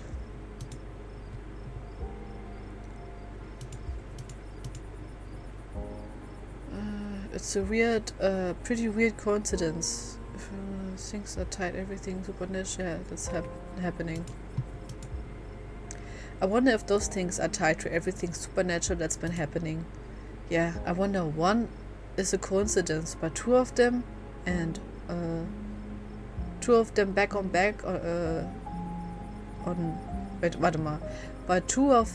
back-to-back nights. And if you're right, and there's another one in the clinic. I'm sorry, I'm a little lost. You've been finding carvings around town and they've been giving you visions? I remember you mentioned that this morning. There's more than one of those things. I'm sure everyone here could stand around theorizing about this and that all night long. There'll be plenty of time for that tomorrow. Tia, if you have the time, I'd love to discuss these visions over tea after you've had the chance to get some rest. So you guys were conscious the entire time. Everyone glances at each other, though none of them gave any of their years away. You can see how exhausted they are, how unsettled. Yeah, it was awful, kind of fun too, but mostly awful. Ne, jetzt hat er was erlebt, ne? Er hat dann gesagt, ich will unbedingt was erleben. Oh. I'm pretty sure... I'm pretty sure we remember everything, at least up until Symbol showed up and snapped us out of it. What was it like? They all glanced away. It hurt. Why didn't I make the kids stay behind? I can't believe I let that happen to them. Dad, this might be the overwhelming pain and exhaustion talking, but shut up. I love you. You didn't do anything wrong, okay? I had no idea what I was doing to say until the words were already spilled out. It was like I had no control over myself. I remember each and everything I said. It's like it was burned into my memory. You poor souls. I can't begin to imagine what you've all been through. We should probably get going. It started to get chilly out and there's still work to do. Get Rosalina set up for the night. Don't be a stranger and let us know if you need anything, okay, Oscar? I will, thank you. All of you again. I believe it's time for me to get my daughter home as well. But, Kanika, dear, you haven't been feeling well. You need to get some rest. Okay. I see you tomorrow, Tia. Yeah, I see you tomorrow. If I manage to get out of bed, I don't know. Yeah, I see you tomorrow. Cool.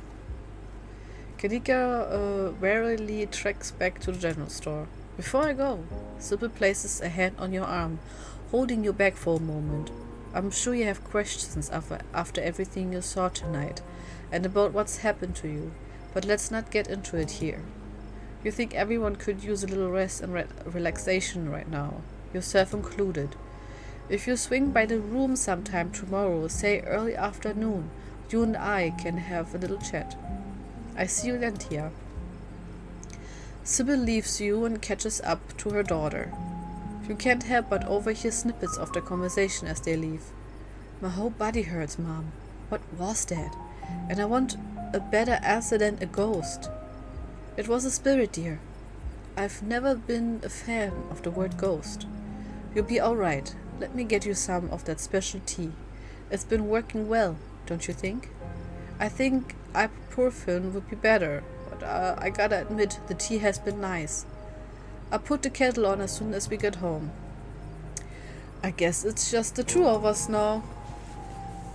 So you have no idea who you were? I could roughly place most of the others. What do you remember? Do you regret coming along tonight? I can't believe you're the one being apologetic right now. These bruises are temporary, you know. Look, that was a horrible experience. This will stick with me for the rest of my days. But it was also kind of amazing for that. I don't know if that makes sense, but how many other people can say they were possessed by a ghost? Sie sagt, er ist happy darüber. So you have no idea who you were? I could roughly place most of the others. None whatsoever, but I remember everything I said, and I remember that cold feeling. A prisoner of the Scarlets. I wonder what your family was up to back then. I guess, wir haben bestimmt Slaves gehabt denn, oder nicht? Die denn da gearbeitet haben oder so? Oh Gott. Man weiß ja nicht, wir sind wahrscheinlich im Süden oder so. Weil wir haben ja hier Southern People. Und wir sind ein großes Estate gewesen, wir haben eine Mine gehabt. Könnte schon sein, dass wir vielleicht irgendwie, dass da irgendwie einer von denen, dieser Enoch wahrscheinlich, dann so ein Slave-Betrieber war. Oder wie man das nennt. I guess we can add it to the ever-growing pile of mysteries. What do you remember? As far as I know, all of it. I might start forgetting soon, but for now, it's all fresh. The twistling was the most pleasant, but even though I feel like I got tossed in a blender, it honestly made me feel so alive. I guess you finally got some shared trauma with everyone now. Avery chuckles, then grabs at their ribs, wincing. Yeah, I guess I do, huh?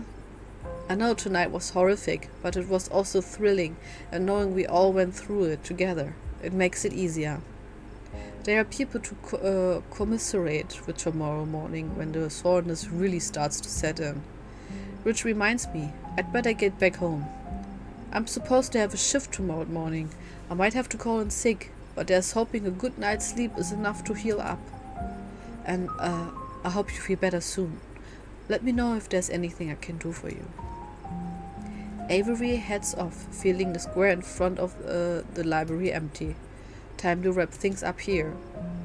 Go back to the estate. Oh shit, ich habe überhaupt gar nicht mehr gespeichert. Toll. Ich habe überhaupt nicht einmal dazwischen gespeichert, ey. Mist. As soon as you get into the car, the exhaustion of the night's event overwhelms you. The aches in your bones become a dull throb as your body sinks into the seat and your eyelids pull shut as if weighted by lead sheets. We are back. Do you need me to carry you inside? Did I dream that I gave up years of my life to kill River of a ghost? Or did that just really happen? Dang, I was asleep for a whole ride?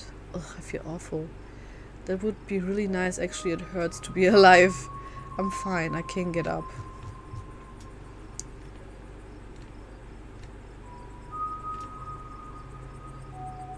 I'm fine. Good to know you're not entirely broken. Now come on, let's get you to bed. You're back inside. The chill of the night breeze is a little better here, but your legs are numb with exhaustion. Well, we are back. I have to imagine you want to get to bed. Lass mich mal kurz was checken. Oh. Autosave sind hier, okay. Wir haben, ach, Quicksave gibt's auch noch, okay. Okay, also Autosave ist nur so bestimmte Entscheidungen, würde ich sagen. Okay, ich wollte das nur mal kurz checken. Warte. Wenn man jetzt dahin geht. Oh. Warte, das war jetzt das Autosave, oder? Ja. Ah, okay.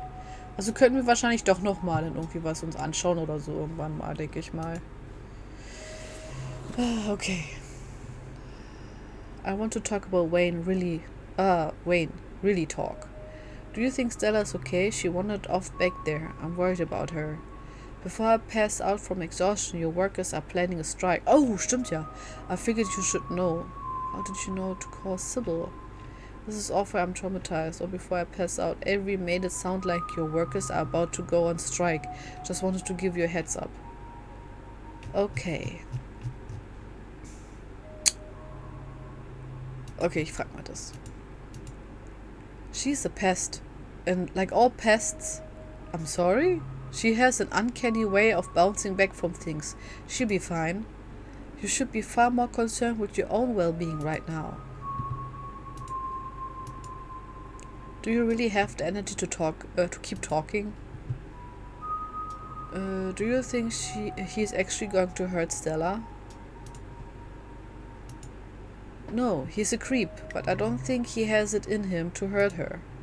And I don't know if you've noticed, but Stella is irritatingly resourceful. She'll be fine. So Wayne's a he now. Back in the ghost realm, he was an it. Why is he following me? Why is he all gross? He's sick or something. Probably part of why he is such a creepy weirdo now. I don't know if it's contagious, but I wouldn't rule it out, so don't go near him. Talking isn't doing much good for your condition. If you keep going, you might just collapse on the floor. You can barely stand right now. We're getting you to bed. You're too tired to possibly object. Don't keep poking around looking for trouble. You just have to make it to the funeral. 4 more days. That's all.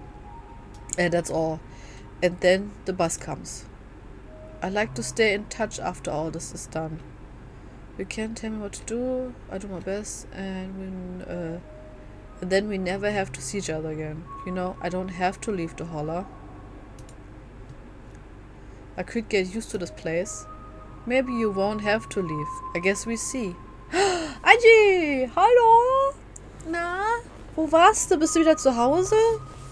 Wie geht's? Was machst? Aber ich glaube, wir müssen bald ausmachen, weil, also nicht, wir müssen nicht ausmachen, aber es ist jetzt 5 Stunden fast und ich weiß nicht, wie lange ich noch schaffe. Mir tut langsam auch mein Hals weh vom Reden, ey. Mann, Angie, du hast so viel verpasst. Ah, wir sind im Auto? Okay.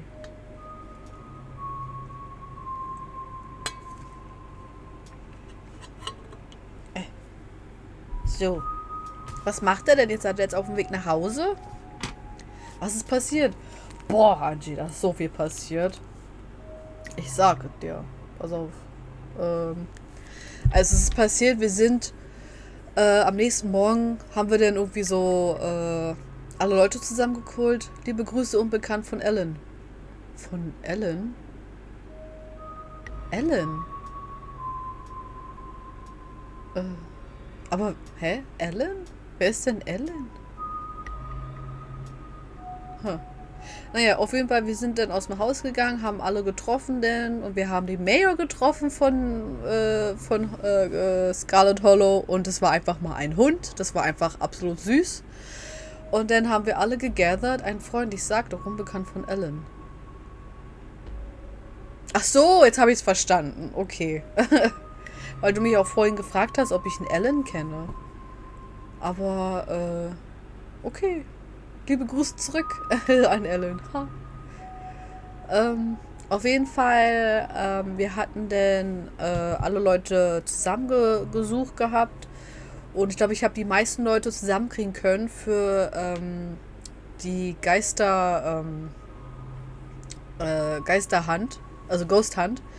Und weil da war ja dieses Haus, ist ja da von diesem Oliver, von diesem Librarian, war dann total haunted und so. Und wir sind da hingegangen, haben Sachen uns angeguckt, dann haben wir eine Tür gefunden im Boden, sind da reingegangen und sie hier, Tabitha und ich, sind dann komplett so ausgekekst und sind dann da als Geister oder so rumgelaufen oder halt als wir selbst eigentlich. Und es war in so einem Geister-Realm irgendwie und total crazy. Alle unsere Freunde waren besessen und ich dachte, wir haben einige Leute getötet aus Versehen oder so. Aber zum Glück nicht so. Ich weiß nicht, ob wir hätten Leute verlieren können in dem Punkt. Aber ja, dann haben wir irgendwie so ganz viel Backstory gelernt und irgendwann sind wir da rausgekommen und jetzt bin ich eine alte Frau. Ja, wir sind jetzt irgendwie ganz schrumpelig, haben graue Haare und so. Weil wir halt den Geist, der da lebte, haben wir denn Jahre von uns gegeben. Und damit er da halt weggeht. Und ich habe gesagt, ich mache das. Und dadurch bin ich jetzt eine alte Schrippe geworden. Ja. Okay. Maybe you won't have to leave. I guess we see. Anyway, night. See you tomorrow. Ich habe irgendwie gleich gedacht, ich bleibe in dieser Town, als ich hier war. Time to go to bed.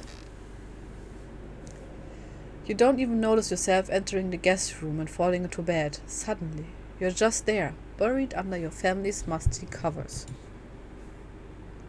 It's Wednesday night. Nearly half a week has passed since you first arrived in town, and a little over half a week remains until the bus comes to take you home. The spirit of Charles Shaw Jr. has been put to rest at the expense of unknown years of your life. The spectre of the night's events will linger over you for every day you have left, a grim reminder of the price you willingly paid for the crimes of a family you never met. Maybe it'll be easier in the morning. Maybe your joints will ache just a little less than they do now. Maybe you can still ride the capsized ship of your now broken life. Or maybe things will only get worse from here. Episode 4 waits! Woohoo, Leute! Wir haben es geschafft. Wow, oh mein Gott. Wir haben die 3. Episode geschafft. Hey, whoop, whoop. Okay, wir gucken uns jetzt die Cutscene an. Dankeschön, Dankeschön, Dankeschön. Wir gucken uns jetzt die Cutscene an und dann entscheide ich, ob ich noch weitermache ein bisschen. Aber ich glaube, ich brauche erstmal eine Pause. Mir tut ein bisschen der Hals weh. Und es ist jetzt die letzte Episode, die official raus ist. Ich weiß nicht, ob es jetzt ein Ende hat, das Spiel schon. Weil die enden halt immer so Episoden. Und die Episoden wurden geedit, also die 4. Ich glaube 2021 kamen die raus. Und es ist jetzt 23 so. Ich bin mir nicht sicher, ob es jetzt auch fertig ist schon, das Spiel. Also ja. Wir gucken uns die Cutscene an und dann gucken wir gleich. Oh, join the Discord, join the Twitter. Cool. Müssen wir aber machen denn. Muss ich mal gucken, wo die sind denn. Note, the decision you made in episode 3 bears heavy physical consequences. Oh shit. And a visual reminder of those consequences will follow you for the rest of the game.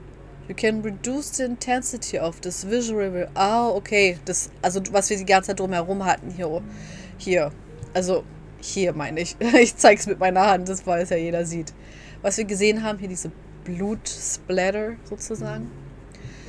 You can reduce the intensity of this visual reminder or remove it entirely at any point in the preferences. Would you like to see a recap before starting episode 4? Ja, Angie, dann kannst du jetzt kurz aufpassen. Da kommt jetzt ein kleiner Recap von was jetzt alles passiert ist, okay? Wenn du gerade noch da bist. Just a recap of episode 3. Wieso hört man das so oft? What the hell? Woo! Okay, ich weiß nicht, warum man das jetzt so oft gehört hat. Aber egal. Okay, yes, but just a recap of episode 3. Oh, was hast alles offen? Warte, es könnte sein, dass es hier in dem Streamlabs drin war auch, oder? Nee. Angie, du musst mir mal später helfen, wie man den Bot-Timer hat. Weil irgendwie kommt kein Bot-Timer bei mir durch den Chat hier.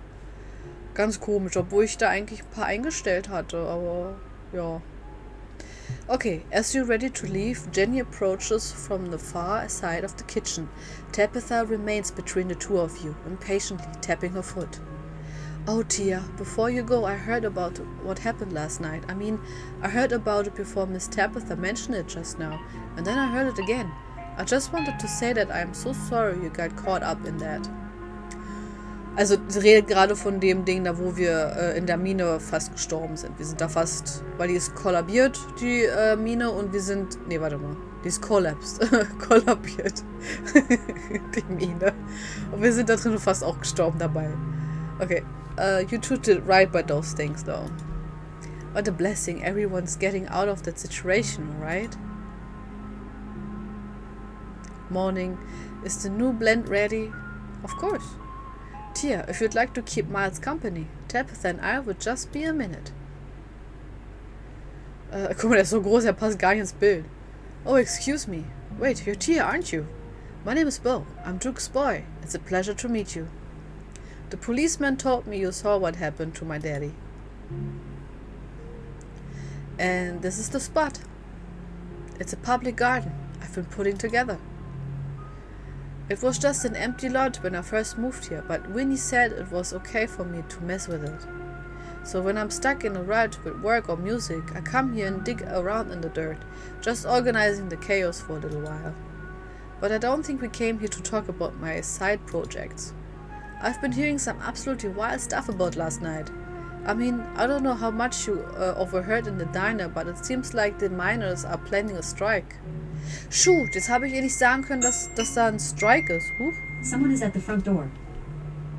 Oh, ich mach mal kurz die Tür auf, bin gleich wieder da. Huch, warum höre ich denn nix? Oh, he's a dog. Not only is this mayor a dog. Dankeschön fürs Welcome back. Not only is this mayor a dog, but judging from the series of portraits lining the walls, every mayor of Scarlet Hollow has also been a dog. You can tell this dog is the mayor from this town. Warte mal. It's the mayor from this little sash and his, oh, warte mal. You can tell this dog is the mayor from this, his little sash and his fancy top hat. Oh, oh, Dankeschön, Angie. There's a regal air about him, almost as if he knows the position of authority he's been elected to. Ah, ich glaube, das Ding ist gerade hier ausgegangen bei mir. Und hat... Da ist doch Musik, oder? Oder ist da gar keine Musik? Hey, was ist das für ein Emote? Haha.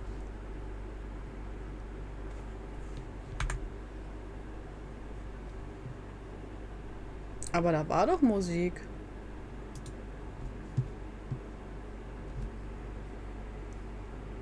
Von Twitch selbst? Selbst? Wie das von Twitch selbst Sound? Oh Gott, mein Auge juckt. Vielleicht sind wir gerade rausgeflogen oder so mit dem Sound. Das ist aber komisch. Achso, dass sie baut. Achso, Entschuldigung, Angie.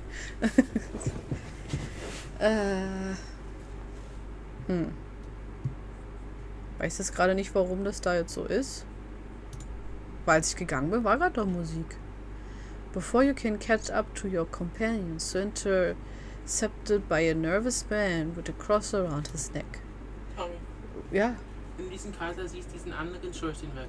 okay. Der Kater sitzt jetzt draußen und am Essen und er guckt rum, als wenn ihn jemand irgendwie snipen will. Ja, ich Der weiß. guckt, der ist richtig paranoid jetzt.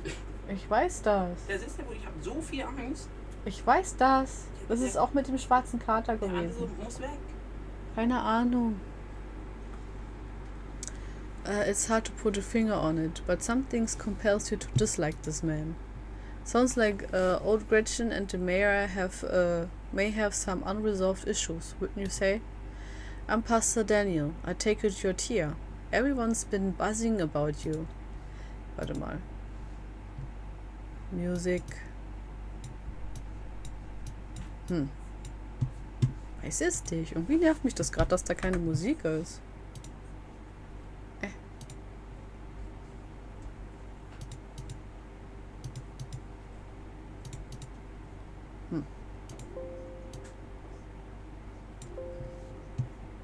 Naja, egal. I'm so sorry about your aunt, but I'm sure she's in a better place now. If you'd ever like to discuss your beliefs, my door is always open. The basement is what you might expect out of a tortured artist who spends all his time confined to his studio. Discarded canvases like its edges, discarded canvases line its edges, while trash and sketches leak out from their piles in the corners of the room, hiding the bare cement floor. Ghoulish faces coat the walls and paint sneering out at their creator. Das ist der andere Kumpel, den die beiden haben, aber der ist ja immer so krank gewesen. Your mom is so scary. She can be a little intense, kind of overprotective, which I guess makes sense. Anyways, make yourselves comfortable. You'll have to forgive the mess. I've been distracted lately, haven't been cleaning much. Dinner's already laid out. Dinner roll, spaghetti, and light salad. Kanika anxiously picks at her food. Stella is nervously talkative, and Reese is suddenly quiet and tense, his shoulders tight as his mother perches on the chair next to his. Dr. Kelly's eyes, all of you, with a sharp, fierce gaze. So, we were talking about maybe watching a movie sometime this week, while Tia is still in town. We have to see how you're feeling. I can handle a movie, Doc. Yeah, well, just sit downstairs in the dark. Reese is used to that. I'm sure he'll be okay. You're always overestimating how much you're able to do, Reese. This is why you keep getting sick. If I get sick, so what? It's not like that's ever going to change. I'm sick every day, and I'm not getting better. I don't want to spend the last few miserable years of my life holed up in the basement alone, just because seeing my friends has been deemed too strenuous. I am an adult, for God's sake. I can't believe I have to ask for permission from my mom just to have friends over. Reese stops mid-sentence, wincing in pain and wrapping himself in his arms. Don't say things like that. I'm doing everything I can to try and fix. Silence as Dr. Kelly's eyes shoot open. Reese. Reese abruptly pulls himself from the table and leaves.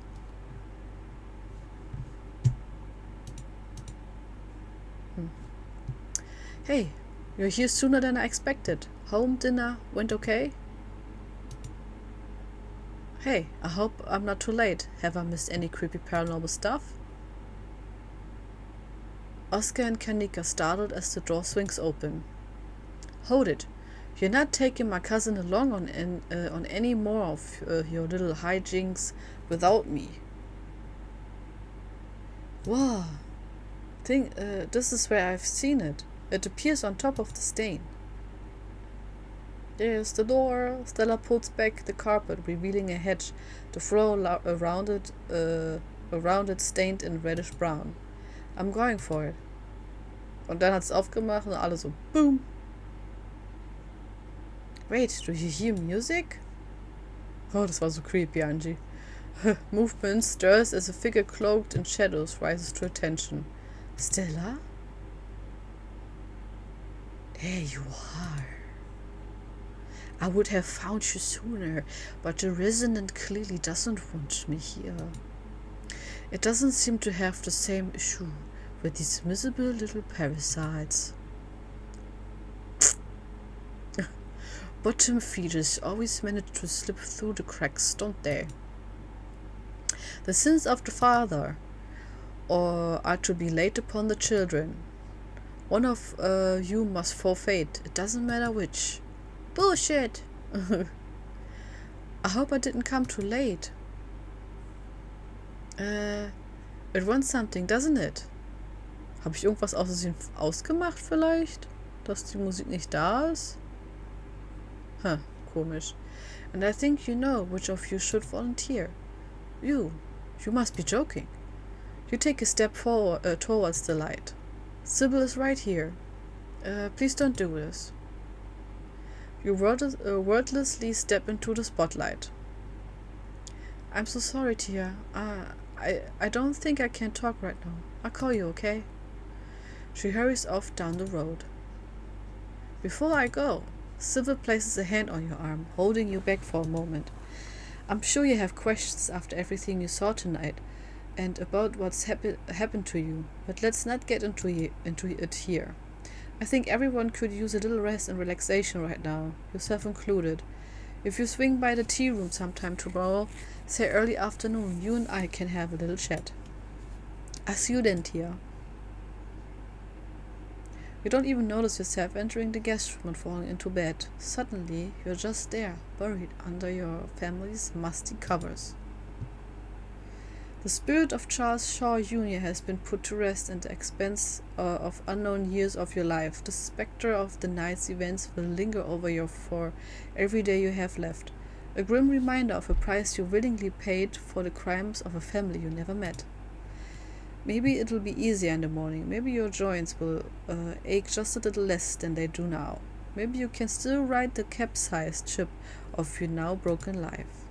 Or maybe things will only get worse from here. Ich speichere mal kurz.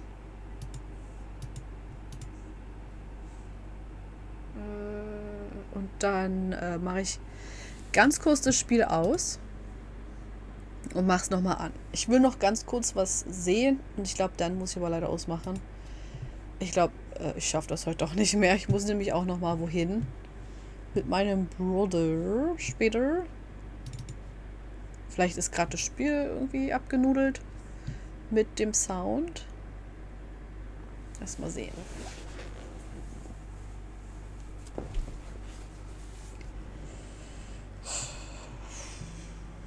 Ah, da ist es. Da ist das Geräusch wieder. Da ist es wieder. Okay. Load 51. Ja, das ist das Richtige. Okay. Wake up. Oh, ich dachte, es kommt vielleicht noch mal eine Cutscene oder so. Schade. You open your eyes. It's a new day. And you feel like shit. In the bright morning light, you're finally able to take stock of just how much the spirit took from you. You feel dulled, your bones creaky, your soul's weighed down with the exhaustion of age. Wow, I did what had to be done. I don't care what happens to me, I made the right decision. I do it again. What have I done? I hope this is worth it. This is great. Tia, was geht? Hey, mit dir, was geht, was geht? Hallo. Mich, da hat sich aber jemand verirrt. Hallo. Schön, dich hier zu sehen. Wie geht's? Was hast du gemacht? This is great. I can't wait to finally be dead. Life goes on. What happened yesterday. And today is another day. I have no strong opinion on what happened last night. This is great. I can't wait to finally be dead. What have I done? Life goes on. An involuntary shudder runs down your spine, but your thoughts are interrupted by the buzz of your phone on the nightstand. Hey, just wanted to check in. Hope you're doing okay. Also wanted to ask if you've heard from Stella. You check your messages. There's nothing from Stella. Uh-oh. I'm sure she's fine. Oh God, what if she's in trouble? What if she's hurt or dead? Maybe she just sleep in. Never mind. Ich habe 2 kaputte Beine, wobei es mittlerweile geht. Und selbst. Also mir geht's ganz gut. Ich habe noch langsam von so lange Vorlesen ein bisschen Halsschmerzen. Und ich habe hier auch ein bisschen Hunger. Aber warum hast du denn 2 kaputte Beine? Was ist passiert? Bist du heute viel rumgelaufen? Oder ist was anderes gewesen? Ja, gute Besserung. Und die nächsten paar Monate richtig stressig. Richtig Stress. Oh, ich hoffe nicht so schlimm. Tut mir leid, das zu hören für dich, Media. Ich glaube, wir rufen sie direkt einfach mal an. Hey, what's up? Just kidding. I'm not able to... Oh, God. I'm not able to come to the phone right now. This is actually a recording of my voice. It isn't really me. Technology, huh? Anyways, leave a message or don't. I never checked this thing. Oh, the mailbox is full and can't accept messages at this time. Okay, wir texten hier. Ich habe mich operieren lassen, um kleiner zu werden. Ach, Quatsch.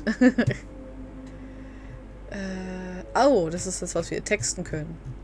Hey, I'm kind of worried after you ran off last night. Text me as soon as you get a chance.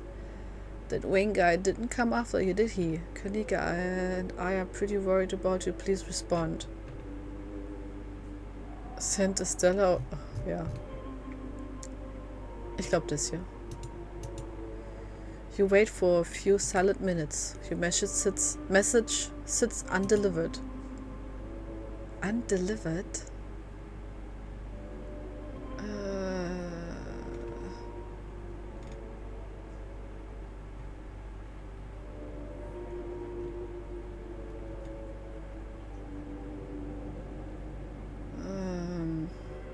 Das ist, glaube ich, nicht so gut, oder? Oh shit, do you think that's possible? Doch, tatsächlich, ich verarsche dich nicht. Bedenke, ich war 2,16. Hä, aber warum willst du denn jetzt kleiner sein? Wirklich jetzt? Holy shit. Ich meine, wenn das ist, was du unbedingt brauchst, ne? Dann go for it. Oh mein Gott. Habe ich ja noch nie gehört. Ich habe immer nur gehört, dass Leute größer sein wollen und nicht kleiner. Oder sie mit komischen Maßeinheiten. Ja. Aber 2,16 Meter ist schon ganz schön groß. We gotta look for her. I'll meet up with you in town. Looks like you have your morning plans in order. Check the closet. You might as well take a shower before starting the rest of your day. You step into the guest bathroom and into the shower. The hot water soothes your aching joints. Despite the state of the bathroom, the shower is a good place. As it rinses your body clean, every minute feels like another thread holding this town together starts to unravel. Thoughts of doom consume me. Think about the door in the clinic. You're still drawn to it. Even now, you'll be going back there today. You're sure of it. Think about the specter of an early death that now hangs over you. Think about the afterlife, undoubtedly real at this point, and what you've seen is terrifying. Think about Stella running off last night. Hopefully she's just sleeping in. Think about Duke and imaging him. Hä? Jetzt kommt mein Teil hier? What the fuck? Einer von diesen Sachen kommt. Ist das jetzt dein Ernst? Warum dauert denn der so lange? Habe ich was falsch eingestellt? Oh, ja wirklich. Ich finde alles über 2 Meter ätzend. Will 1,90 werden am liebsten. Oh wow. Das hätte ich jetzt niemals gedacht, ehrlich gesagt. Aber ich bin froh, dass du das für dich machen konntest. Und das ist wahrscheinlich, ist es schon einfacher, einige Sachen zu tun. Bestimmt auch Autofahren oder so eine Sachen. Alleine Fahrradfahren.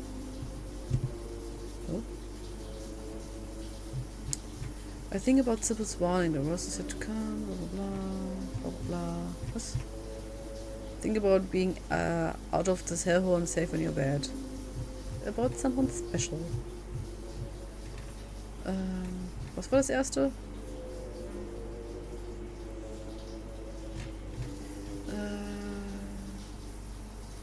What you've seen is terrifying. What's Stella? Ja, dann hier. Und daher, dass ich es von der Bundeswehr angeboten bekommen hatte, habe ich es wahrgenommen. Wow. Wieso bieten die dir das dann an? Bist du zu groß für die Bundeswehr gewesen oder wie? Hast du eventuell den Crew dann zu hoch gestellt bei Timer? Stream Elements. Bei Timers? Ich habe das ja eigentlich gerade offen. Bei Timers, das Intervall habe ich sogar eingestellt als extra weniger. Auf 5 Minuten, weil ich dachte, vielleicht ist es irgendwie falsch zu lang oder so. Und ich habe auch 5 Minuten eingestellt. Das Online-Intervall aber nur. Und das Offline-Intervall ist 25. Und Ich weiß jetzt nicht, ob ich da was falsch gemacht habe. Ich kenne mich da leider nicht so gut aus, noch nicht. Muss mich da noch ein bisschen reinfummeln. Bin doch mal weg. Alles klar, Angie. Ich muss mal gucken, wie man den Cooldown da richtig einstellt. Also, irgendwas muss ich da falsch gemacht haben. You're done here. You turn off the faucet and dry yourself off. Explore the closet. Ist das alles blutig da drin? You make your way to the closet. There's no denying it. The door moved at some point since your most recent visit. But your long-dead relative's creepy stall isn't the only thing that is different. Someone was in here. Ja, ich glaube, ich weiß, wer das war. Müsste es sehen.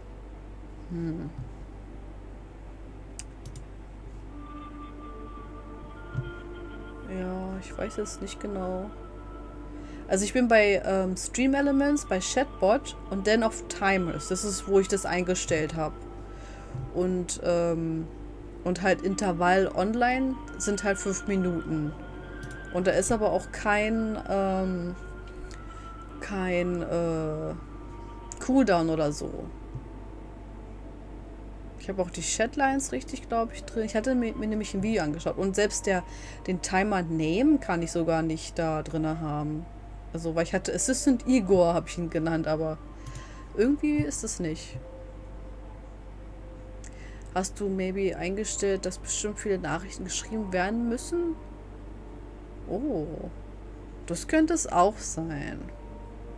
Muss ich mal nach dem Stream schauen. Muss ich mal checken, wie man das genau nochmal macht. Aber ich habe mir halt ein Video angeschaut und ich habe es mir nicht ganz durch angeschaut natürlich. Und das hätte ich vielleicht mal machen sollen. Und ja, ich gucke mal nach dem Stream nochmal, wie das geht. Ich glaube, wer hier drin war, ist der Wayne gewesen. But your long dead relative's creepy door isn't the only thing that's different. Someone was in here. And judging by the residue that was left behind, you're pretty sure you know who the culprit is.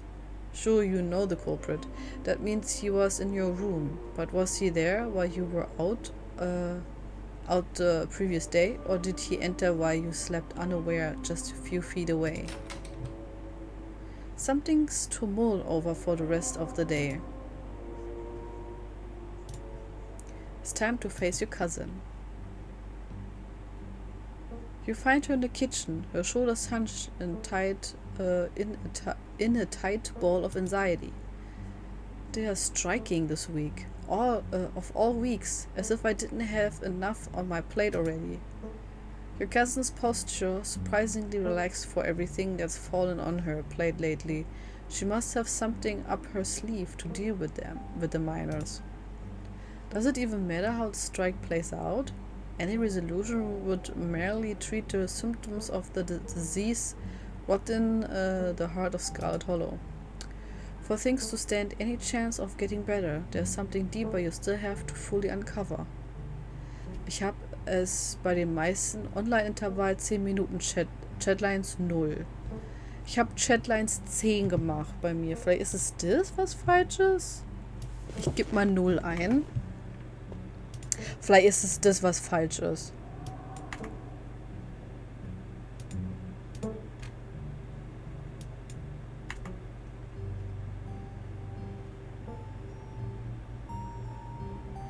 Oh, ich glaube deswegen. Das kann... Okay, ich glaube, es ist deswegen gewesen vielleicht. Mal sehen. Okay, dankeschön für die Hilfe, Media. Ich glaube, ich habe es vielleicht gefixt jetzt. For things to stand any chance of getting better, there's something deeper you still have to fully uncover. Oh, mein Telefon hat sich wieder zu meinen Kopfhörern connected. So. Okay, disconnected. Talk about the strike, talk about what happened last night. Have you heard anything from Stella? I can't get a hold of her. The mine's in trouble. You should just sell it and sell the estate. Get out while you still can. You probably should get going, right? Ich glaube nicht, dass sie irgendwas gehört hat. No, but that's not exactly newsworthy. I'm sure she's just processing what happened last night. We weren't the only ones who were traumatized. So, ghosts are real. I still can't get over that. I'm sorry about last night. We should have left.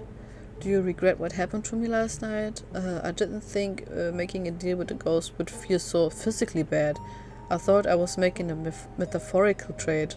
Ja, das habe ich auch gedacht. It feels good, doesn't it? Getting rid of something our family left behind like that. Ist das jetzt was Gutes oder was Böses, wenn ich das sage? Wie komisch. Ich weiß jetzt nicht, ob ich jetzt irgendwie dann irgendwas Blödes sage. Aber denkt dran, wenn es auf 0 steht, kommt diese Nachricht alleine aller eingestellten Minuten. Ja, ich glaube, ich habe eingestellt 25 Minuten. Ja, einen habe ich 25, einen habe ich 30 Minuten und den anderen habe ich 20 Minuten. Ich bin mir noch nicht sicher, ob ich das so lasse. Aber mal gucken. So you don't regret what happened last night. We should have left. Ja, vielleicht ist. Yeah, we should have. So ghosts are real. I can. What does that actually change about anything? You're Scarlet. You're probably going to die young anyways. And I still have mine to run. Okay, ich hätte jetzt gedacht, sie wäre vielleicht ein bisschen netter. If the mine's trouble, you should just sell it. The strike is just a symptom of the rot in this place, Tabitha. If we don't treat the underlying disease, it won't even matter who wins. How are you feeling about the strike? You can be honest with me.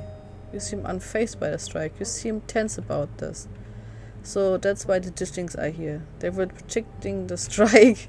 Usually I'm pro-union, but do you know what the strikes even want? I haven't seen a list of demands. I'm sure it's just the usual. I promise you that if any of them were in my shoes for a month, they'd be singing a different tune. But if you don't treat the underlying disease, it won't even matter who wins. I probably should have seen this coming. What they want, Tabitha, it's the right thing to do. Just give them what they want. There's no use fighting the inevitable. Just fire all of them. I'm sure it'll be easy enough to pick up the pieces. I can't believe the gall of these people. After everything you've done for this town. You're in a really difficult spot right now. With everything else going on, it's hard to care about something as mundane as a strike. So viele Antworten und ich weiß nicht, was ich sagen soll. How are you feeling about the strike? It's a strike. How do you think I feel? She doesn't want you to answer that question. Okay. You probably should have seen this coming. Just give them what they want. You weirdo. Nobody talks like that. Not even Sybil talks like that. But it's not even worth arguing about this. They won't last long. It's like, usually I'm pretty sure I've seen this coming. Who's to say I didn't? I wasn't ever really a question of if, more a question of when. Forgive me if I didn't expect them to walk out a few days before my mother's funeral. I couldn't even wait until Perlan was in the ground. So that's why the Ditchlings are here. They were predicting the strike. Come on, your mom just died, can they not? Shouldn't they care about the mine doing well? It's the backbone of this whole town. You work hard too. They should realize that.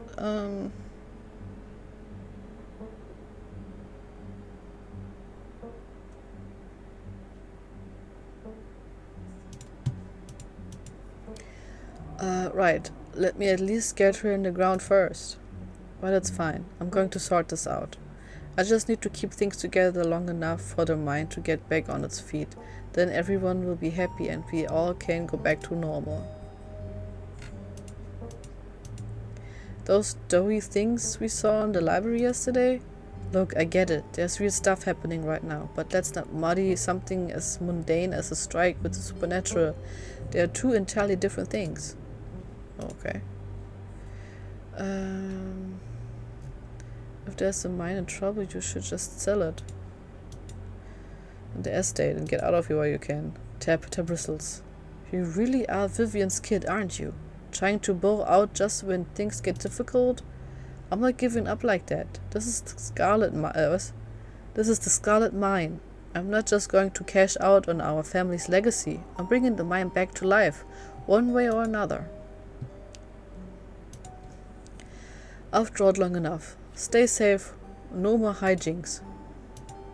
But let me know if you get into trouble, okay? Tabitha slips past you, her heavy boots thudding down the hall as she marches away to face her employees. Time to figure out the rest of your day.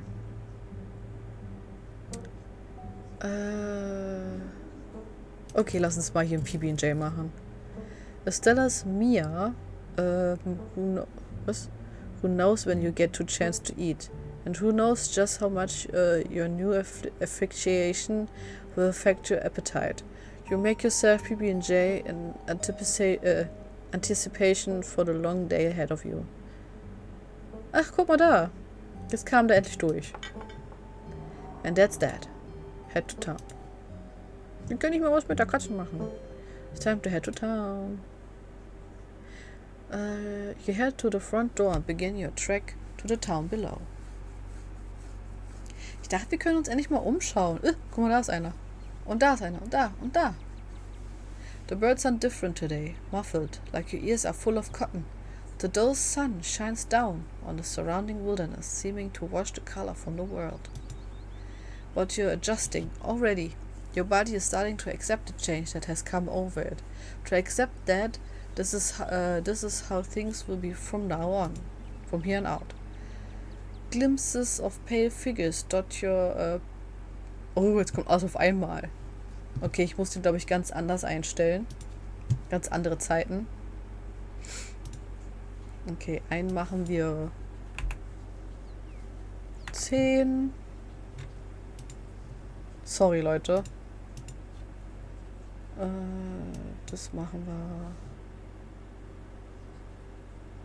Oh, ich habe 5 Minuten eingestellt, glaube ich. Ups. Deswegen. 20.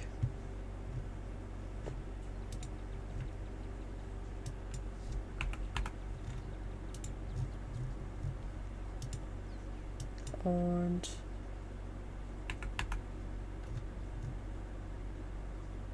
so, das sollte besser sein so. Okay. Glimpses of pale figures dot your periphery. You haven't seen ditchlings in the middle of the day before. They're getting bolder. Oh, Avery! To your surprise, you find a familiar face its way up to the path towards you. Er hat schon wieder so ein Shirt an. Hey, I was coming up to see you. Hope you were able to get some sleep after everything that happened last night. They don't say anything about your appearance, but you can see them take you in.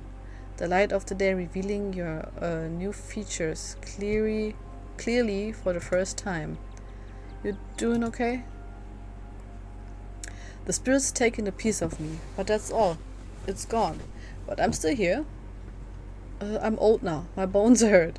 You know, aging like this isn't too bad. I managed just fine. I regret what I did. I do it again in a heartbeat. I'm here for a good time, not as long time. Ja, wir müssen positiv sein. Glad to hear you're coping well, though don't go throwing yourself at too many life-stealing entities from the beyond. We just started getting to know each other. Aww. How do you feel that it's a new day?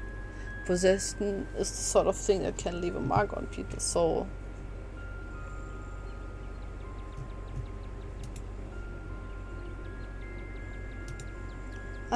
thanks for asking about the state of my soul. I appreciate it. I'd be lying if I said it didn't have an impact. I kind of feel bruised all over, physically and spiritually. But hey, that's part of life, right? Nobody makes it to the end completely unscathed. And I'm kind of thrilled that my new emotional baggage comes from a ghost instead from boring normal trauma. You were coming up to see me. That's sweet. There's ditchlings everywhere now, even though it's daytime. How are you doing today? Have you heard anything from Stella? Oh. I haven't heard from her though. She don't text much and I haven't checked with Winnie to see if she came in for an early breakfast or anything. But if you haven't heard from her, that doesn't sound great. Seeing her like that last night was awful. She's usually so unflappable. Seems like those walls are finally starting to crack. I hope she's okay. Kanika and I are meeting up to look for Stella. Wanna come? If it's okay with you, I'm kind of hoping you will sometime. What's out right now? Let's head to town. Just right now. Avery turns to survey the tree lines. I noticed a few on my way up. They're kind of funny. Now that I'm gonna getting a good look at them, with their scrunched up little Sharpay faces.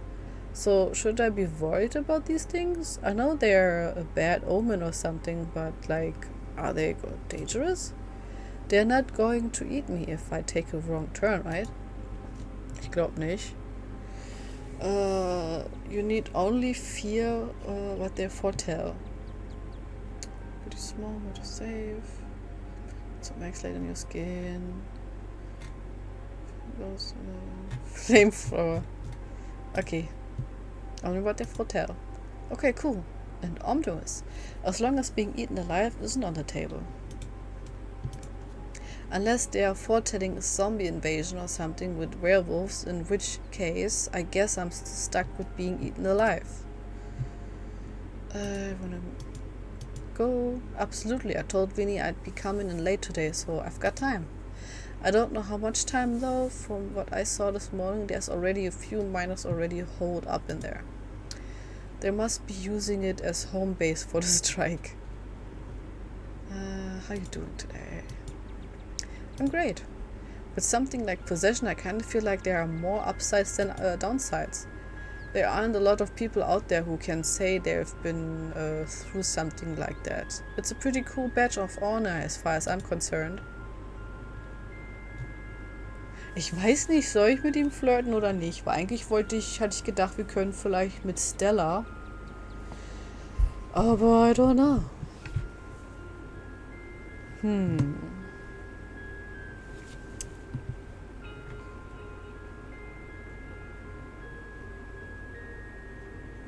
Start back down the path. Let's head to town. Yeah, good idea. You and Avery start back down the path to town. Kanika schon am Warten. It isn't long until you once again find yourself on the main street of Scarlet Hollow. Ah, der hat schon wieder so ein cooles Outfit an. Tia, you made it. And you picked up an Avery along the way. Hope you're both doing okay. Like, emotionally. Ich glaube, ich mache noch mal kurz hier ein Save. Yeah, I'm not too bad. That's good. I feel like I got crushed by a steamroller or something. Joints all out of the whack. Totally exhausted and super foggy. Mom has been insisting I caught a cold, and I wasn't buying it. But as of this morning, I've come around. It's definitely something beyond exhaustion, even considering the ridiculously stressful week we've all had. But I'm not gonna let that stop me from looking for Stella. Aber ehrlich gesagt, ich glaube, ich brauche mal langsam eine Pause vom Lesen. Mein Hals ist ganz schön am Wehtun langsam. Wir klicken mal hier drauf, speichern. Obwohl ich wirklich wissen will, wie es Stella geht. Aber ich glaube, meine Stimme macht heute nicht mehr mit. Und ich fühle, dass ich meine Stimme ziemlich jetzt gerade gezwungen so so gepresst rede, so. Versteht mal, was ich meine? Ja, aber dann einen schönen Abend noch.